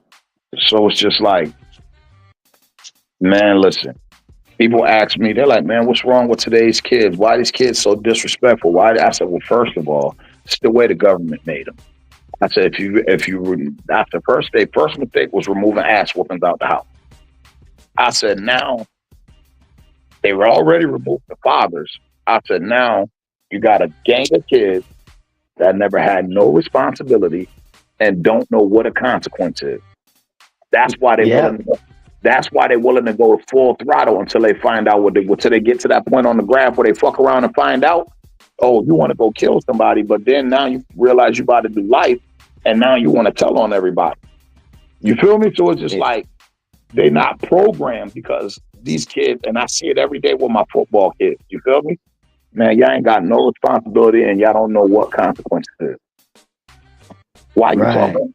I hear some of these dialogue with the parents talking to some of these coaches, and it's like, oh, well, why you got to talk to him like that? Why he got to talk to me like that? Why he got to talk to me? Why? What do you mean? This is a grown man checking a kid about something he did that he wasn't supposed to do. And Ron, that's just that is just it. We used to be afraid to talk out of our neck to our elders. That was instant ass beating, if not beat down. Right. And that start from home, right? That start from home. I remember interrupting my dad's conversation with his friend while we was fishing. Do you know he backhanded me and he's like, nobody's talking to you. You don't interrupt when two grown people are talking. If I didn't open the door for a woman, my dad would look at me like, is your arms broke? And that's why I said I go back and I'm like, why the fuck did my dad do that? And then I'm sitting up here at 43 years old, 5 kids, and then I'm looking at the state of how young dudes act, and I'm like, dude, oh, right. You see, yeah, it's not even about opening the door, like the physical action of opening the door. It's the empathy. It's the helping someone and what that someone see in you and what that they place on you. Got good energy, good vibe. Those things are transparent. When you open a door for someone who don't know you or whatever, like they appreciate that. It's not even the opening the door action. Is the empathy inside of it. Like, and that kid know why the coach is talking to him like that. That's on the parent. That's a kid who don't understand consequences. And that's supposed to start from home. He don't even know consequences. So I'll go and Harmony will say not just consequences, boundaries. There's just boundaries out there. Right. It's crazy because, like you said, how your dad did you. Like, it was a 2-part action with me, with my grandmother, one of my adults. It was called the fuck up. Like you, the shut was the backhand to the mouth. You feel me? Right. The fuck up. You already know what it's hitting for. You feel me? Like so. And it's crazy. It's so crazy, y'all, because like you said, boundaries, right? And this is one thing that my grandfather taught, like, and I was telling people, like, if you know my grandfather, like, and this is what I found out, like, my grandfather was like a stone cold gangster. Like, I'm talking about like mafia type, like he was a gangster. It's like, it's documented. You feel me? It's documented. And a lot of my morals and boundaries are inbred from him as far as being a gangster and a gentleman. You feel me? And like this, like it was 2 sides to it. Cause like my grandfather told me, and it's like, he said, man, you're going to hear it wrong all through your life. All through your life, you're going to hear this phrase wrong. And I always want you to remember this. Oh, nigga, you got to earn my respect. And my grandfather said, that's not true. He said, nigga, your respect is due to a dog. He said, you give everybody you encounter your respect until they show you they're not worthy of your respect. Absolutely. You give them respect on credit. He said, nigga, respect is not earned. It's given. He said, trust is earned. That's what's earned. Trust is earned. And a nigga be like, oh, nigga, that nigga ain't earned my respect. Like, what the fuck you gotta do? Respect is only taken. Respect is only taken. Yeah. Why do I have to say respectfully? Why do I have to preface things that's supposed to come naturally to somebody? I said, just think about this shit. And I said, let's just bring it back. You got 2 people from opposite spectrums of the world. You feel me? They never met each other. And you guys say, y'all get the same job. Y'all end up at the same workplace. You feel me? This man sits right next to you. He helps you. He's a teammate on your work site. I don't know this man. So guess what? As a man to man, I'm going to give you that respect. Hey, what's up, brother? My name is da-da-da, ba-ba-ba, ba-ba-ba. Oh, nice to meet you. Hey, yo, my name is, okay, respect given. You feel me? He gave you that the same respect. Now, if I give you that respect and you turn around and disrespect that respect, now it's, oh, nigga, fuck you. You feel me? Because I You're on tried a whole to give different you, level. I tried to Yeah. give you respect, and you didn't take it. You didn't have to earn it. I gave it to you from man to man. You're a man. I'm a man. Yeah, Respect. when you start showing up late to the work and then slouching on the job, not holding out your own, then I start, then I start But using that, my respect is always going to be given to any person for, like he always tell me, man, listen, respect due to a dog, respect is due to a dog out in the street. Don't ever forget that, grandson. What you mean by and that? I love that saying, man. That's serious Don't right there, bro. don't go around disrespecting people. You disrespect people, you're gonna get exactly what you're looking for. That's what's And up. it's crazy because this is another thing he said. He said you're gonna do the right thing or you're gonna get the right thing done to you in every aspect of life. Can we talk about the elephant in the room? What's that? Who's the elephant in the room? Salute to you, The- brother. I appreciate you coming through, man. You was cooking on Ticket Channel, man.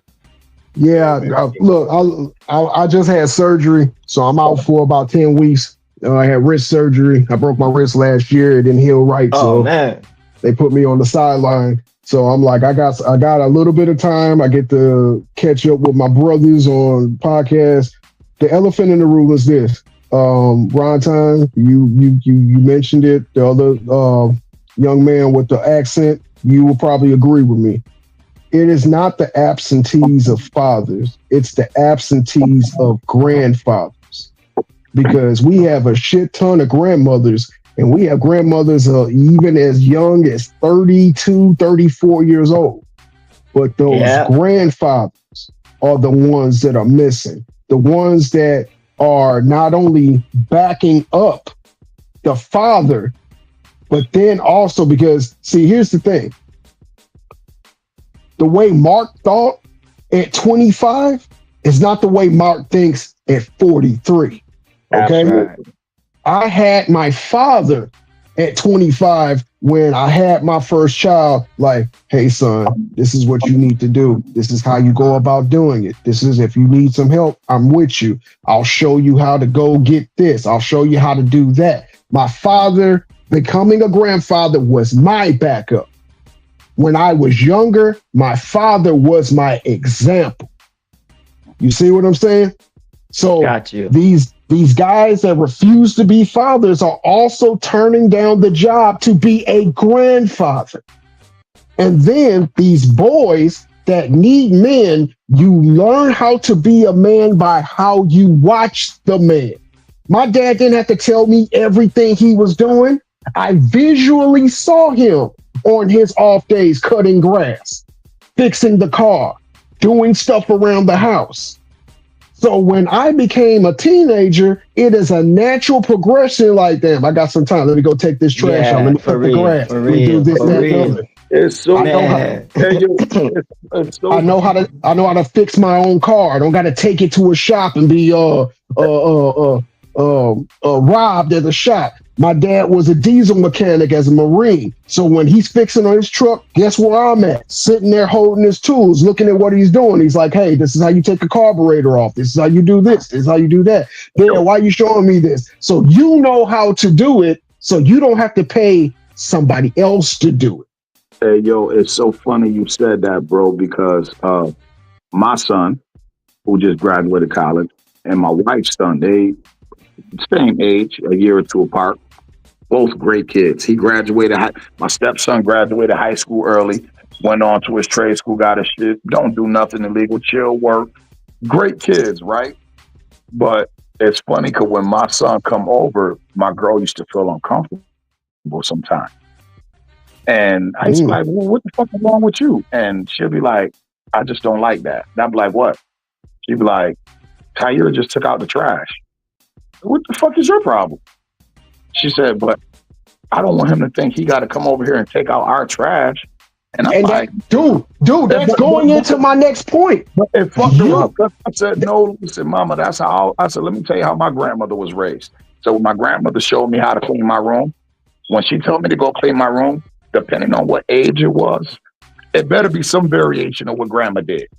Yeah. Nothing under the bed. You know what I mean? It ain't got to be, but you better have none of that bed. That bed better and be you made. can't hide nothing. You can't hide nothing. You feel me? So But it was also stuff like this. My grandmother didn't like. This was the rule. Like, if you came in the kitchen and you see my garbage full, nigga, if I gotta ask you to take it out, I'm going upside your head.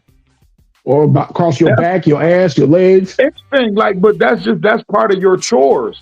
So with my son, I embedded that with him too. Like, yo, bro, why your mom got to ask you to take out that? Nah, that's not absolutely. Soon as you and see now I'm in your face at this point. I'm in your face at this point. Right. Soon as you see the garbage, you need to take that out, champ. You understood? Yeah. Okay, Dad, I got you. Boom. So now my son, when he want to do something, he'll come upstairs. He'll be like, Dad, because Mom, I just took the garbage out. He like, I actually did the dishes too. He like, yo, I'm about to get on the game. Anything else y'all need before I do that? He don't even want you to come bother him. Smart. You want to know what you just taught him? You literally just taught him a work ethic. You taught him boundaries, and you taught him self-respect, all in just one chore. But my stepson, when I tell you, he's an amazing kid. Like, no trouble, no record, no street shit. He work every day, but he the motherfucker. Man, little, take the garbage out. Okay, I got you. That bitch would go upstairs and get dressed and walk right up there. Yo, bro, when you leaving the garbage? Oh, damn, I forgot. You got he one of those. You feel me? Ronton, you literally got me up here. You literally got me up here pacing, and I'm gonna tell you why. Because I married into 3 children. I had 3 children by marriage before me and my wife made the 2 other children that are ours together. And I'm going to tell you this, and I know you will agree with me on this. The reason why she said she felt uncomfortable, because it's your energy off your son. That makes her son that she had make him look worse. I'm telling you this by example. Yeah, she questioning her son now, like, what he been doing there? What I been teaching? But that just goes to show you the single mother energy that affects our young men, because the mother will give the son the built-in excuse. We were raised, there is no excuse. It's either you did it or you didn't. There is no middle line. So when they're growing up with a built-in excuse, well, mama says, well, I don't have to do it if I don't feel good, then guess what we're making? We're making feminine ass boys that turn into feminine ass men. Hey, yo, it's crazy, bro. That's how they're gonna approach everything. They're gonna approach everything in that aspect. Like, the best thing like that ever happened to me. My barber, like, I've been dealing with my barber for 25 years. He knew me since, this is my guy. And he know what type of dude I used to be. Like, he know that side. Like, yo, like, my man was a monster. That's how they say, yo, my guy was a monster out there in them streets. Like, that's what he do. So now my son comes to him and start getting his hair cut. Start vibing with my son. You know what I mean? He had the barbershop. You know what I mean? My old cronies come pulling in. Bow. When you see a young jit at the barbershop, everybody salute him. What's up, yada, yada. And now my barber bragging on him. Man, this little nigga in college. So now my man's is like, oh, yeah, we feeling that. Like, yeah. So then my barber be like, yo, guess whose son this is? Everybody be like, who? He like, yeah, I ain't gonna believe whose son he is. Whose son is this? Yo, what's your dad name? Ron. Niggas, what? Hold up. They call me, yo, bro. This your little man was tired? Yeah, that's my little man. Why, what up? Man, me and this nigga at the barbershop together, like, yo, bro. This nigga's amazing. Like, yo, my barber, his sons be like, man, my dad act like your son, his son. He brag on him more than he brag on us. You feel me? And he just like, yo, Ron Time, because knowing you all your life, my nigga, from the time we met, knowing the shit that you done did and all that. And this your son? He said, my nigga's the exact. I said, what you thought I was gonna raise my son to be fucked up like me, my nigga? He said, I'm just saying, bro, like, you would not expect you to have a college graduate. Like, he like, yo, bro, your whole family gangster. Yeah, but guess what? One thing we ain't never got a chance to, this wasn't optional, nigga. School was not an option. It wasn't no, school is not like, nigga, my grandmother taught me, nigga, when I graduated the 6th grade and my mom bought me a Nintendo and I went to my grandmother's house, like, grandma, look what I got. First day of summer vacation, graduated, look what I got for graduation. She said, "Oh, that's nice, baby." She said, "Now open that closet door, put it on the top shelf, and bring me that door handle." She like, and I'm like, "It's the day of graduation, Grandma. You know I done got school for like the next 90 days, nigga. You're not about to get rewarded for shit you supposed to do." What? I told my sons this. I got 4 sons, 1 daughter. My daughter's direct in the middle. She like, nigga, you supposed to graduate the 6th grade. You're not Absolutely. getting rewarded for that shit. My daughter has 2 older brothers, 2 younger brothers. So if whoever she falls in love with, I hope they know how to fight. But anyway, I told them, especially when they were going to school, "Oh, I did all my homework. I did this, I did that." I was like, "Dude, when a pilot lands a plane, do they break out a ticker tape parade for him?" And they're looking at me like, "What does that mean?" When he lands the plane, he gets off the plane, he gives his paperwork to the people at the airport, and he goes home. I'm not going to celebrate because you did what you're supposed to do. That's what you're supposed to do. And that's how do something extraordinary. And guess what I'm going to do? I'm going to congratulate it and I'm going to reward it. I don't reward mediocrity. I just don't. Y'all hit that like button. What is needed Y'all of hit you? that. Let me just say this right quick. Y'all hit that like button. Like, share, subscribe, man. Y'all know I be on here on my off days, man.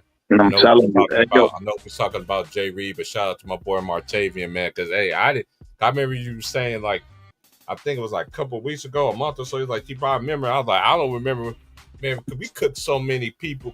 Like that's how we know my boy. Shout out to my boy Mingle. That's how I know Mingle, man. We've been cooking with chicken for like all these years, bro.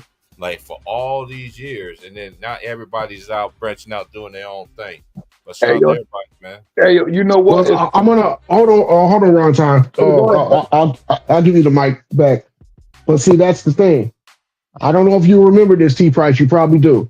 But me and you were cooking Young Africa, and remember me, you, and Minga was cooking Young Africa. And remember when he got emotional and started ranting and raving, and he literally like went off on a different tangent about America being bad and all this other stuff, and y'all gonna get y'all's. Young Africa. We're literally like, where the hell did that come from?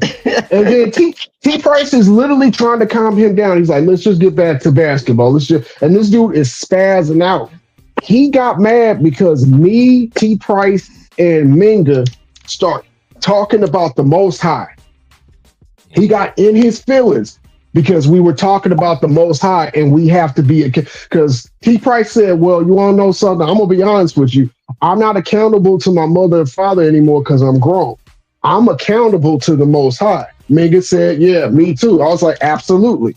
You know, that's my biggest impression of you, T Price, because it takes a real man. That is the theme of what we're talking about now. Not a boy, not a male. It takes a real man to realize that I'm accountable to someone. We got too many individuals out here, and I hear Ron Ton, he's saying it with every word. His sons are accountable to him, but Ron Ton's accountable to God, the way he raises his children. That's right. You do not have to look. There are things that are instant, and you don't have to be taught. I didn't understand it until it happened to me. When I saw my child born, I didn't have to decide if I loved it or not. It was there.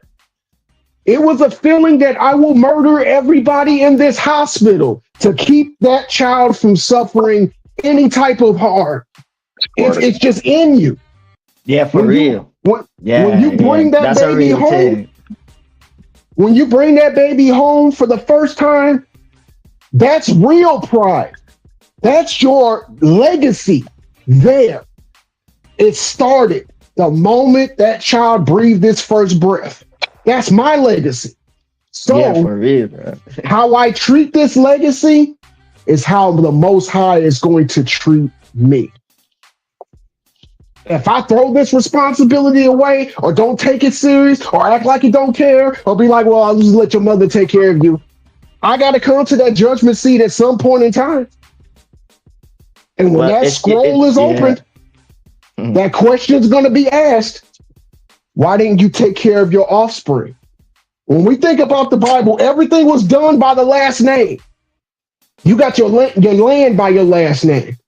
You got your inheritance by your last name. You got your blessings by your last name. But the one thing that it said, do not ruin that last name. Because without that last name, guess what you are? You're nothing.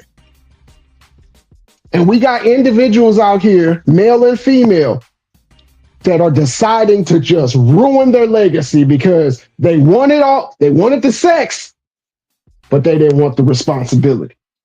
That part. And you can't have one without the other. Like you can't. Sex is great. Sex feels good. But we know if I keep doing this, there's a strong possibility I'm going to start making some children. It don't matter what age it is either that you start making kids. You can listen because, and I'm glad we're talking about this because we know we live in a social media. I think it's one of the worstest things. I never forget my dad. One of the last conversations I had with him, and he was like, social media, son, is just a place where people will say a whole bunch of stuff. They'll never say it to your face ever, but they'll sit there and type it. So you got to be careful how you move. You got to be careful what you say. You got to be careful how you word things because a lot of people ain't gonna they ain't gonna accept this. But how you talking? Because I always get into this. I never believe in what society says because we already know this world starts going down the hill anyway in the 90s when they start taking prayers out of high schools. They start doing that in the 80s, my guy. Yeah, I know. I remember that in the 90s, like where I was at in Kansas when I was in high school. They started taking prayers out of high school. I remember when I was in high school, they had fellowship with Christian athletes. Yep. There's no such thing as that like that anymore. So once they took God at everything, that's when I knew this world was done for. Oh man, hey brother, I got a piece out. Y'all know what time it is, man. Now my daughter is up. Y'all know what time it is. I got a piece out there. You know, get that baby man, girl. Great convo, brother. That's crazy. Great. Conquer them because I'm sitting here peeking over the thing, wondering when my baby gonna wake up from her nap. I'm looking at her now. She gonna wake up. You don't know, man. Peace, brother. Peace, brother. T Price. Be back on tomorrow. Yes, sir. Keep on. I was right down the street from you in Jefferson City, Missouri. You know, my dad was stationed there, worked at the Phillips pipeline out there. So he would bounce from there to Wichita, Kansas, straight down 70. You know, we were what, maybe 2.5 hours away from you at the time. I went to this school. It was the first year. It was called Lawson Elementary. Now it's Lawson Jefferson. They expanded to it. There was every morning, because that was the first school I went to that had breakfast. Every morning before breakfast, you know what we did? They prayed over the intercom. Then said the Pledge of Allegiance, which is offsetting, but then said the Pledge of Allegiance. Then we went to breakfast. You know, something crazy. When they used to do that, they used to do prayer and stuff in the high schools and junior highs and all that here throughout the city. But with the Islamic culture and then all these other cultures and stuff like that, these religions, they had to start being mindful. So I'll never forget it, man. I had my man from Bosnia, cool ass kid, man. Took a lot of AP classes and stuff like that. And he actually, well, it wasn't him. It was the people who actually liked the kid. Like, yo, how you feel about the prayer and da-da-da-da? He's like, man, it don't bother me. Even though you're Islamic king, yeah, it don't bother me. Why? I said, because that's your guy's choice of religion. You feel me? He's like, I'm not going to shame you because of your choice of religion. I said, so what you be thinking when we be going through prayer and when they go through prayer and do all that stuff? Be there and be silent. Let y'all do your thing. And not one for me, but he could basically let the school do their thing. Doesn't anger me, doesn't da-da-da-da-da-da-da. Do you know by the end of the first semester, man, the girls from the step team and I had got it together to where they designated an area, the gymnasium, that all the Islamic kids can go do their salat at their appropriate times and not be bothered. And it was the kids. It was, well, really the girls. It was the girls from the step team who was like, so, damn, that's messed up. When you supposed to pray? Well, I pray at these times. And they went to the school board, man, and they got that shit done. And it was a big thing. And I think once stuff like that started happening, I think that was part of the reason why they took the prayer completely out of school. Well, can I ask a question? And you don't have to answer it if you don't want to, but I kind of probably already have a idea. T. Price, I know you read the Bible, okay? You've already proved that to me. Ron, you read the Bible? Man, absolutely. My grandmother, I've been baptized with everything. I was raised, you know what I mean, with the Bible. I believe there's so much truth, but just like I read the Bible, I've read scriptures from the Quran. You feel me? I read scriptures from the Torah, and it's like I wanted to educate myself on a lot of these other religions just so I don't offend anyone. You feel me?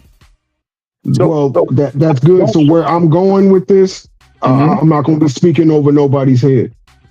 One of the last things that Jesus told his disciples was they were very curious what life was going to be like, not in their time, but in the future. And when Jesus is on the Mount of Olives and he's talking to them about, hey, you need to watch out for this, you need to watch out for that. And they're like, well, what is this time going to be like? The first words out of his mouth, and if you're running notes and you want to know where it's at, it's in Matthew chapter 23, chapter 24, starting at verse 3. Jesus said, do not be misled. Why? Because many will come on the basis of my name saying, I am the Christ, and will mislead many. We can agree. And when you do research on that, Jesus didn't mean that there would be literally people saying, I am Jesus Christ. But if you go to the 23rd chapter of Matthew, verses 6 through 10, he says, do not call yourself leader because you have only one leader, which is the Christ. So when somebody says, I can lead you, he said, do not be misled because you only have one leader. We live in a time where everybody wants to convince you, follow me. Yeah. What do we do on Instagram? We have followers. On YouTube, we have followers. So the adversary, the devil, Satan, the serpent, the dragon, he is designed to get people's attention away from God's word, away from what they're supposed to be doing. Well, if you know anything about horses, when you wrangle horses, you don't have to wrangle every one of the horses. All you got to do is get the first two moving and they will follow suit. This age that we're living in is designed where all you got to do is get famous people to say a couple of things and stand by a narrative. And then guess what happens? Overnight, millions and millions are like, well, so-and-so said it, so it must be true. They're being misled. Now we're living in a time where the biggest misleading thing is, and I don't, if I offend somebody, I don't try to, but guess what? This is how I believe. And I respect anybody's opinion, and I pray you respect mine. But the narrative is, if you're a boy and you feel like a girl, that's okay. Mm-hmm. And that is not what we were designed as different individuals are supposed to do. Hey, so can I take that a step further, brother? Go ahead. Let's go. And remember how I say, I like to read and educate myself on different vast religions, just so I can be educated. I don't want to be ignorant to this. You feel me? There has not been one religion that let's talk about it. Not Christianity, not Catholicism, not Judaism, not Buddhism, not nothing that I came across that upholds homosexuality, bro. I said, they fight and bicker about little people. Oh, this piece wrong, this piece wrong. I said, but you know the one thing they got all in common? I said none of them accept homosexuality.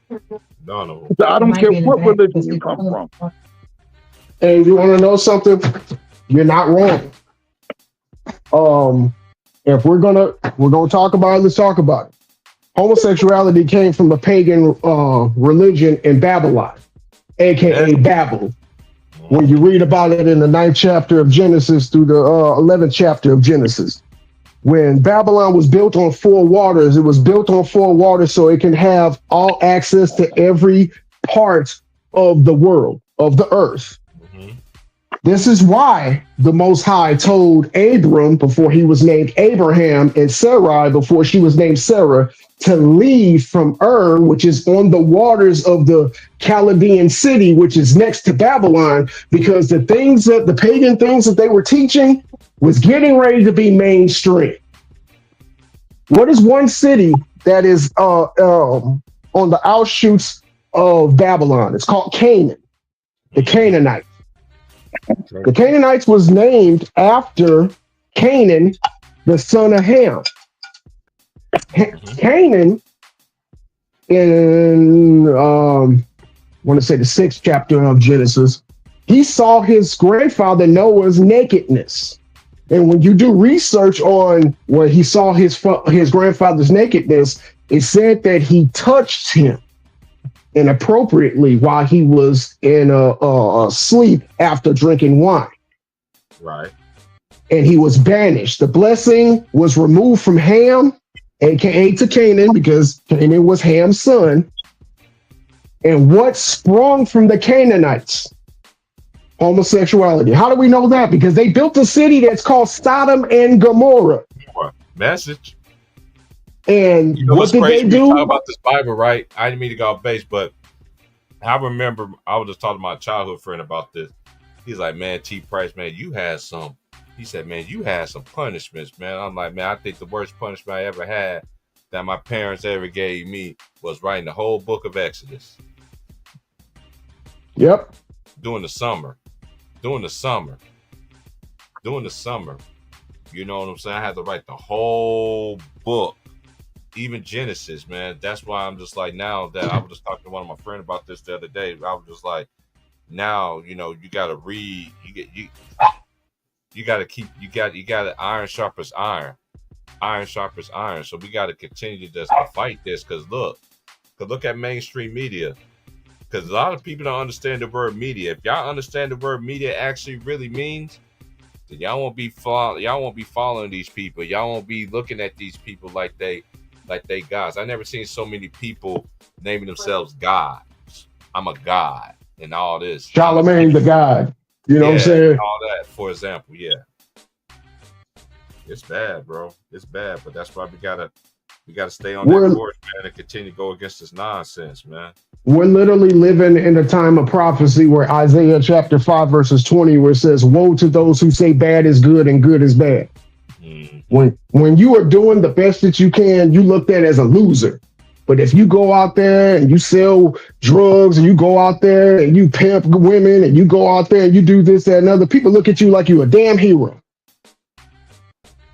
Everything is confused. And see, this is why I said about Babylon. Babylon basically means confusion. That's why the languages was confused.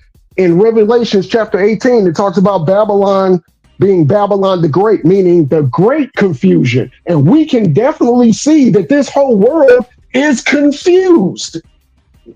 Yeah. That's why they call the United States the modern day Babylon.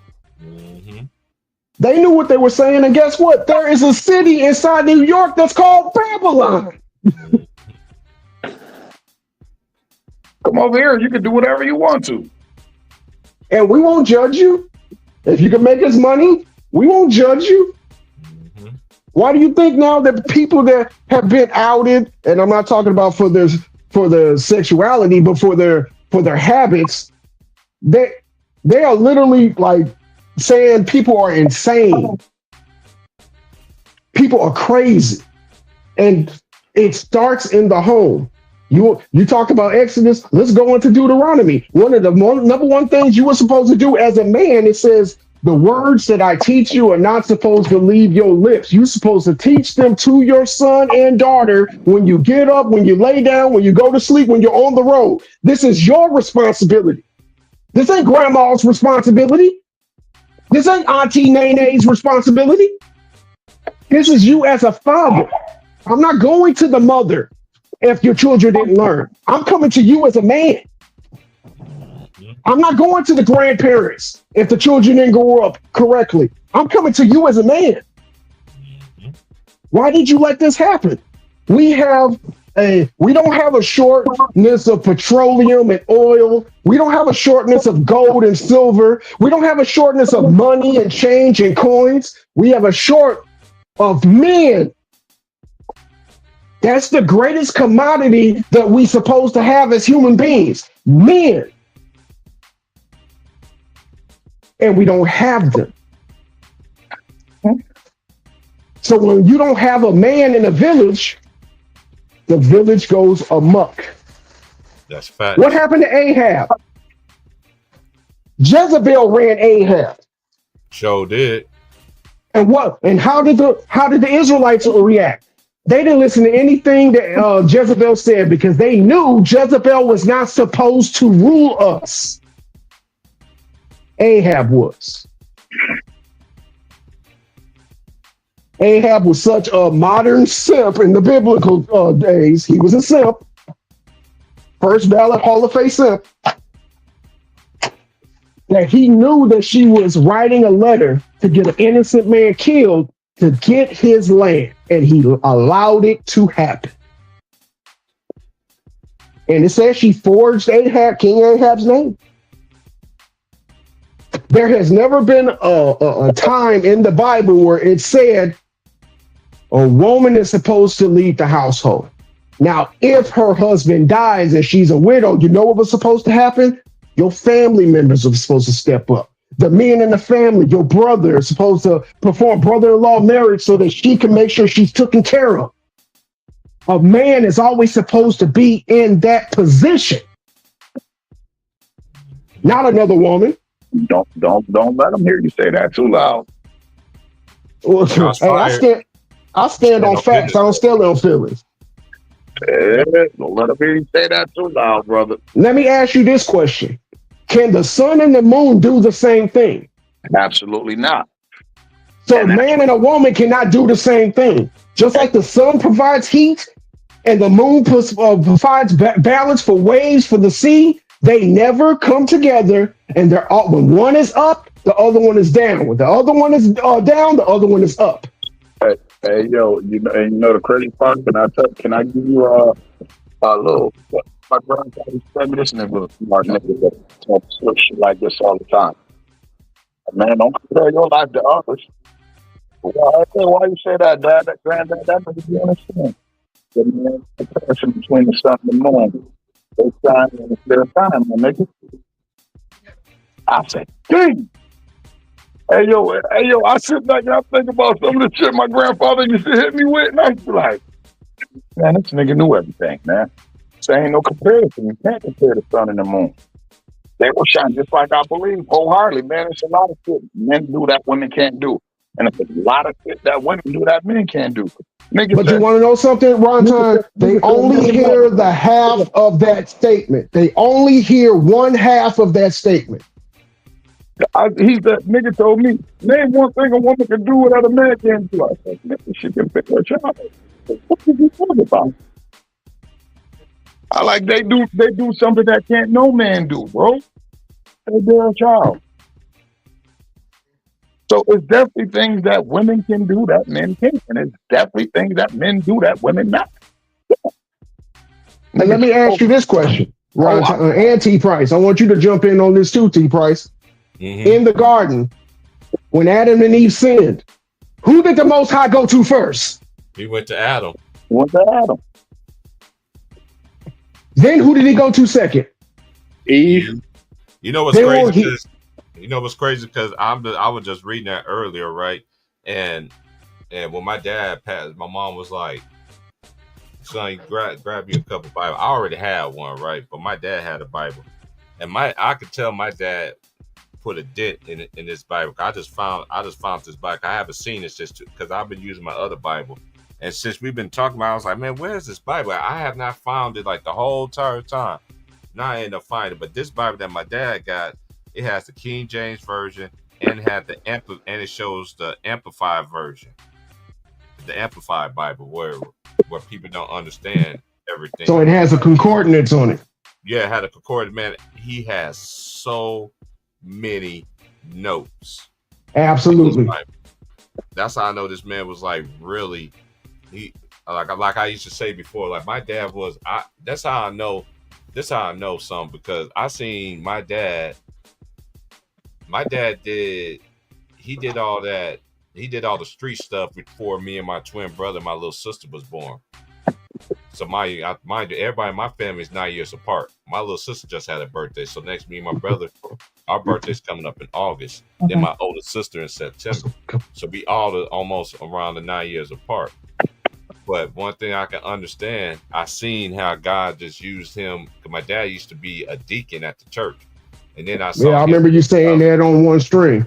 Yeah, then my dad ended up, and then I used to get in trouble all the time. My mom used to be like, man, you need to go with your dad. And I'm like, well, I'm going with him. So I was always around older men. I was around all the guys and that's why I feel some type of way about these crooked behind preachers and women though too that actually, you know, we always gonna have false prophets. They've been like that since the beginning of time.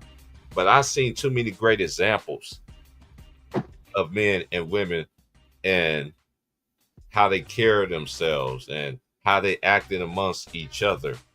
And it was always respect. It was always being better as a father. They was just encouraging each other to continue to be better men.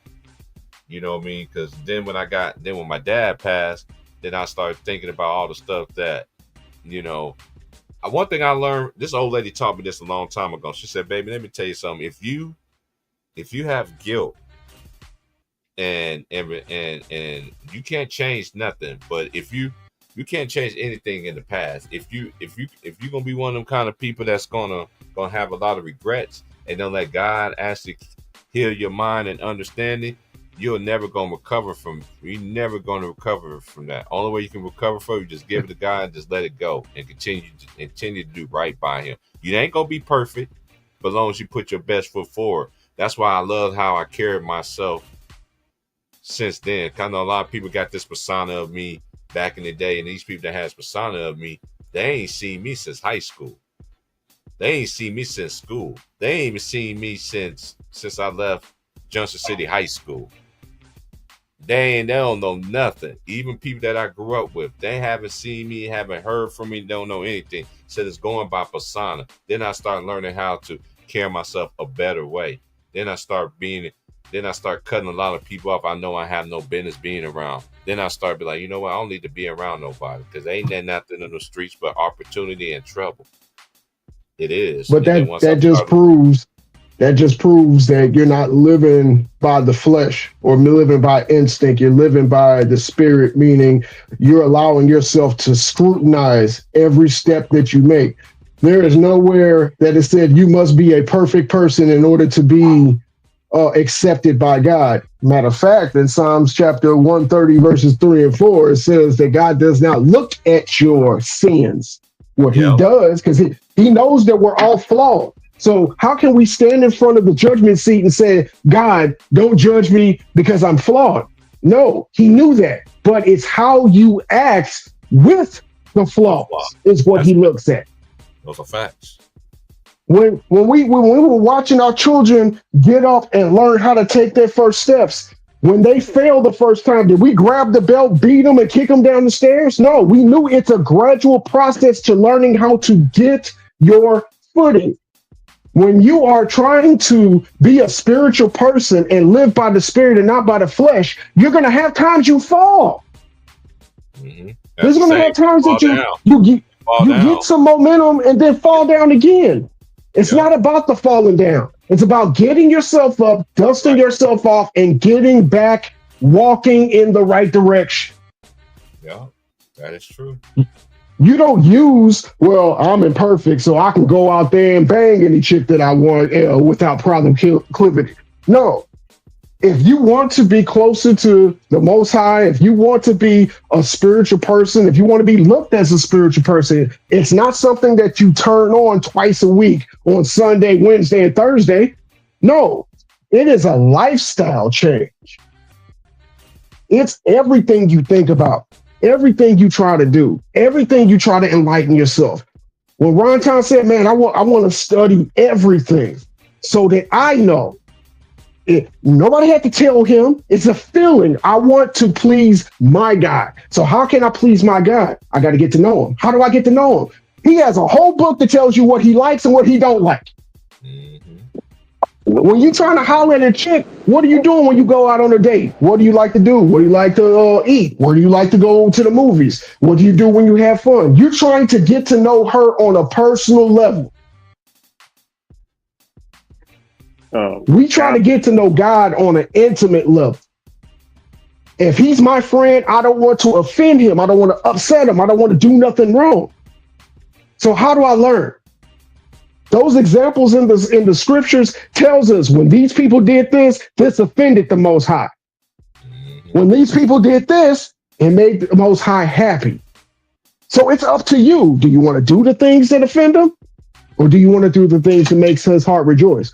Or are you going to wait until you're in a really bad situation and then you start calling out God's name to help you? But you was never worrying about him when things were good. Can I say something real quick? Go ahead. Yeah, Luke. go ahead.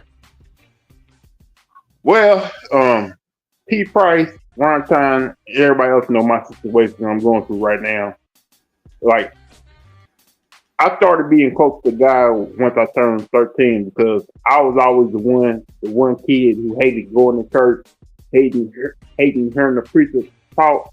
But the more I started learning more about God and what he had to go through, about what Jesus had to go through, I started understanding what was the spirit, the gospel and spiritual really about. Since I've been going through my situation, I've been getting like more and more closer to God and understanding like did I did something bad in my life to have to go through this.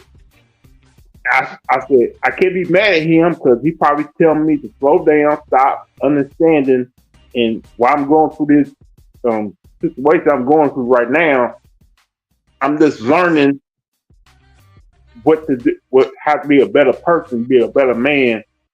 And I've been reading the Bible more and more than I ever have in my lifetime.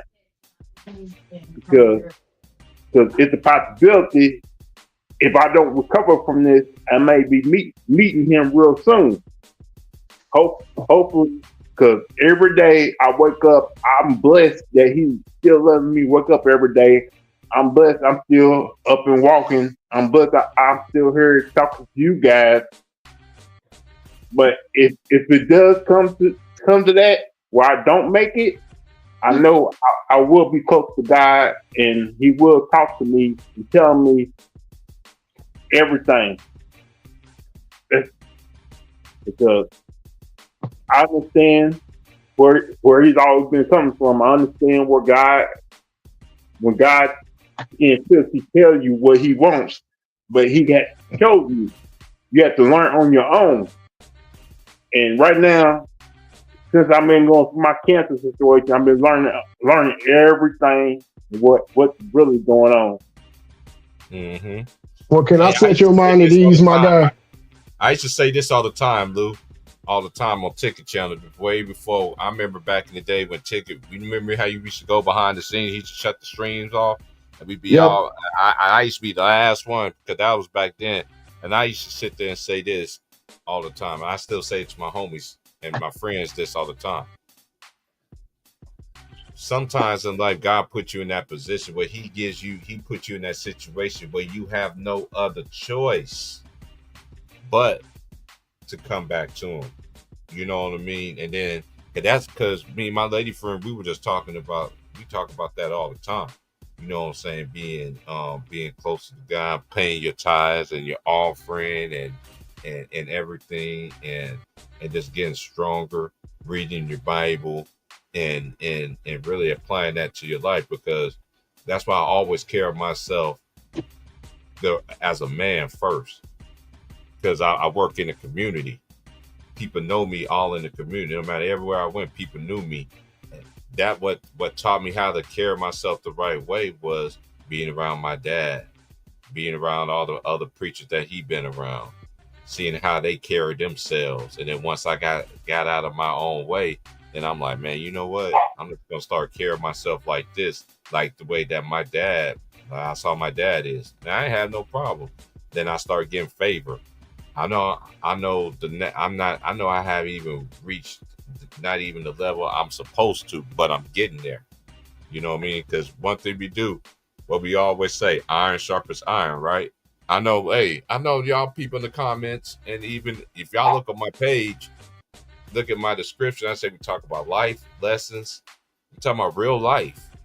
We talking about it ain't always about basketball. But one thing I did like about basketball was my dad introduced me and my brother to the game of basketball. And I always use basketball too to navigate through life. When I used to want to go think and everything like that, I used to read my Bible and everything like that. Then I'd be like, man, I'm about to go hit the court. And then I start hitting the court, start playing games, and in my mind, I start thinking how I'm going to navigate through this, how I'm going to get to this next obstacle, how I'm going to, hey, because I'm telling you, God put you in a situation, put male or females in a situation where you have a choice either come back or not, you know. So, hey, Lemon Pepper Lou, I'll tell you this all the time. Every day that you hear is a blessing, brother, because it's another chance for you to get it right, for anybody to get it right. When I wake up in the morning, I thank God. I'm like, man, I give So God this is the all famous the Lemon Pepper Lou. Yeah. I done heard so much about you. I know you comment in Ticket's stream a lot, and he always gives you a shout out. I think I even heard you in Dreamers Pros chat. Well, let me set your mind at ease. Okay, please hear me out. The scripture that always comforts me is Romans chapter 8, verses 36 through 39. And I'm going to tell you why very shortly and briefly, because right there explains to you no matter what you're going through, no matter how the difficulty is, you're not going through it by yourself. The Apostle Paul said, I am convinced neither life nor death, nor things here, nor things to come will separate me from God's love that's in Jesus Christ. The reason why I'm giving you that scripture for comfort is because you're not going through this cancer treatment by yourself. Those are facts. You have the Most High, you have His Son, you have the angels, you have us, people that have known you and love you, and you're not by yourself. See, Satan wants you to feel like you're going at it by yourself. You have to learn on the job training. Absolutely not. Everything that you're going through, your Heavenly Father said, Lemon Pepper Lou, you're strong enough to start it, get through it, and see it on the other side. And I'm going to be with you every step of the way. That doubt that creeps into your mind that we all have from time to time, because nobody wants to get sick, nobody wants to lose their life, nobody wants to not exist anymore. That is what Satan is putting around you to make you feel like it's over. It is not over. You want to know why it's not over? Because you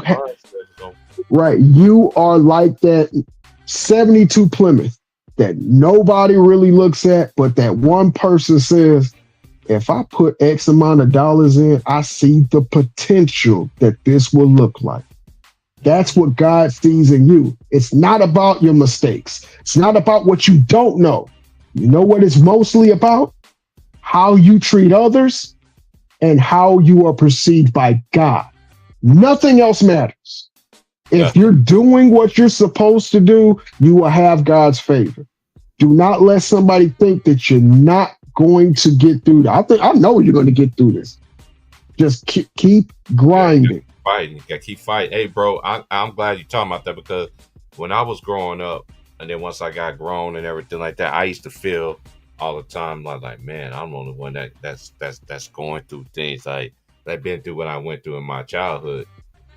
And then guys began to show me other people. I started meeting people that were just like me, aka black sheets of the family. Where nobody don't reach out, nobody don't call them, nobody don't care, nobody don't know anything but rumors from whatever you had back in those days and everything like that. Then I started seeing all different people, and the people that I end up close with, we all got what? We all got similar, the same things in common. So God showed me, see, you ain't the only person that went through this. Look at this person here. Look at her. Look at him. Look at her. Look at him. So I always say, when kids ask me for advice, I'm like, listen, I'm gonna give you the best advice. I know you probably ain't never heard this kind of advice before, but hey, you ask for it, you can't get mad how I present it to them. You know, that's why I always tell a young person or anybody the best advice, that because I got good advice.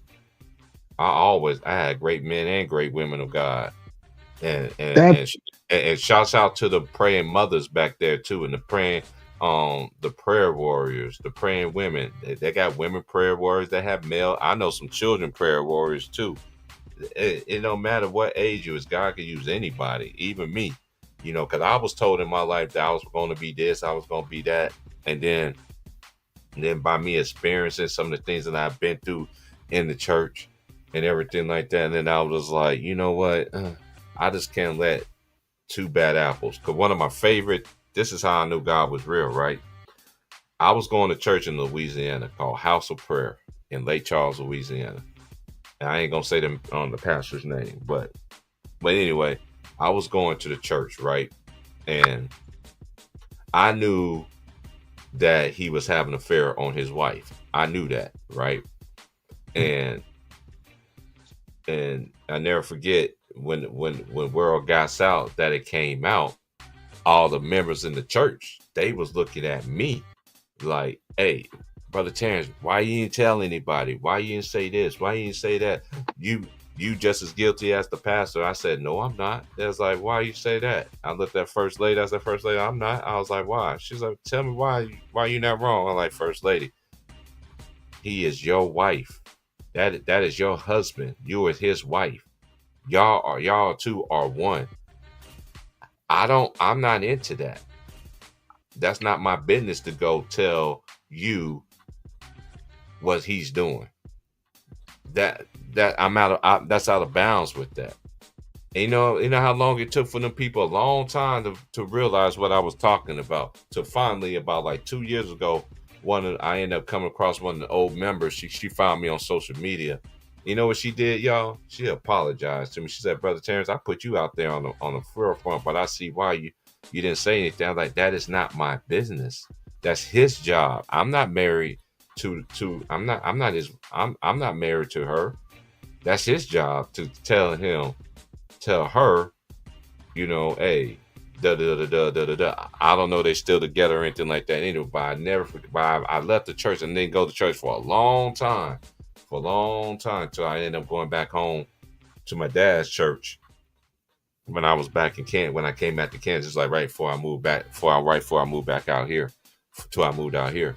But the moral of the story is, you got to stay out of people's business, man. I never told on my siblings. I never told on my brother. I never told on my sister. I never told on any of my so-called friends, even people who say that we are friends, even though they ain't seen me and whatever. We ain't never hung out. Even them too. I never went back to anybody, told anybody business. I never got in my brother's relationships. I never got in my sister's relationship because they didn't put me. I was never into that. But one thing I would have they back on is like, hey, you want my advice? I give it to you. But you know, I used to hear all the time, how you know? You don't know nothing about marriage. You ain't never been married before. But then I was like, well, I know. Excuse me, I've never been married before. But at the same time, the people that I told y'all that wasn't good for y'all, were they good for y'all? Y'all end up that divorced. seems to always be the consensus when you're speaking right and you're trying to help somebody, instead of listening to what you're saying and not getting inside your feelings like, oh, you don't understand. Look, sometimes people on the outside see a vantage point that you don't see on the inside. So do you really think I don't want you to be happy? Do you really think I don't want you to have companionship? Of course I want that. But I see something in this dude or this female that I don't like, and it's screaming at me. So advice, look, when it comes to advice, you are not responsible. I'm not responsible. Anybody's not responsible of how the person takes it once those words leave our lips. We're just responsible for allowing that opportunity to be like, you have been told. I've had many dudes that was in my sister's life where I'm like, yeah, I think he's a dickhead. You know, I'll just get that vibe from him. And then, you don't know him. I don't need to know him to get a vibe. Right. So, okay, cool. And then next thing you know, they're in a relationship that lasted 5 commercial breaks. Now they got children. Now he don't want to deal with them. Now you want to come to me and cry on my shoulder. Oh, no. I'm sorry. I don't like the fact that you're in the situation that you're in. But remember when you told me that I don't know him? So that gave me the impression you know him better than I do. And now you're going through the exact same thing I literally told you you were going to go to. I had this dude that was dating my sister that was also who my girlfriend was cheating on me with. I lost my wallet on. I used to wear basketball shorts under basketball shorts. You remember back in the day when we go to practice, you have 2 pairs of basketball shorts. I had my wallet in one, basketball shorts that had pockets, and then the ones that I wore over it didn't have pockets. So I'm sitting on the bi-state. That's what they called the bus in St. Louis. Riding home, and I end up leaving my wallet. I get home, get ready for work, don't got my wallet. So the next day, before I go and get everything in my wallet, the phone rings. And I answer the phone, and it's this girl named Natasha. I'm not going to say her last name because, number one, I don't know her last name, and I'm just using it for reference. Natasha, she was like, hey, is this Mark? Blah, blah, blah, blah, blah. I'm like, yeah. Oh, I found your wallet on the bus. And, she didn't live that far from me, so I had to catch the bus to go to her house. Matter of fact, I asked my dad to take me there. He took me to go get my wallet.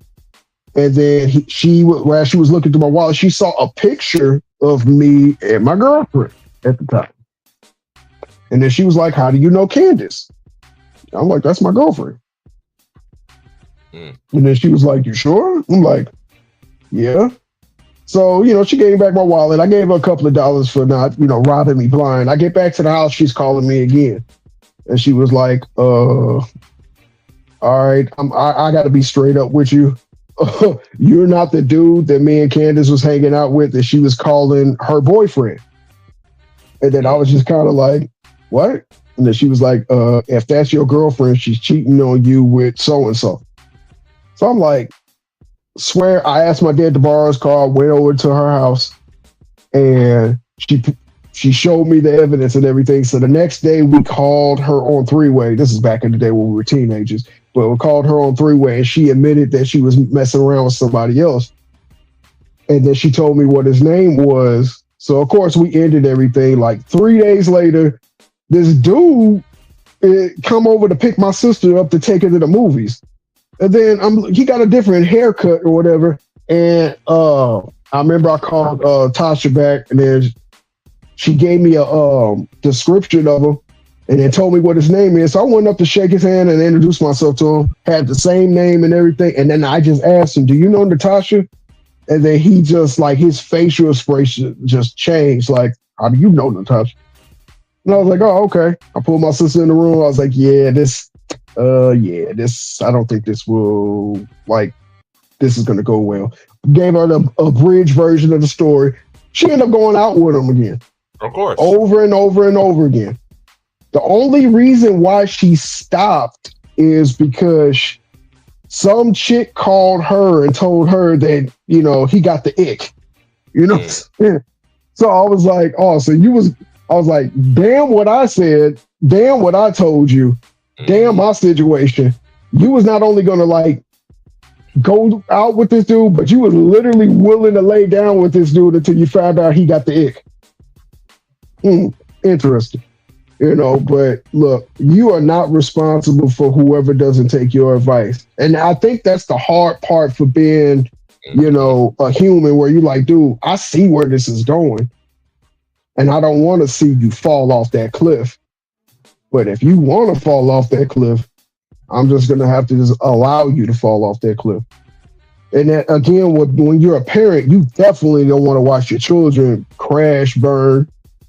But if you didn't raise them, you didn't educated them, you didn't cried, you didn't begged, you didn't please, and they still want to know what falling off a cliff feels like, sometimes you got to take a step back and cover your eyes. And that is very, very difficult. Very difficult. I've played in games where I played my heart out and we lost. And I don't know about you because I know you played. I know you talk about your brother playing. I don't know if he was listening to that one stream. I grew up with Larry Hughes. He's about 4 years older than me. My brother played against because out of fact, my brother my brother's AAU team, they beat the number one team in the country that year. That was the St. Louis Heat. That was when I remember that. They broke the Heat up. Yeah. It was Lawrence Wood. It was Lauren Woods. All them boys was on there. Shane Battier. All them boys. I think Larry Hughes was on part of that. The St. Louis Heat. They was man. Yeah, that's why I knew a lot about these basketball players because I watched them play. I seen my brother play against them. I seen dudes that played in the NBA that my brother played against. You know what I'm saying? And I seen some that end up going overseas and having a great career. That's why I always never not players that play basketball overseas because a lot of new generations, they don't understand. So Stephon Marbury just proved that he had a legendary career in China than he did in the NBA. Yeah, and he should be a Hall of Famer just by China alone. And not only that, he got China and also his amateur. He was a big-time high school legend. He was a big-time college basketball player. That right there should help him get into the Hall of Fame. But we already know they pick and choose who they want in the Hall of Fame. And he's an opposer of that one dude from Akron. So, of course, he's going to have his team keep him out as much as possible. The Billikens. And I want to say 97, 98. Yeah, it was about 97, 98. I was 16 years old. The Billikens, the St. Louis Billikens, that's the UMSL team that Larry Hughes played on. They made the tournament, but they had to play the Duke, and of course they lost. But they lost in a valiant effort. Actually, it was a close game in the second half, but then Duke did their thing, pulled away, and everybody was celebrating Larry Hughes. He had a really good homecoming, especially that was his last game at UMSL. And UMSL is not that far away from U City. U City is not that far away from the U City Loop. So everybody, if you want to go get something good to eat, go good environment, just take the Loop, Clayton Road, and Skaker. People who know in St. Louis know. You already know. And this is back when, Racanelli's was still open. This is back when there was two St. Louis bread companies before they changed the name to Panera. And the area was just popping. But also there's this little rinky-dink POS basketball court right behind the Lee's Chicken and right before you get to Westgate where all the apartments is and lead out into the Central West End. And we used to always go up there and hoop. It was two great courts in that area. It was there at Westgate and then it was at Wash U before they put the new dorms in. Now the court at Wash U was huge. I love playing at the court on Wash U. And plus two, that's when I had bunnies. I don't got big hands. I'm only 5'9", but at the time I was like 5'7", but I had a 41-inch vertical. And I used to be able to two-hand. If I could get a breakaway, I would have to cuff the ball and then try to get it up to my hands as much as I possibly can and keep from fumbling the ball on the way up. But Larry Hughes we used to go from Westgate to Wash U and just hoop. And I was 16 and they thought I was a college student. I used to go to like the student center, lie and say I didn't have my ID so I can get something to eat after playing 5-6 hours worth of basketball. And then they also had the Wash U shuttles that take you to the dorms. And where we lived at the time, we was living in an apartment that was right next to the dorm. So I used to just catch the little trolley and just go home that way. Or if I missed the trolley, just walk. Ain't really that big a deal. But those Larry Hughes was always a class act, real quiet, real nice and to himself. He had a good one-on-one game that you didn't start seeing his one-on-one game until he went to Washington and Cleveland. Right. But when he played with Philadelphia, it was basically because I remember they moved him to point guard and moved Allen Iverson off of point guard to two guard. Right. So he was basically backing up Snow, or I think they got rid of because Snow was on Cleveland at that time. Yep. So he was just trying to run what's the damn coach name? Larry Brown's offense, and then they ended up trading him to Golden State in the middle of the year after the All-Star break. Mm-hmm. And then, he came back home and he did have a better shot, an NBA shot, but he always used to go up to Westgate and Wash U and just play everybody, run full court. He knew my name, but he didn't know me as a person. He just knew Mark, and I taught myself how to shoot with my left hand and my right hand because I saw somebody do it at the Civic Center. I was like, damn, I'll be dangerous if I can shoot with my left hand and my right hand. So I brought that out during the summer. Those days, but man, 95, 6, 7, 8, all the way to 2000 was my years to grow as a basketball player. And especially when I grew into my teenage body and started lifting weights and running the tracks. There's a community college, Florissant Valley Community College. There's a Florissant Valley, Merrimack, Forest Park, and some other. But at the time, it was just the three community colleges. I tried to get on the team at Flo Valley, but the coach was like, "You too small to play the point." So I kept asking him, and he said I had to play the actual point guard. And if I could beat him in the drills, if I could beat him in the shooting, and if I could beat him in the up downs, he would give me a tryout. I didn't beat him in the drills, but I beat him in the shooting and I beat him in the up downs, and he still didn't let me try out for it. Mm. So down the street in Hazelwood, Florissant Valley Community College and Hazelwood is not too far from each other. It's probably like 3 miles down the highway. There's a civic center called the Hazelwood Civic Center. And if you live in the area and you're a hooper, that's where you go. And they used to have midnight basketball, and they also had midnight basketball at Webster Groves. But the midnight basketball at Webster Groves cost like $30. And at that time, I couldn't do that. So I go where it's free.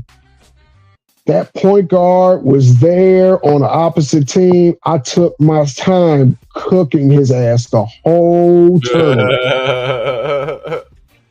Just cook. I had 49 damn points, and I was running my mouth and everything. We beat him by like 6. And I was harassing this dude. That's why I really can't get mad at Halliburton's father, because that's how I was acting after I beat him. Mm-hmm. And we became friends after that. We really did. Every time I was up there, he was up there. We won drills together. He would tell me to try out again.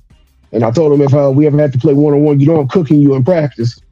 But I ran into an issue in 2003 where I ended up having to do some time, and that dream was over. But what God had for me after I got out was more important than playing basketball. He gave me a career being a father and a husband.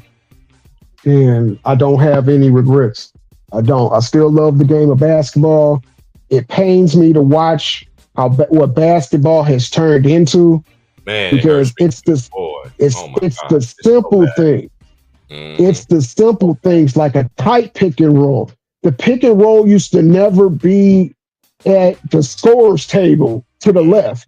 The pick and roll used to be in 3 spots: free throw line for low post pick and roll, top of the key for high pick and roll, left wing, right wing, right at the 3-point line.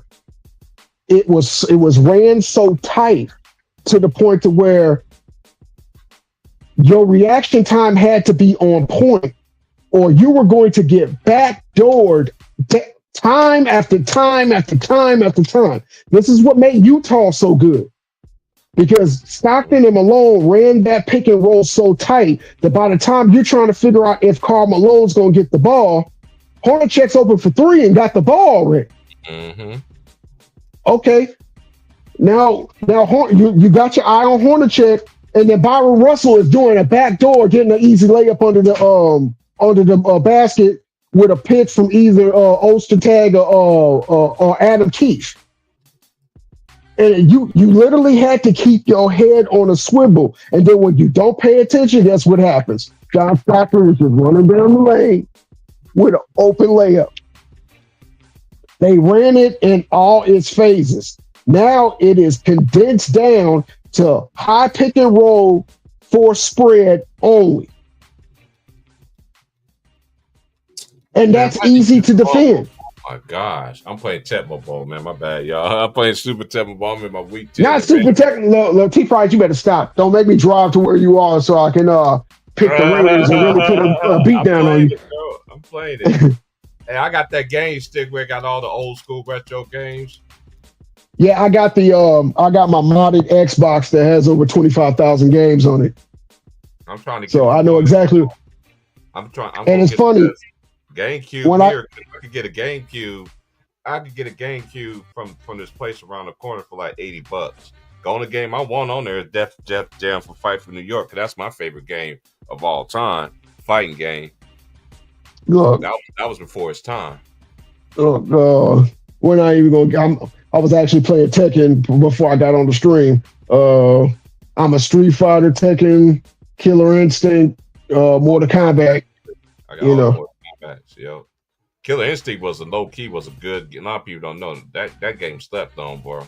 And I got that on arcade too, so that I got it on Don't Touch the Ground mode. Okay. Yeah. And who y'all got tonight, though? We only got 2 games on tonight, y'all. Well, who's playing? Is Golden State playing? Knicks playing tonight. The Knicks play tonight. I have a sneaky feeling that the Knicks are gonna go to Game 7. They handed the momentum back to the Pistons, and when you hand that type of momentum back to a young team, it's gonna be really, really, really hard to address that. And they feel like they were slighted the last time they was at home. The Knicks might get blown out tonight, just like the Golden State got blown out. I just feel like a Golden State better not mess around and play with their food in Game 6. They need to go ahead and put them boys out their misery if they don't, though. But I know, and hey, fam, we seen this before, right? With J. Reid fans, right? When J. Reid get kicked out, now J. Reid fans go back rooting against him. Now all of a sudden, when Steph going against Anthony, now they're going to start rooting for Steph. It happens all the time, man.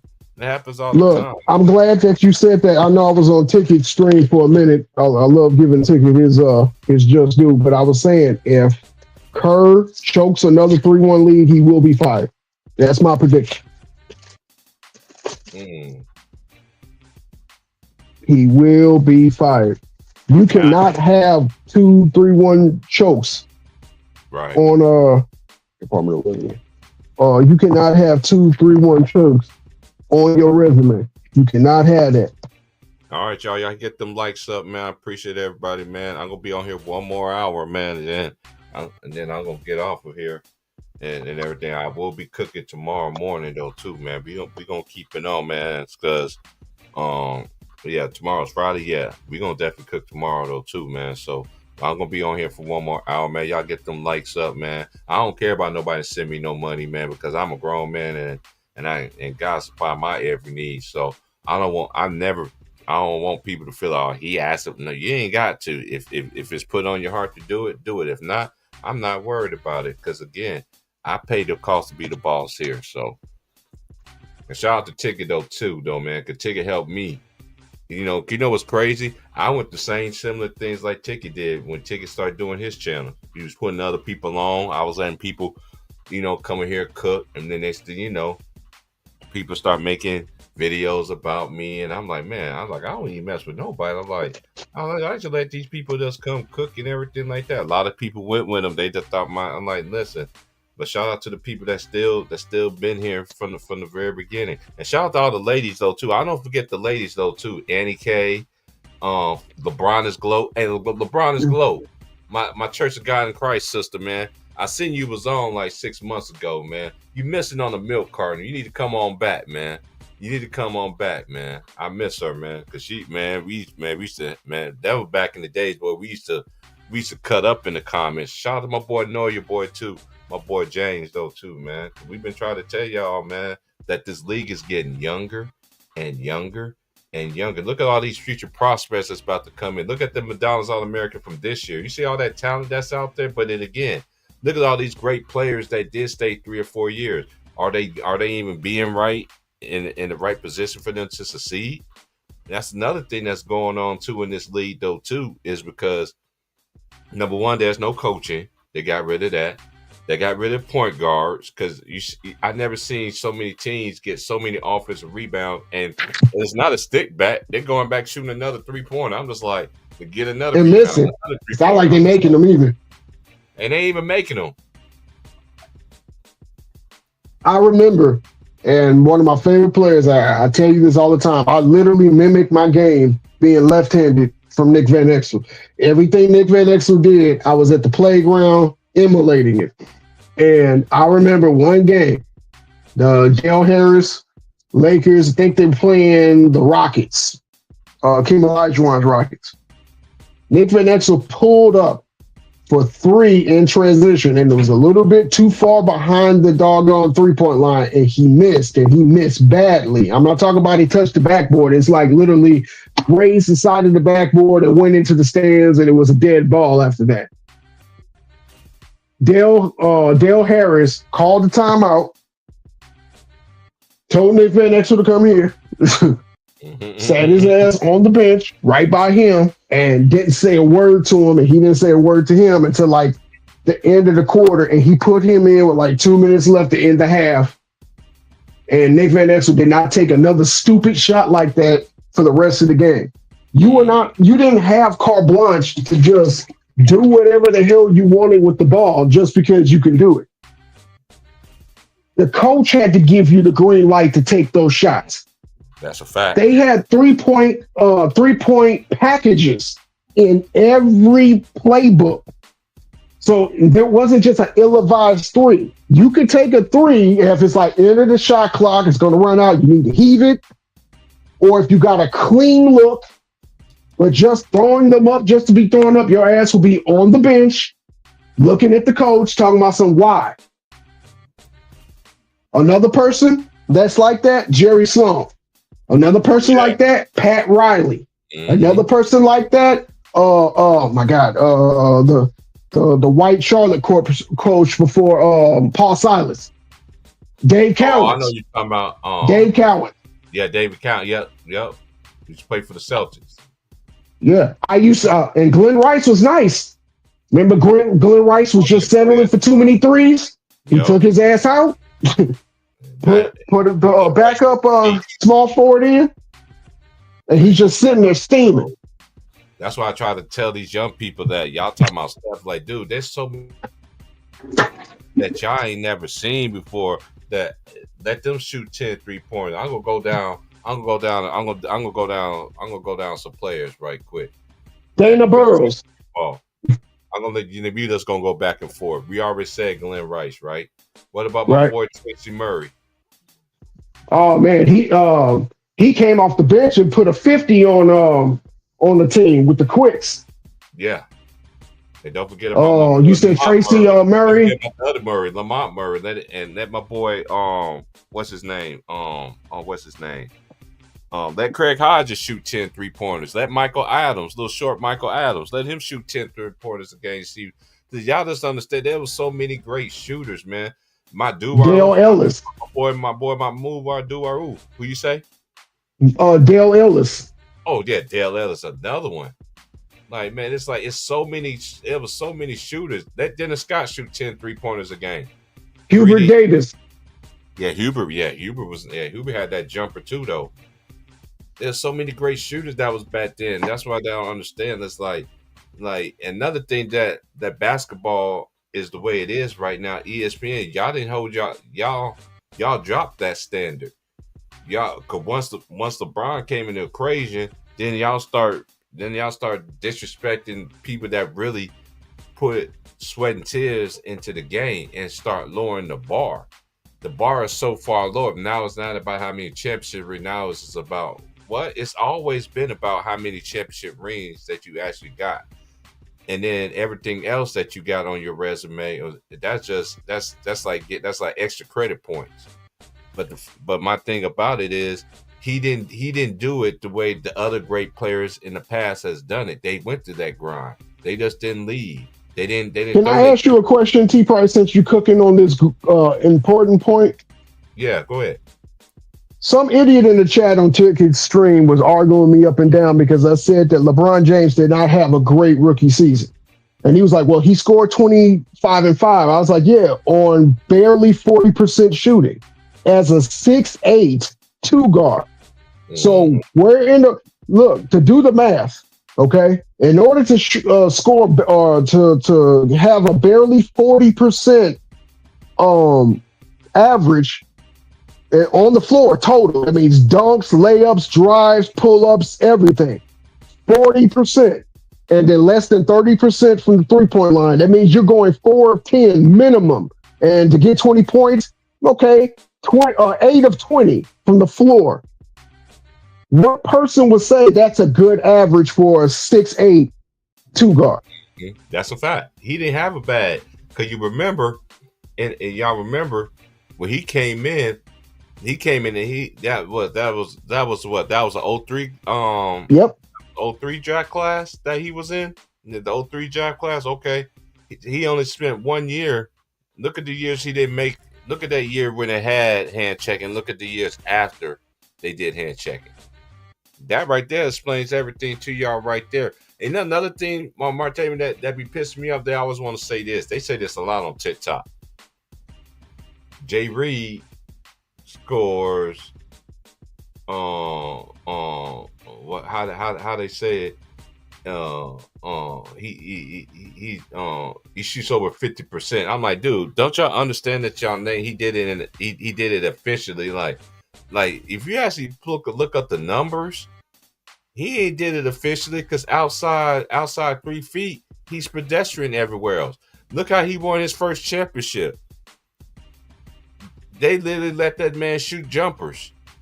Even when he was making them, he was still hesitating and shooting them mugs. Like I've seen this man whole career, man. Like, he ain't never went through the grind like other great players did. This is the era right here, his era, because we never disrespected Howard Chat. We never did disrespected Wilt Chamberlain or any players in the past. We always gave them they flowers because they set a standard. They set the bar high. Then after Kobe died, and once Duncan left, and once Vince Carter retired, that was it right there. Which was all she wrote. Now the bar has been lowered so low now. Now it's not about championships. Like, how is not about championship? You play, and I don't understand how is it about what he do off the court now that you're bringing the off the court onto the on the court, which makes no sense. Mm-hmm. I don't give a damn if you got your son in the league. Marcus Jordan was better than Bronny in college. Matter of fact, he's a better basketball player than Bronny now, and he's on coke. Hey, I can name players right now got sons in college that's better than him. They're better than Bronny. Jamal Masper's son is better than him. Peja Stojakovic's son is better than him. The Boozer twins. The Boozer twins, and they ain't play. I'm talking about the ones that play college. Even I might as well say the Boozer twins too. I've been watching them too. I'm talking about the one that played college basketball this year. There's a lot of fathers Their sons is really doing their thing in college, like making a name for themselves, literally making a name for themselves, not wanting no handout. Actually, here's the game. And Jason Richardson's son, Jace, who he ended up going, he's better than Bronny. I've been watching Bronny ever since he was at Sierra Canyon. Only reason why I started watching Sierra Canyon, it wasn't because of Bryce. You know who it was? Who? Juju Watkins. Mm. Then Female I started Kobe? hearing, huh? Female Kobe? Oh man, get better, Juju. You know she's the only female that signed with Clutch. She's the only female. Oh, She that's is signed sad. with Clutch. They did, but I say one thing about Rich Paul, he do get them people paid. That's the only thing I give him. That's the only thing we give him. You do get your people paid, but at the same time, hey, Juju, just get better, just get well. I'm telling you, man. I'm telling you, WNBA. Thanks for Luke reminding me. WNBA, they going in the right direction. They don't sit there and they still talk about the Cynthia Coopers. They still talk about the best female basketball player that a lot of people ain't never seen is Cheryl Miller. She ain't never Yeah. played a game in the WNBA. Yeah, I remember in 1997, the inaugural season, she was like, if there was a WNBA in her day, she would have dominated, and I have no reason not to believe her. However, I watched 3 years of the WNBA, and it was the Cleveland team. There was a Teresa Edwards, and she was a left-hander. She was the point guard, and I was watching her cook somebody, but the reason why I liked her because she was very shapely. Had big, sexy legs. Oh my god! And I was like, well, I was 16 at the time. I was like, that's the type of woman I want right there. Someone who can hoop and got some shape on her. And man, who else? I liked that light skinned chick that played for Houston. I think her Tina last name was Thompson. Yep, Tina Thompson. had big, sexy lips. Yeah, Tina Thompson. That's when it was Swoops, Cheryl Swoops, and rest in peace to Kim Perrott. She was from Louisiana. Oh, she passed? Yeah, Kim Perrott been passed, man. Yeah, she passed, man. She been gone for a while, bro. Yeah. Kim Perrott. Yeah, she from Louisiana. Was that the young lady with the blonde hair and the Yep. Oh man, that's right. She did pass. Damn, where did my brain go? Hey, But I never long, bro. Yeah, Kim Perrott, man, because I remember Detroit shot when they had Karl Malone's daughter who looked just like Karl Malone. I know a lot of people. Yeah, he tried to say that wasn't her, his baby. Yeah, she went that to was Louisiana hilarious. like her dad did. You know what I mean? And look at Detroit shot. That's another. What's that girl's name too, man? That girl was bad too. What's that girl? She went to Ohio State. White girl. Oh my gosh, I can see her face right now. Man, that girl was a bucket. Was a dog. On Houston? No, I'm talking about for Detroit. What's that white girl name? She went to Ohio State. She was a dog too. Katie. Oh my gosh, what's that girl's name? We were just talking about a couple weeks ago too. Oh my gosh, what's that girl's name? I'm gonna have to look it up. Kind of once I get off the string, I'm like, yeah, that's her name. But yeah, hey, I just seen how the WBA day progression. Like a lot of people always want to talk about WBA this, WNBA that. I'm like, man, hey, they don't this. NBA is the only sport that I've seen where they tear down past greats just to uplift the modern day sport. And when they do that, to me, I've been saying this, your argument is a lost clause because again, there's no Wilt Chamberlain. They want to take I know people want to say Shaq was the most dominant. I don't think Shaq was the most dominant. Shaq was, I think this man right here, he was the most dominant. Is that Wilt? And it still ain't been broken yet. And he done that March 18th, 1968. 53 points, 32 rebounds, 14 assists, 24 blocks, and 11 steals. And y'all got to think about it something too. They didn't start counting all the stats until I think the first 6 or 7 years Wilt was in there. And he still got 60 records that never, ever will be touched. Only person I know that can average 50 in a season and some rebounds. And a lot of people don't understand. Wilt was a world-class athlete, So y'all really think Shaq was really gonna do something to Wilt? Man, y'all ain't done y'all homework. Wilt was that dude. He Well, may I'm be. gonna. He may Oh, be go ahead. before they start counting numbers. He may be the all-time scoring champ, but nobody don't know that because they didn't count numbers to win T Price. Yes, right. He'll be the all-time scoring champ. Because look, I think it's like the first. Shout out to my brother, Underrated Darkness too. My big bro. I met him. Shout out to my boy LB, and shout out to my boy Two Raw. Like I did not know like all these people was affiliated with one another, right? Because when I started listening to Chick, I was like, man, like I never forget that day when James got on the stream and called that dude a role player. I was 2 seconds Yeah, out, and I was 2 seconds for going on the panel. Then I think I went on there for probably he melted the damn panel where he said that, and now you got people on other people's channels using James' tagline. man, they Hey, just set the James news, is bro. right. They steal all of our stuff, bro. Look, cause I was calling Caitlin Clark, the female Steph Curry, and Lucas tested this when she was in college. I was calling, man, she the female Steph Curry, man, because she's playing like what they want these players to play in this era. Like you see her this year, like she's been in that weight room. So it's gonna be interesting. It ain't just her I want to see. I just want to see all these other ladies that's showing their game getting better. Like the Asia Wilson. She's a dog, getting better and better and better and better and better. Dallas Wings gonna be this. I think Dallas Wings gonna be very interested this year too. Now they got Butners, because a lot of people forget Butners was the main attraction before she got hurt. Then they went to Caitlin Clark. Y'all don't know that because y'all don't watch college basketball. They were talking about Buckner way before it was. Even though she was a dog, but she took on the opportunity.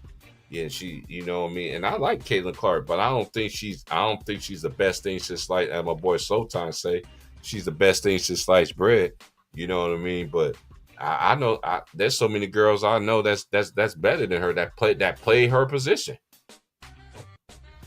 And it's not even close because she's not no Maya Moore. She ain't no Nikki. A lot of people don't remember this. She ain't no Nikki Cheesley that went to North Carolina. Mm. Yeah, I'm mad at you on that. What's my girl name? Shamika Holslaw. That girl was a monster. Look, Shamika.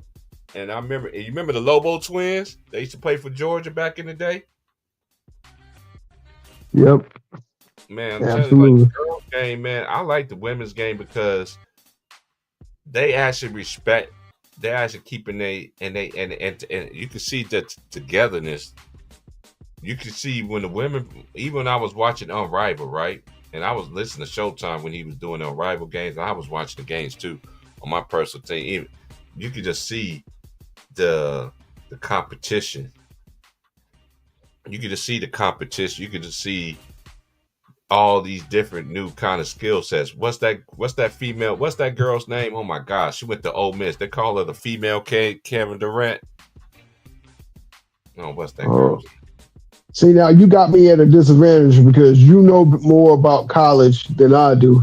I was literally on Ticket String. I was literally saying that there's a guy that asked me when did the 3-point line in college start, and I was like, I wouldn't know, but I know one person that would know, and that's T Price.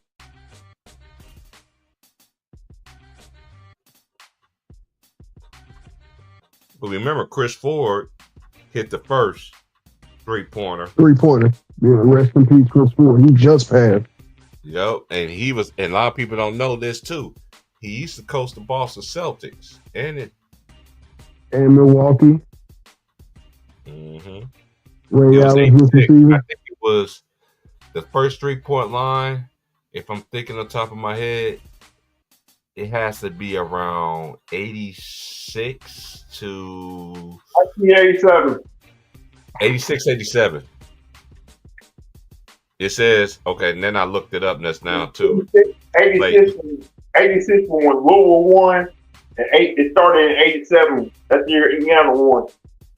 Yeah, they said it says on here that the NCAA universally adopted a 3-point line in college. See, I ain't have my phone on right, y'all. This how I know our phones be listening to us too. Because old folks told me this a long time ago. I had my phone off, and then as soon as I turn my phone on, it says, "This is what you're looking for," and that's how I know they still be listening to you, no matter what. These devices listen to us, no matter what.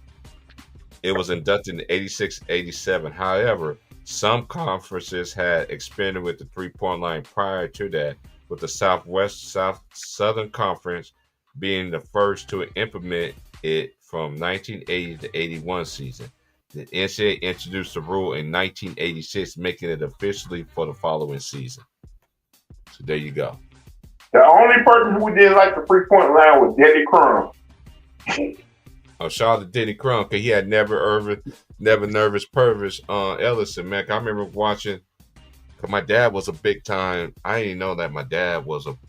I knew my dad played ball and everything like that, but I did not know like he was that dude, you know. And then like I told y'all, like when I went to my dad's funeral, you know how they read the eulogy, and then I found out, I looked out when they read that.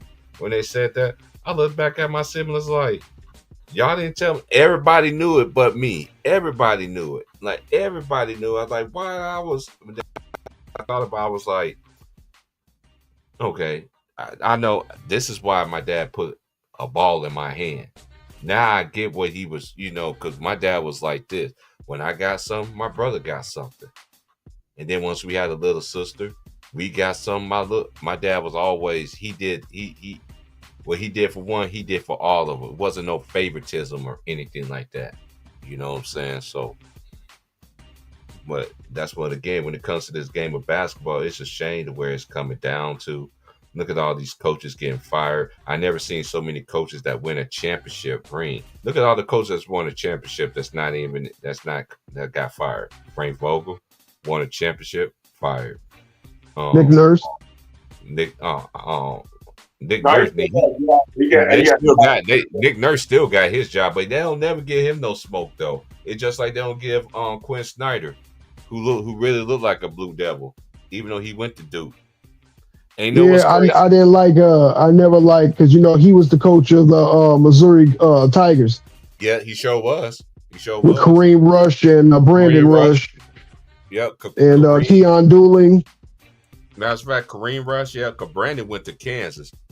And my brother played against Jerron.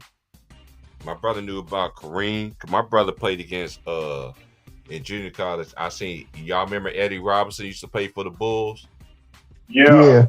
Y'all remember Lee Nalon? Yeah. They went to Brown. He played with Jordan. They Wizards. They went to Brown Mackey Community College.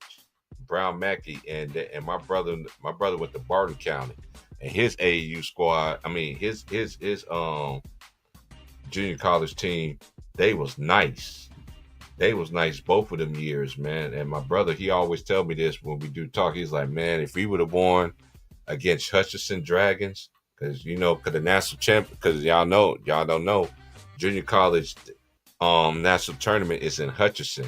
It's been like that ever since I've been growing up, and it's still like that. And a lot of people don't know this still too. Y'all know the best junior conference still in the nation is one of the best one, the Jayhawk West. I remember seeing Nick Van Exel. Nick Van Exel went to junior college. Yeah, before he went to Cincinnati. They ended up going to Cincinnati. Man, Nick was so cold, bro. Hey, y'all remember when when NBA Live came out, 95, 96? Boy, I used to just get Nick Van Exel. He used to go crazy. I used to love Nick. I used to like Nick Van Exel as a player, man, because Nick was cold, bro. He was cold-blooded. There's so many players back then, man. I've been trying to tell these people that some of the players back then. This is what I found very interesting, y'all. It's amazing how they always want to say these players can play anywhere, but at the same time, when they say stupid stuff like that, they forget this one big part. They play defense in all of them eras. So how are these dudes gonna be able to play when you actually can play defense on them?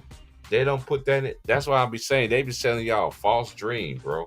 Because ain't no way LeBron, Jay Reid even showing himself he can't play. You let DiVincenzo knock him out, and he act like he got hit by a Mack truck. Well, it's all about the theatrics with LeBron. It's never about That's the why that toughness. GOAT. That's why that GOAT conversation. I mean, cut you off. That mean that GOAT conversation to me. I don't have a GOAT, and I've been saying this since I've been on. I don't have a GOAT, but one thing I will say, at all the players that I've seen, he's not better than Mike. He ain't better than Kareem. He definitely ain't better than Magic. He ain't. I'm talking about people in the Laker uniform. He ain't better than. He definitely ain't better than Kobe Bryant. Cause I already know. Well, he's 16. Using Gilbert He's Arenas and 16 and all this. 6 against Kobe. How's But he I'm not like, better than him? but he got majority of them wins. As Ron Time Ben said this. He got majority of them wins when he went to go team up in Miami. When it wasn't like that, it was only LeBron was up, I think, like one game apiece. But this is how I look at it though, too. But we all know though, too, during those times, majority of the times, LeBron had the better team, did Kobe Bryant. But at the time when they did have, I have a good team, and Kobe had a good team, and LeBron had a good team. You know what? Actually, the matchup is head to head. It's even up. But we already know LeBron was waiting for that smoke. You see how JV fans say this too. What happened in 2011? What happened to 2007, 8, and 9 when they were sitting there pumping up them puppet commercials? Chris Rock, David Allen Greer. Yeah, and I'm sorry, it wasn't Chris Rock. It was Keenan Thompson and David Allen Greer. I'm sorry. But see, here's the thing.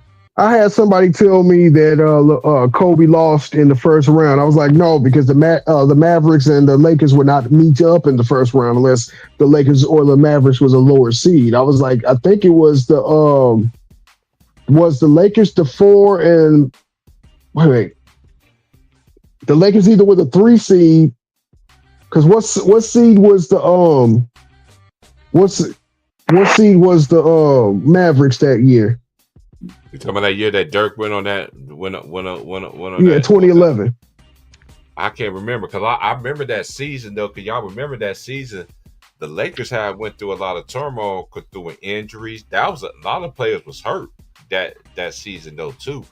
And there's no excuses though. This is one thing that we do. We don't make no excuses, but this era is the only place where now we don't judge teams no more. We don't judge teams no more about now. They judge teams now. Oh, if healthy. When is if healthy has to do with anything? Either you can do it or you're not. Now the bar. And that's why I say. That's why I say what Jordan did at the beginning of the 97-98 season was, I think that's when I put Jordan as one of my GOATs. And I'm going to tell you why. When Pippen sat out those first 40 games, who coach couldn't stay in the starting lineup as the small forward because he was getting exposed on defense and he really couldn't figure out the triangle. Ron Harper is Ron Harper. It was literally only Jordan and Rodman. They got off to a 6 and 8 start. Jordan started to go back into his retro mode. I remember he had 4 straight games of over 44 points that got them over 500. Rodman and Jordan climbed all the way up to first place before Pippen even came back to the team. And then they just literally went on this magnificent run.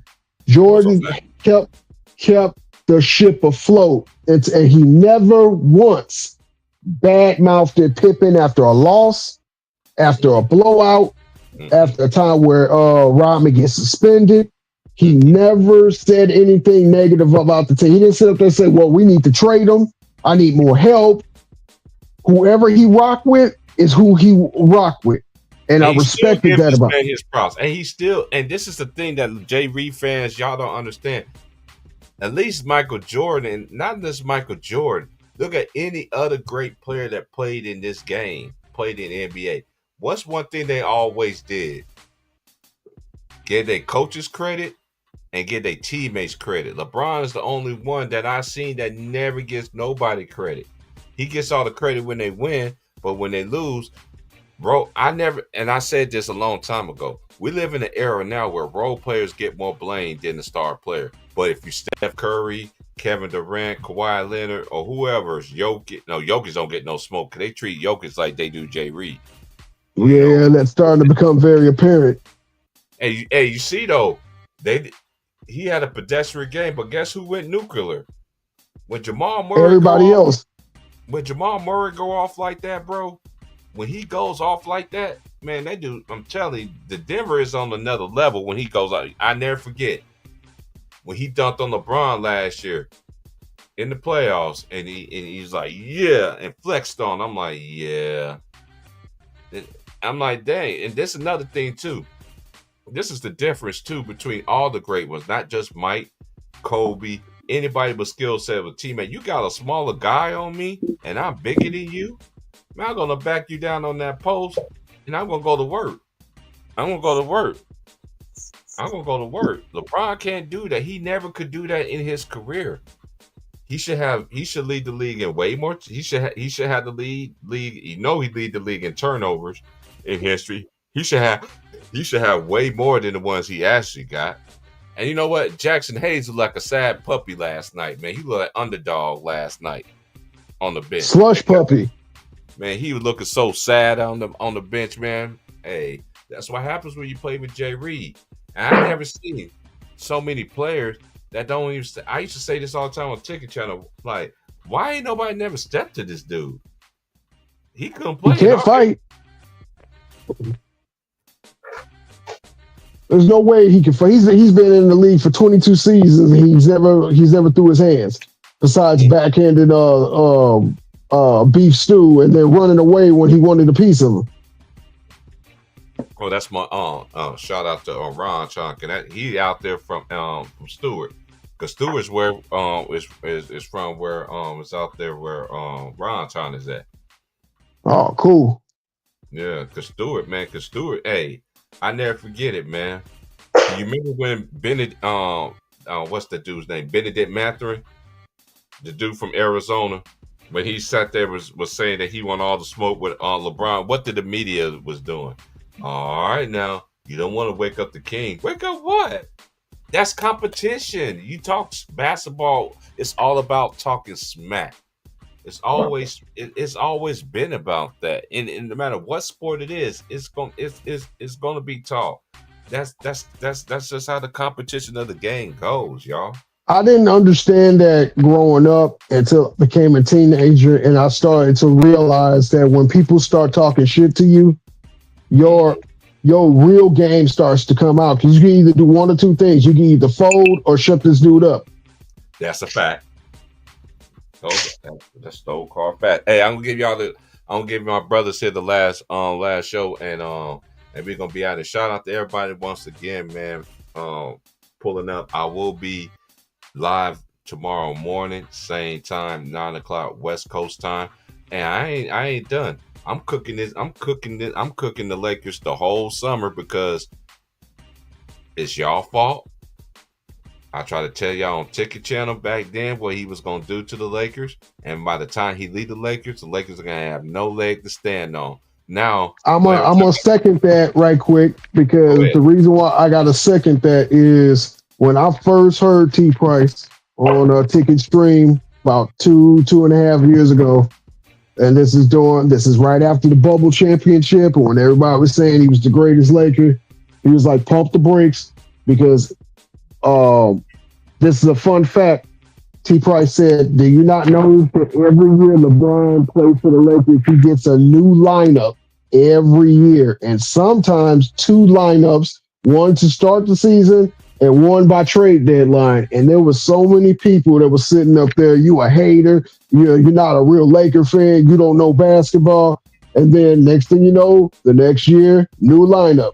The next year after that, new lineup.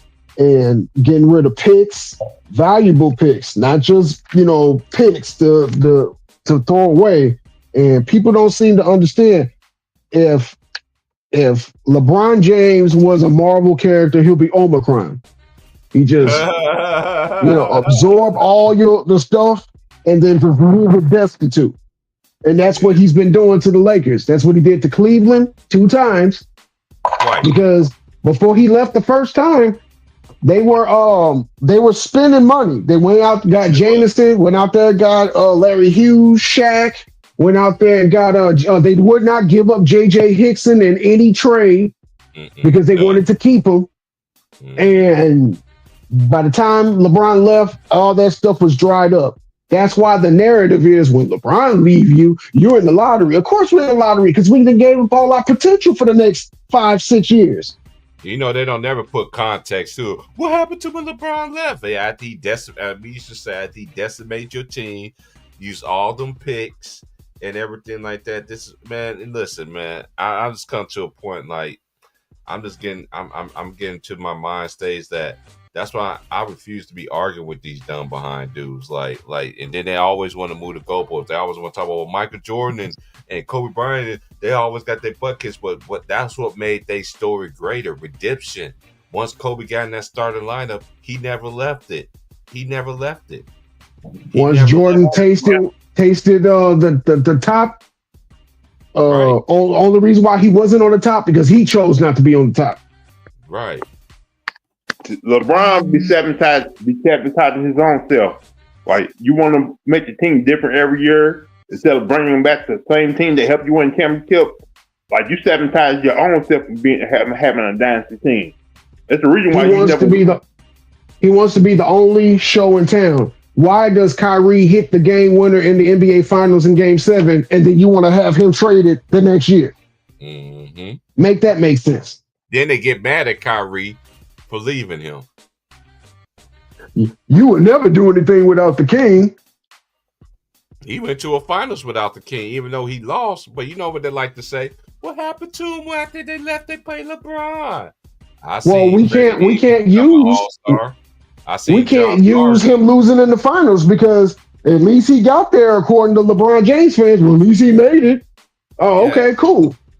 I seen Josh Hart. He was a Swiss Army knife. Look what he's doing with the New York Knicks. I seen Julius Randle. It seems like everybody that lead the Lakers, they always end up busting their ass in the playoffs. It happens every year. It's nothing but payback. Because ever since y'all diss Jerry West and not let that man in the building no more, y'all cursed, man. The Lakers are cursed, man. They are. Because God don't like ugly. God don't like ugly. I'm gonna give my brothers the last word, man, and we're gonna be back here early in the morning. We're gonna cook like this tomorrow, though, too, man. This cooking shit ain't over with. We're gonna talk about the games tomorrow. That's like my only second cuss word I did today. See, God working on me on that. Thank you, Lord. I'm sorry. I've been cursing a lot today.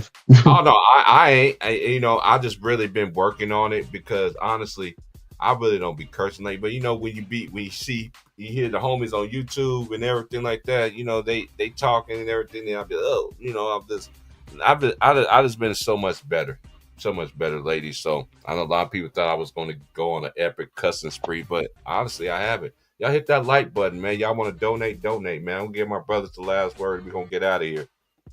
Go ahead, Lemon Pepper Lou. You got it. I just want to say, it was a great conversation today, guys. We talked about a lot, and thank you for supporting me, man. Blessings to each and every one of you, man. Yeah. Hey, and this is why I always respect Lou Martavian. I'm gonna tell you why. When Ticky used to end them live streams back in the day, right? And shout out to my boy Straight to the Point too, my boy Polo, man. Guess who he used to go chop it up with Ticket? We used to go chop it up with Lemon Pepper Lou. It was me, him, and my boy Polo, Straight to the Point.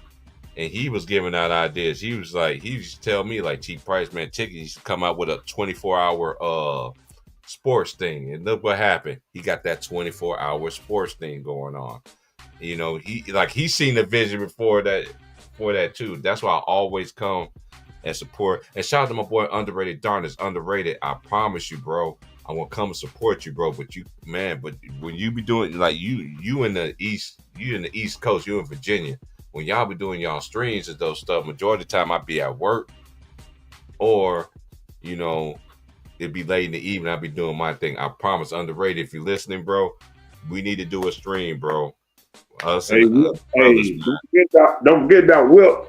Hey, my boy, Will, raise your hand. Hey, Wilson. Right. Hey, Wilson. I sent in the link though, man. But shout out to Wilson. Wilson gonna come. Will's gonna come out from hiding once the New York Knicks win. Then he'll come out from hiding. But shout out to I'm my gonna say one last thing before we are in the stream. Go ahead, brother. Basketball is a beautiful thing. It's a beautiful sport. It taught me a lot about life. It taught me how to handle the lows, how to handle the highs, and how to be humble and disciplined. That's why I like the sport so much. But you know what's more important than basketball? Everyday life. This is why we can get on here and just talk about everyday life. I really want to definitely give a shout out to T Price for blessing me where I could be able to come on here and talk to a lot of good people. Ron Tom, I have a lot of respect for you. I definitely got to give shout out to two people that will, if they didn't listen to me or encourage me, I wouldn't even be here right now. Number one, Two Raw for TV and Ticket TV. Both them guys have been like brothers to me, even though we have never been in the same vicinity. They have been encouraging. They Ticket brought me up on the panel, encouraged me, and I support them. See, this is what this is real media. This is not cutthroat. This is not hating on anybody. This is like, real recognizing real. And everybody out there, when we were talking about the biblical stuff, stay prayerful, stay strong, stay blessed. We'll be back on here to cook tomorrow. Yes, sir. And I'm on and on that note. Y'all be blessed, man. Y'all hit that like button, like, share, subscribe. And shout out, I don't want to forget the ladies too. Shout out to Annie K. Shout out to Aries, the mother hen. Shout out to Gigi is chilling. Shout out to my lady as well. Shout out to Panama Queen. Shout out to what's the homie name? Shout out to Tay Brown. Shout out to Peachy Brown though too. Hey Peachy, you gotta come over here, man. We be cooking over here too, man. But shout out to all the ladies that been supporting me from day one, man. Because without y'all though too, we won't be possible. But we will be back tomorrow, 9:00 in the morning, West Coast time. Maybe 12:00 Eastern time, 11:00 Central time, AM. Like, share, subscribe, man. I'm about to sit here and we got about another hour and a half for these games come on. So I'm about to go get my day started. I've been cooking with y'all, man. I appreciate all my brothers. Shout out to my twin from another mother, my brother, Mr. Moss, for coming through. Shout out to my boy Trayvon for coming through. Shout out to my brother S. Dizzle, man. And shout out to Sean. Hey, Sean, where you at, Sean? Where my boy Sean at, man? Sean, where you at, man? You love rapping for them light skinned brothers. Where my boy Sean at, man? Shout out to my brother S. Young though too, man. There's a lot of brothers that came, hey, but more came along. Ain't nothing gonna stop, man. And a special, man, I wish my brother rest of peace and rest of power to my brother LB, man. I wish he was here for this, man. I wish he was here for this, man. Shout out to my boy LB, man. LB, man, I know you listening somewhere, bro, but hey, man, I wish you was here, bro. Man, I miss my brother, man. I miss our conversations. We should chop it up behind the scenes, everything like that. And a shout out to the brothers that Ticket, like I keep telling you, Ticket just built the one man army. That's why I never go against somebody who helped me. And that's what a lot of people like to do. They like to divide and conquer. Ain't no divide and conquer over here. And you know what? Shout out to my boy Herm. Herm, where you been, Herm? My boy Herm Casanova, my Memphis. Shout out to my boy Herm, though, too, man. Shout out to my boy C Hill. I always shout out to my boy Show. Shout out to Straight to the Point, aka Polo. Y'all to subscribe to my brothers, man. You know what I mean? Y'all go subscribe to my boy Real Strong Show. Raise your hand. I saw my boy Ill Will in the comments last night. Shout out to my boy Ill Will. Time out with Mr. Maz. Y'all go subscribe to my boy Greenleaf exclusive, Mr. Houston Rocket. I mean, y'all go subscribe to my brothers, man. If I forget y'all name, man, it ain't no disrespect, man. Like I keep telling y'all, this ain't no rap race. I know everybody mad. Hey, you two gonna do what they do. But one thing I'm always gonna do, I'm gonna stand on business, man. I'm gonna tell the truth the best way I know. All I know is that if you don't like that, you can go through these capping channels that's gonna test the lie to y'all all the time. But anyway, excuse me.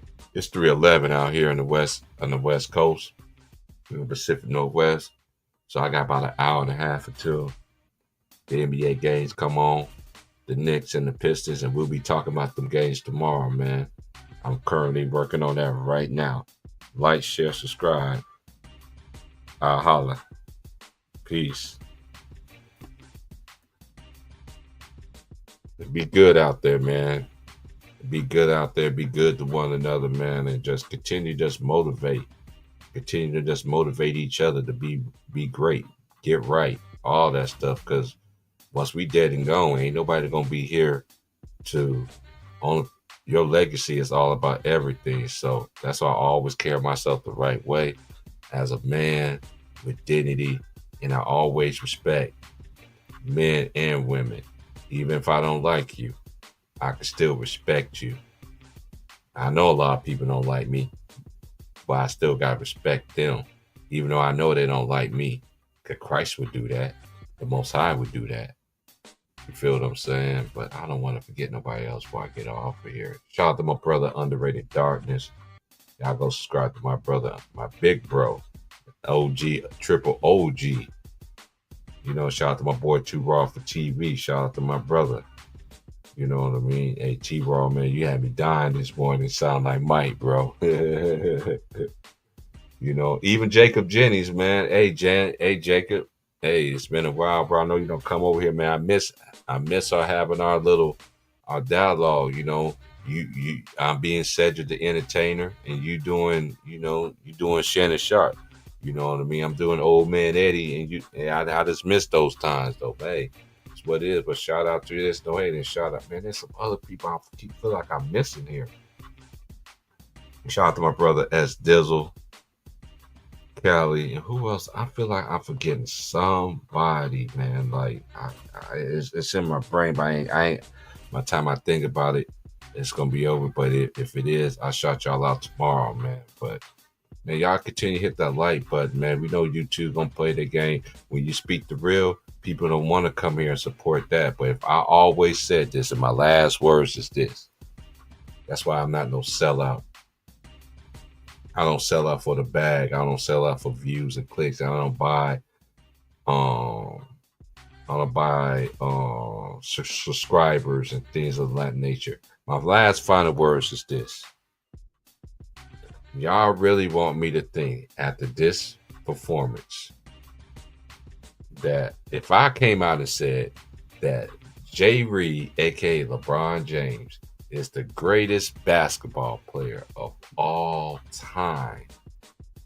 You know how many subscribers I have right now, other than the ones that I have? And yeah, there's some other people too, man. Well, what's my boy's name? Shout out to my boy Basketball Facts. I know he up on Rumble. Hey, Basketball Fest. Hey, man, you need to start doing them zesty. Hey, Basketball Fest. You still doing them zesty Fridays, man? You are, man. Shout out to my boy Basketball Facts, man. There's other people that I do listen to, and that's another thing too. I'm not caught up in wrenches. Shout out to Man Down. Shout out to Sports T. Shout out to Angry Old Hoops Fan. Shout out to Sports and Fitness Rods. Shout out to Zay 93. And you know, I don't care about wrenches, man. Like a lot of people, like I don't care. As long as I can still comment, I don't care about wrenches. That's how people start hating on me because I got a wrench. I ain't understand that. Why you letting this man talk, man? How he get a wrench? Why he sitting there talking about basketball? Why he not? I'm like, come on, man. Like, I don't got no fear in the fight. I'll stand on business, man. You ain't stand on business, get up out of here with that. And especially shout out to my boy James. Know your boy Sports and News, man. You know, and shout out to my boy Satchel Malone. Hey, Satchel, what they gonna do, Satchel? My boy Satchel, my boy Best Fighter. Shout out to Anna. Because Anna used to have y'all dudes in the chokehold talking about that dude. Y'all used to disrespect her, calling her name just because she didn't believe in Jay Reid. But I really appreciate all the support that I do. Shout out to my boy Italian. Shout out to my boy Marco Hidden. And shout out to my boy, I knew I was forgetting my boy Atlantean. Shout out to my boy Atlantean. Come on, man. The list just goes on and on and on and on and on and on. Y'all we gonna keep putting their foot on their necks, man. Cause y'all know, y'all can cap all y'all want to, but over here, we don't do that disrespect stuff over here. We don't do that disrespect over here. You That's another thing too. Why this era is not about anything, because when you don't respect your elders and respect people that came before you, that paved the way for you to get paid, like the way that y'all did, y'all don't give out the big O, Oscar Robertson. He paid the way for these players to get these contracts and everything like that, free agency. So y'all don't know anything about that because why? Because y'all don't do y'all due diligence. Shout out to all the great players that paved the way for these players. Because again, the older school generation didn't start this beef. The new generation started this beef because the older players back then, they set a standard. Now everybody just going with the script. I'm not with the script. All right. But anyway, like, share, subscribe. I am out of here. Y'all want to donate to O-Head Podcast, man. Shout out to my boy Heckbo, man. Shout out to my boy. If I, like I said, if I miss y'all, man, and shout out to Gigi was chilling. I don't want to forget nobody. Tony Piper for coming in. I'm going through my comments now. My boy Texas T, cause Texas T be trying to tell y'all, man. Trying to tell y'all, and then this is another thing too. And we're gonna talk about this tomorrow.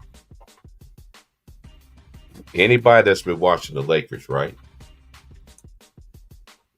I've been watching the Lakers ever since 84.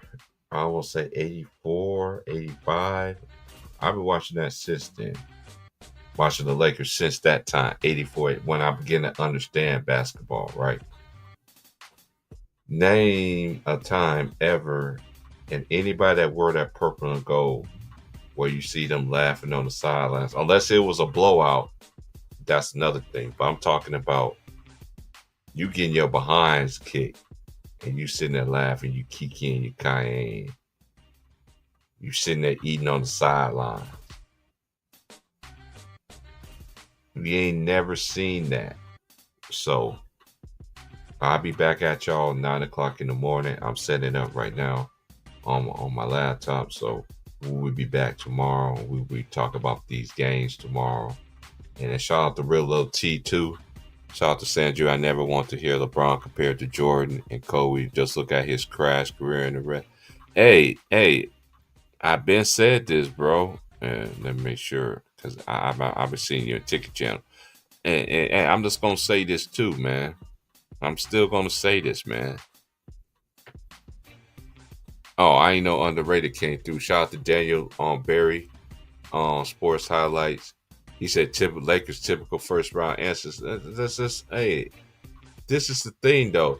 Is this ghost status? Because check this out. Let me go to Los Angeles. This is my last thing. Let's go to the Los Angeles Lakers right here. That's one thing I love about internet is undefeated, right? As they say, right?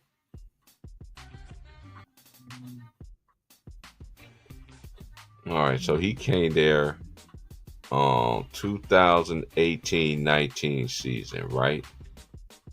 They didn't even make the playoffs, right?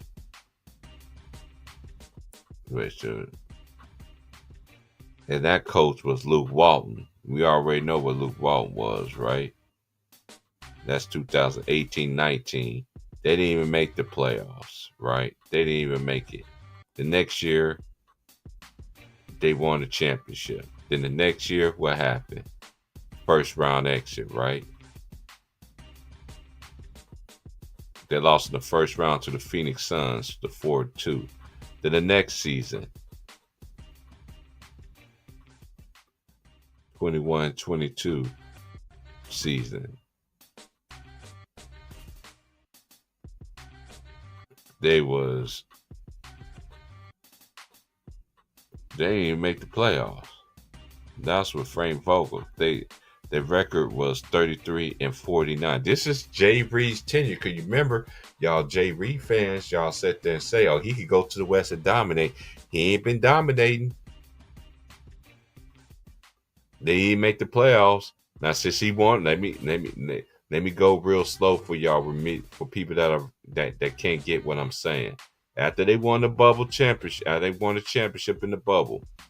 They got knocked out the first round. Cause y'all remember he started walking off the court with 5 minutes left, and then they was making excuses talking about he got to go ice his legs and yada yada yada, whatever.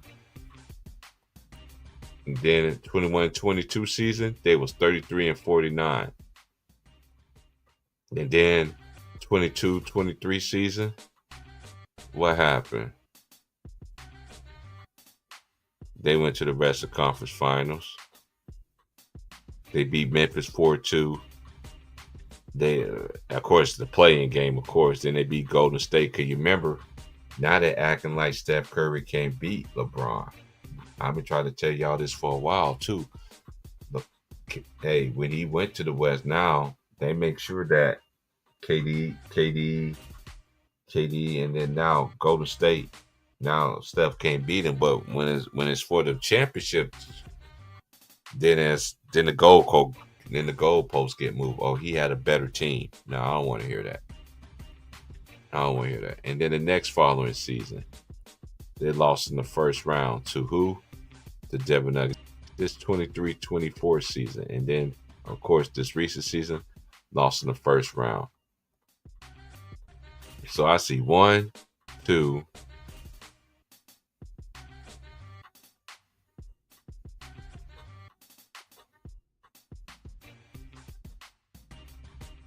3. They won a bubble. Then make the playoffs.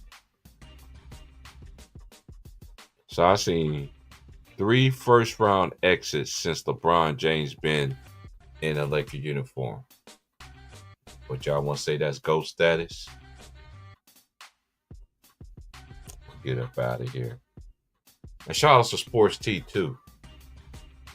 And I know I be commenting, I don't care about wrenches, y'all. And people like, you don't got a wrench, dude. I don't care about that stuff. You block me, fine. I don't care about wrenches. I really support people that really out there putting out information. Shout out to Uncommon Sense. Shout out to him. You know what I mean? And shout out Who Is Hendo. Shout out to him. I be hearing them. Look, there is people out here that's really is putting out real good content.